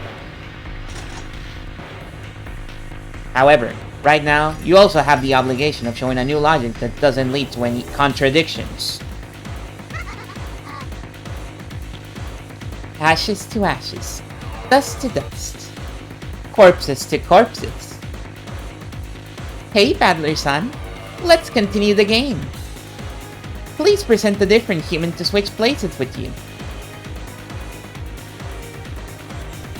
If you don't, your trick will become a logic error. There's now no one who can come to the rescue. Erika's killed all of them. Damn it! Damn it! Damn it! Damn it! Hello, Flo. Battler-san, please, calm yourself. Does not look good. Now's the time to hold back your tears and fight. Even if you've lost 5 pieces who can save you, there's still the 11 people in the guest house. You're right. Kraus, Hideyoshi, Rudolph, George, Jessica, Shannon, Kanon, Kenji, Koda, Kumasawa, Nancho. Doesn't matter who, as long as someone comes here. Somebody help! But it's no use. Please look at this. Gertrude, Cornelia. Let it be known that we are here and ready. Blackler, Sean. Please look at this. What are these? Erika was now so excited that her pronunciation was tumbling all over the place. Pointed at 2 doors.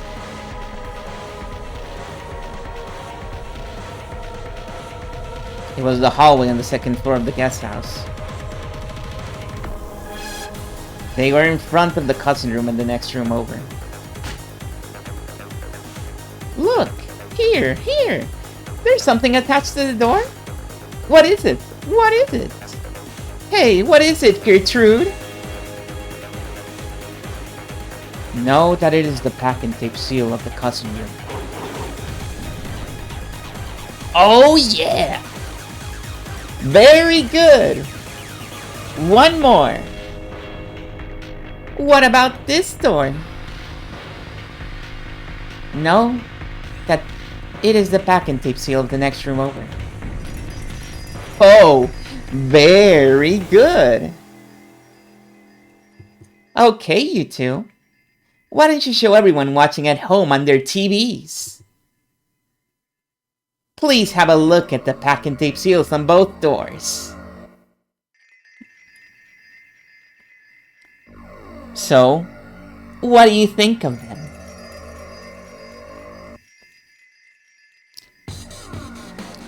Doors exclude windows in this scenario. When they say a room is sealed, includes doors, windows, and any other special passage. This has been a long-established rule, sadly, so... Yup. Are they broken? Or aren't they? Please, let us have the red truth. Please, allow me to speak. Know that neither is broken. Know that an unbroken seal proves that there are still none who have entered or exited. It needs no second telling. But know that entry or exit without breaking the seal is impossible. Good. Battler, it is as you see. There no longer exists anyone who can save you. The victims of the first Twilight have all been killed, and the guest house is still sealed. No one can come to the rescue. Erika had guessed that this moment might come so long ago.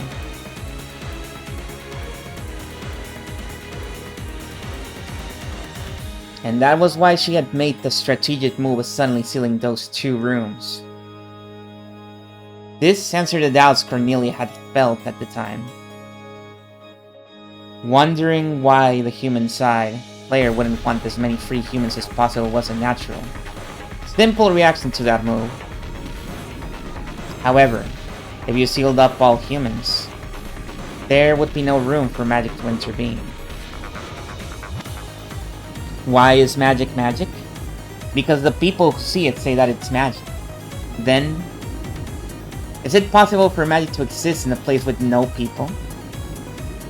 Does the lack of anti-magic doctrine mean that there's no problem? wrong.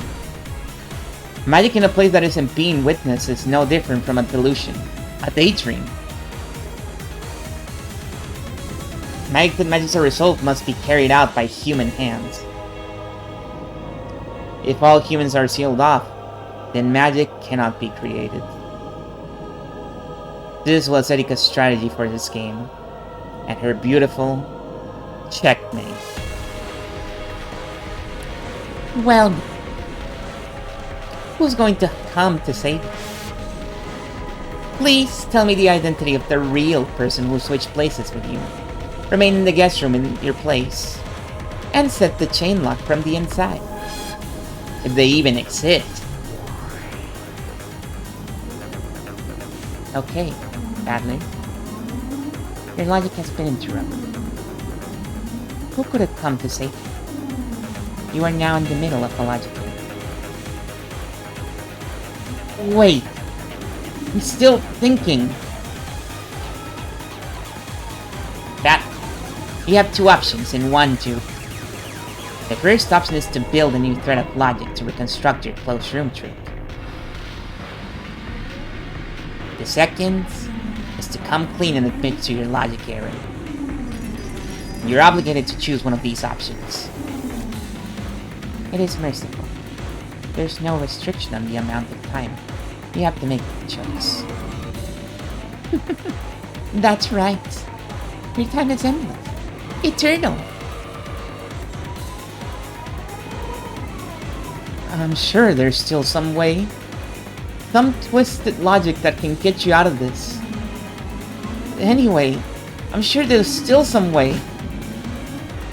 I'm thinking about it. What about you, Beato? Let me know if you find anything. I'm sure the old Beato could have managed something. She built up several closed rooms like this. Beato felt awful. Why was she Beato, yet not? Surely the old her would have thought of a trick under these restrictions. If only she could do that, she could guide Badler to victory. She couldn't do it as her current self. Yeah, I'm sure you'll think of a good trick. Eventually. Sure, probably. Maybe. Pretty sure it's impossible, though. So then, Badler, let's go back to the guest room. From now on, that will be your world.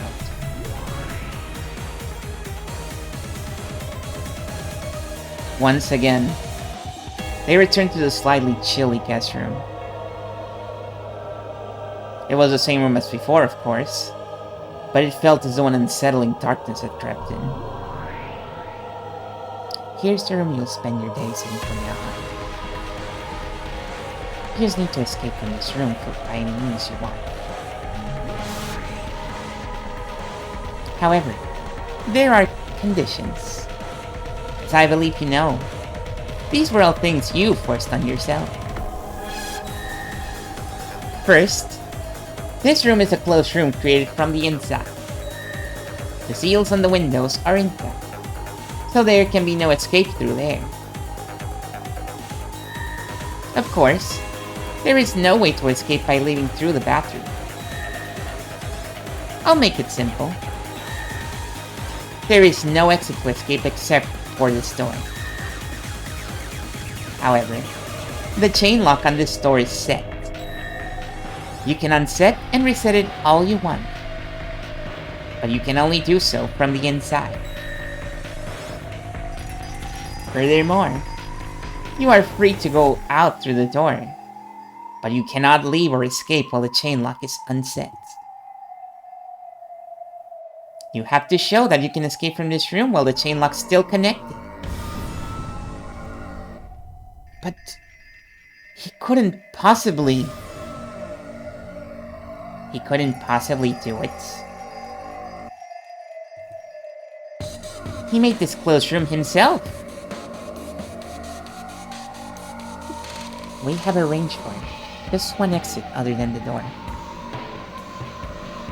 That one's in the bathroom. My merciful master has given you a last way out, and you failed to think of any trick to escape. Please, listen up. Frank still guided Paddler to the bathroom.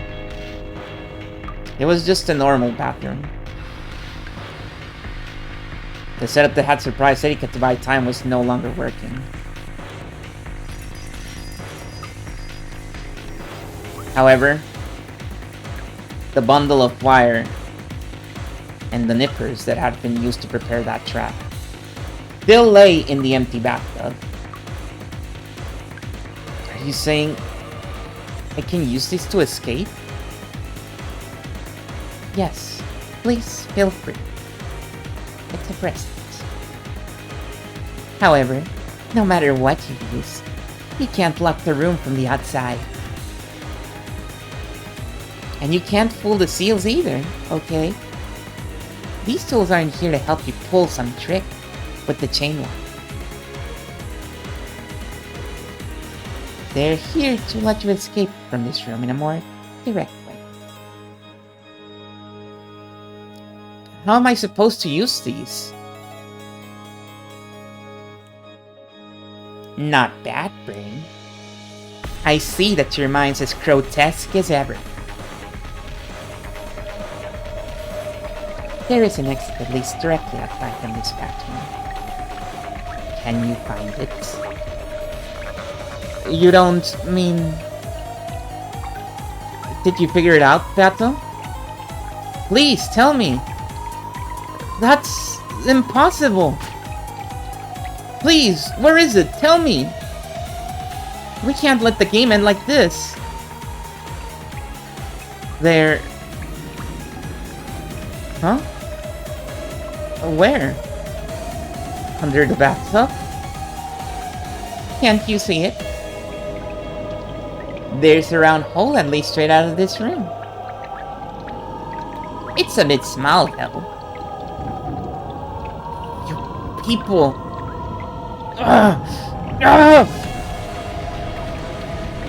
It's the drain right there at the bottom of the bathroom.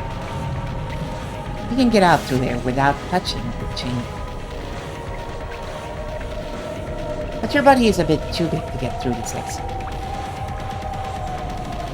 That's why I decided to lend you those tools. You can escape through the drain. How? She couldn't been using those nippers for 100 years to widen that hole, right? Battler and Battle had already realized. They had figured out this demonic way out the demons were proposing. Just use those nippers and cut your body down to a size that can fit. Crunch, crunch. Might as well sit back in the tub and enter a hot shower. As you start from your feet going up.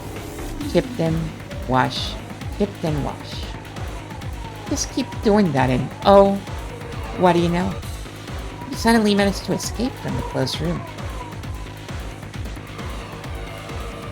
Oh, what do you know? It's right, my master. Looks like both siblings are gonna end up the same way.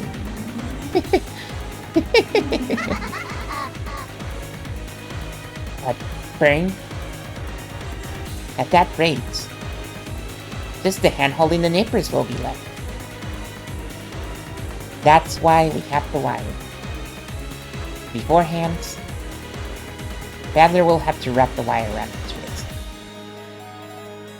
Then stretch the other end out of the corridor, through the crack in the door.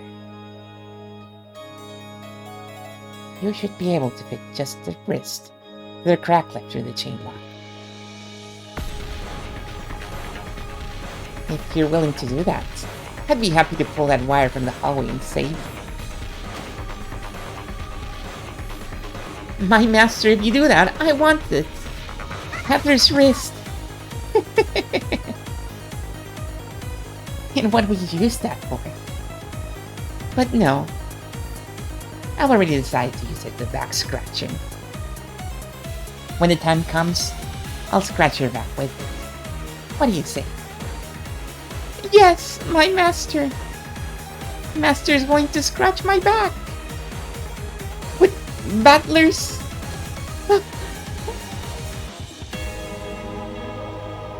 Find them annoying, irritating, obnoxious. Don't worry. It'll get quiet really soon. All noise to disturb you will now disappear for all eternity until you can escape from this room. That's a relief. I'll be glad of the quiet. Here's some advice from a survival hell. Enjoy this noise while you can. Even the annoying insects you hear will bring you fond memories to preserve your sanity amidst the eternal silence.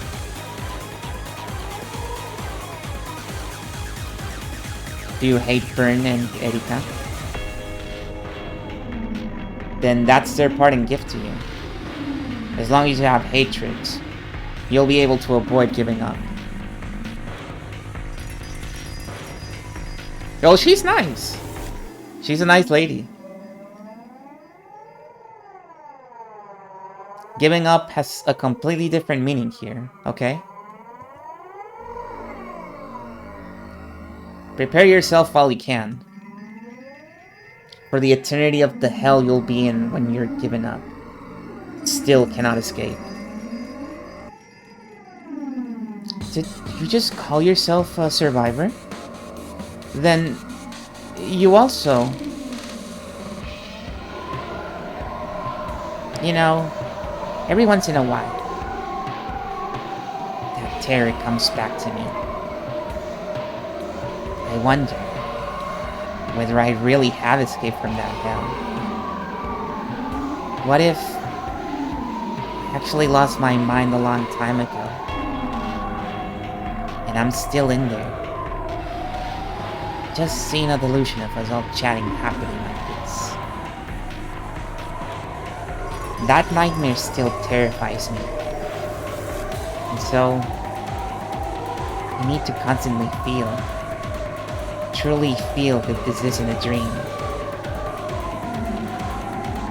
Hey, are you guys really real? You aren't just an insane delusion I'm having inside that hell, right? Right?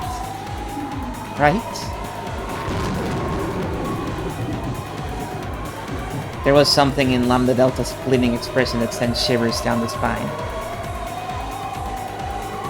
It was probably more terrifying than any threatening words she could have used with even the most vile expression on her face. It's time for a battler to realize. A logic error isn't so sympathetic that you can just stick out your tongue, ask for forgiveness, and say you'll be more careful next time. It is never worth risking one by leaving things up to chance, even if you feel that you can't back down at this point in the fight. It's time for him to face reality and learn the true risk and terrors implied by the world's putting one's life on the fight, which must sound so exciting for a man. Battler son, get a hold of yourself. Think deeply upon it as well. I'll think of a trick to escape this room with all I've got. I will come to save you. Hato. Ah! Hello, Pinsy. I'll definitely think of something. Just watch. Yes, definitely. Tests are done for me. Oh, congrats.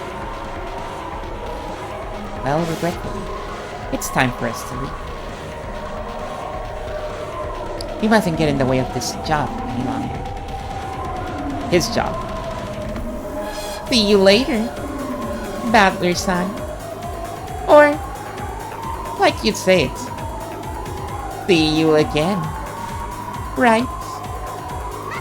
Have a nice day.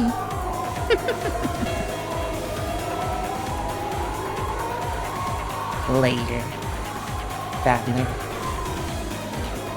Good luck. Battler-san, don't give up. You'll certainly think of a trick. I'll think as well, and I'll come back to save you.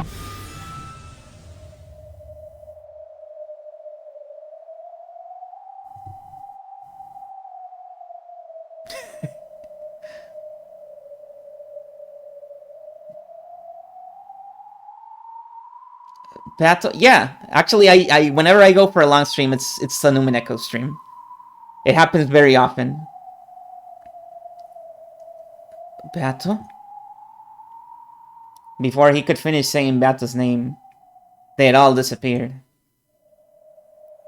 They hadn't disappeared in the golden spray, or turned into butterflies and flown away. Just as though there had never been anyone in this room since the beginning. Everyone but him had vanished in an instant. Nothing remains. Not their voices, their presence, their warmth, nor even the faint perfume Battle had worn. The frigid air of the room was wrapped only in the lonely sound of the wind and rain.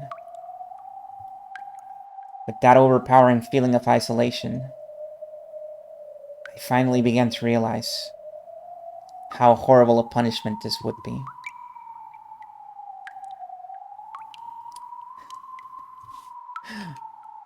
Before the dialogue appeared, I thought he was gonna say, "Man, guess I really got myself in a pickle, huh?" Damn those bastards. It can't be that hard to get out of a room like this. I mean, rooms are made so that people can go in and out of them, right? If they can't do that, you wouldn't call it a room. How pointless. It's easy to undo the lock and chain from the inside. Damn it. For some reason, I've always been clumsy, and undoing chain locks always gives me trouble. Oh, it's off. How pointless. Look, I can already open the door whenever I want. Hey. What's this cold feeling on my neck? What the hell is this? Why is there suddenly this iron collar around my neck that's attached to a chain? Damn it. Who would do something like that? When I reset the chain lock, it disappears. When I take it off, it appears. The chain's pretty long, so I can make it pretty far out into the hallway. But it won't let go of the door. Then if I close the door, stand on the outside and stick my hand through the crack, maybe I can figure out how to set the chain.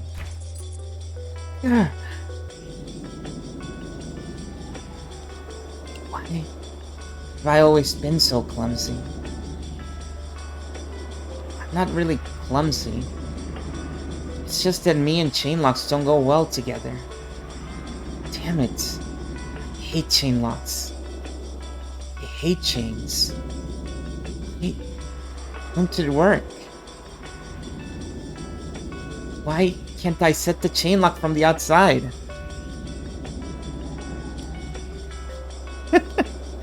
Uh-oh, this looks like another battle that I'm gonna have to fight. But as long as I have love, I can see that it's not useless. True. Damn it. Damn it. Oh.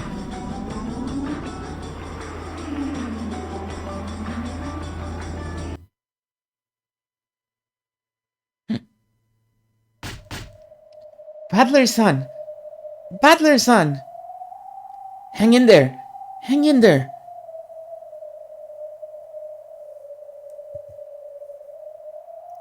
Can't get out.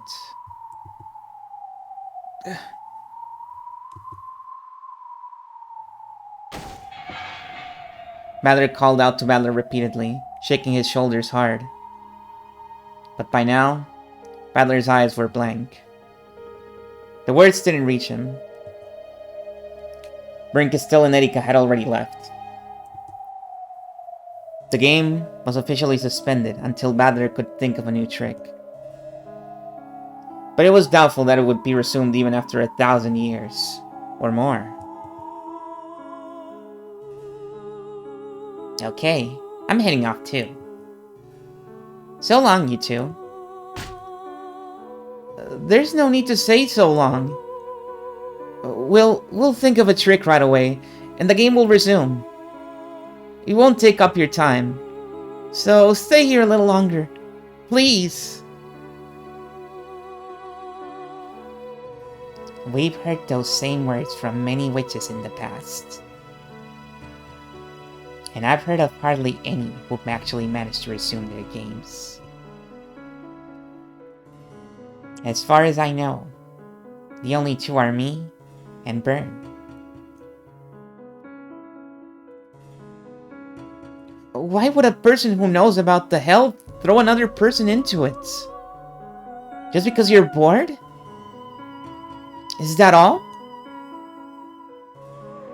Yeah, that's all.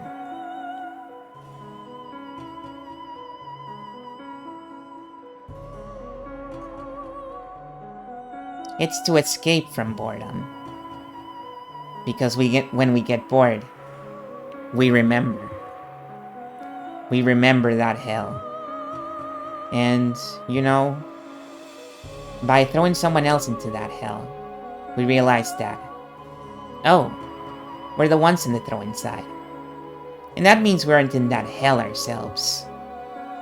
If we don't keep doing that, then the fear of that hell will overwhelm us.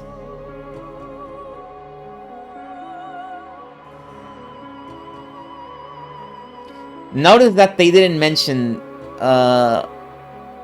Featherine. So Featherine really is just bored. Like, no, I am just bored. I don't have any trauma about it.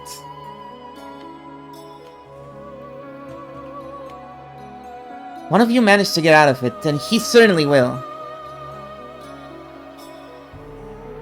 I will save him. I can say it with certainty. With certainty. You swear with certainty before me, Lambda Delta, the Witch of Certainty. Yes, with certainty.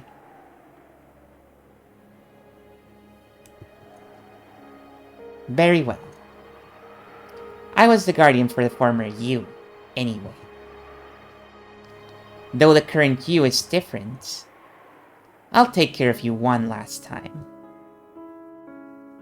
I'll give you a parting gift. And what is that? Hope. As long as you hold on to your certainty, your wishes will certainly come true. Are you listening? The old you was the endless witch, Beatrice. You used to love detective novels and detective impossible crimes. And you used those to make the claim that a witch existed, to make many people believe in magic, as one stage on your path to becoming a witch.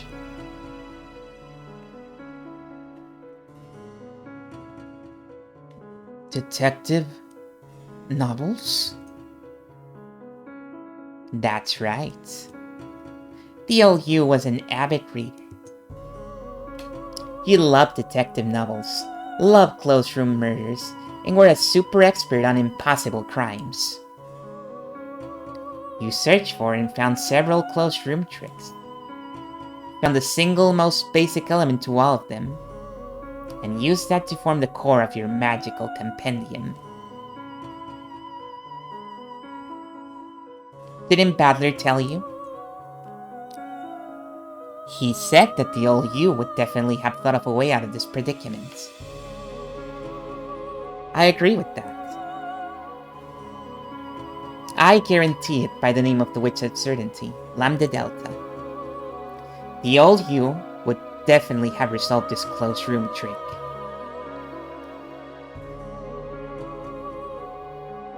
That's my parting gift to you. Goodbye. You've sworn to the witch of certainty that you'll act with certainty. So I won't say farewell. I'll see you again soon. Yes. We'll see you again soon.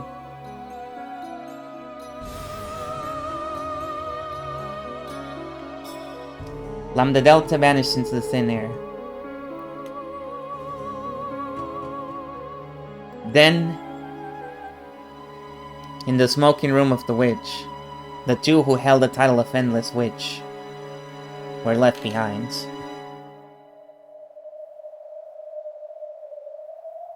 One had empty eyes. The other supported by First by his side. Ironically, it was the exact opposite of how their relationship had been in the previous game.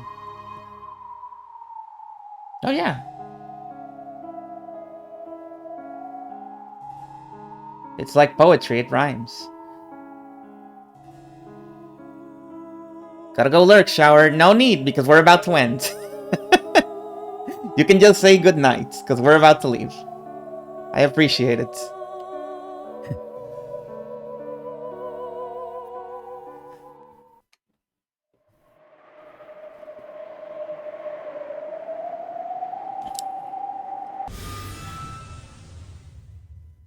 Okay.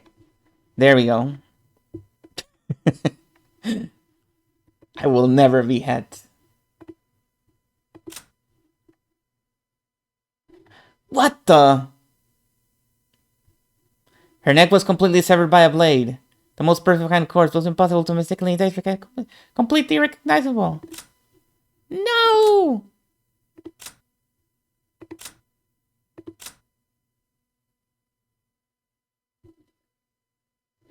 Well, okay. I definitely won't regret this in the morning. I'm sorry.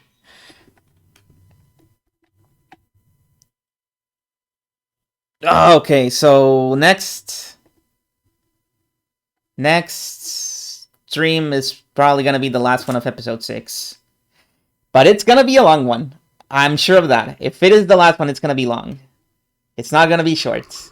There is still a hefty amount of visual novel left in this episode.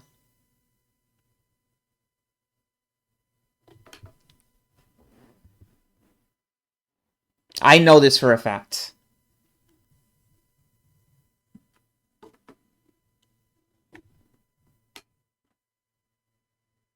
And if it isn't the last one, we're gonna make it to the doorstep of the climax.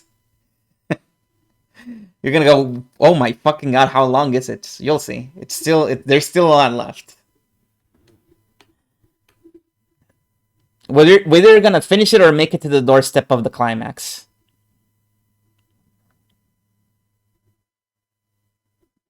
Okay, let's get out of here. Let's do the rating stuff.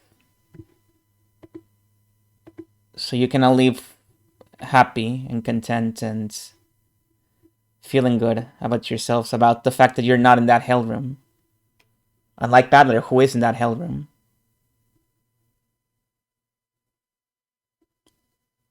Is this person still online, or is my Twitch just taking its sweet time updating? No, they seem to be still online, okay. Yeah, it sucks to be that guy. Aren't you glad you're not him? Thank you everyone very much for watching. Oh, yeah, I forgot. We might as well. I'm gonna read your answers. I'm gonna read your answers, guys. I'm gonna kill you. I need to see the individual one. Let's see. Everyone is fucking asleep, so it doesn't matter, but Okay, somebody was having fun. Somebody was having fun here. Let's see.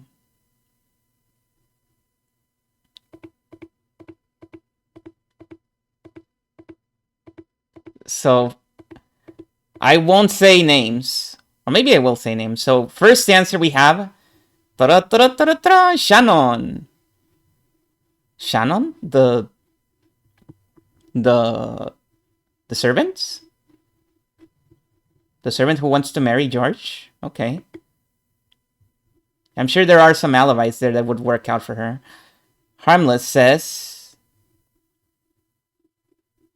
oh, a battler Tulpa. Okay. So, Harmless is pretty much in the same boat I was. More or less. I read names, I guess so. The first one is you, Bug. I'm gonna out you because I outed Harmless. Kenster. The friends we made along the way. Oh. Or rather, the friends we lost, because sins were committed, apparently. Fire Mountain, the Golden Witch of Rokenjima. Happy face. True. Fire Mountain with a smiley face. The author of the message bottles detailing mysteriously conflicting accounts of the Rokenjima massacre. Also true. Fire Mountain on her phone. FF7 Ever Crisis trailer, boys. We still don't know that. I need to watch that trailer to understand this one. And next is Eriko Christie. The killer was Killer Man. That can't be. That doesn't seem right. Killer Man cannot be Killer Man. Next we had Camilla, who says it's the magical chef Goda. Well, it has magic in the name, so it checks out. No, but I need to hear it is the main thing. I need to hear the guy say it. And that's about it.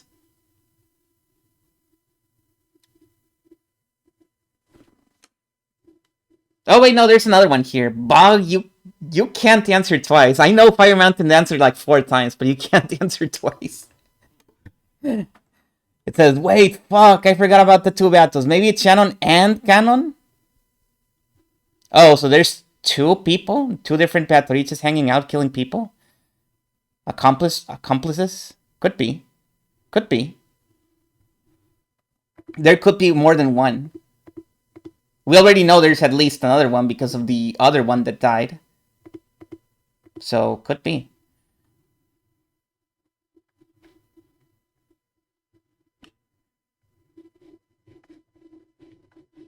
Also, I'm kidding. You can just keep submitting.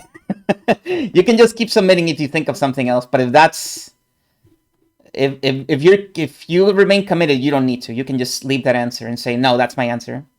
You can be you can be brave and manly and challenge head on like Battler did. Always commit to whatever bullshit you thought of, even if you know for a fact it's gonna kill you.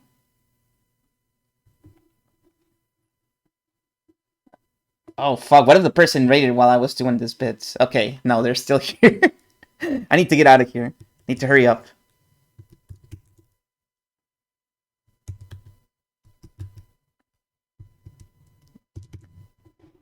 And now I need to check for spelling to make sure everything's right. Very good.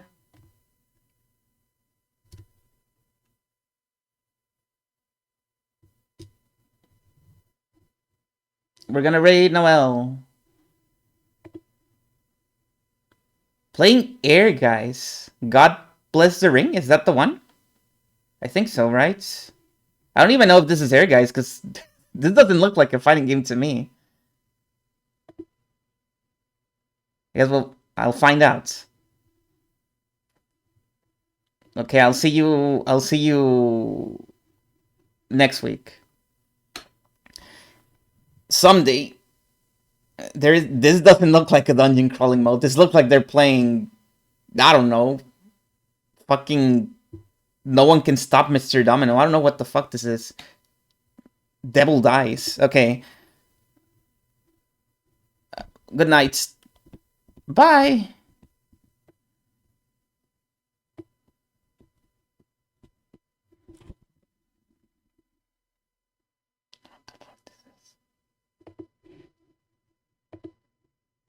Oh.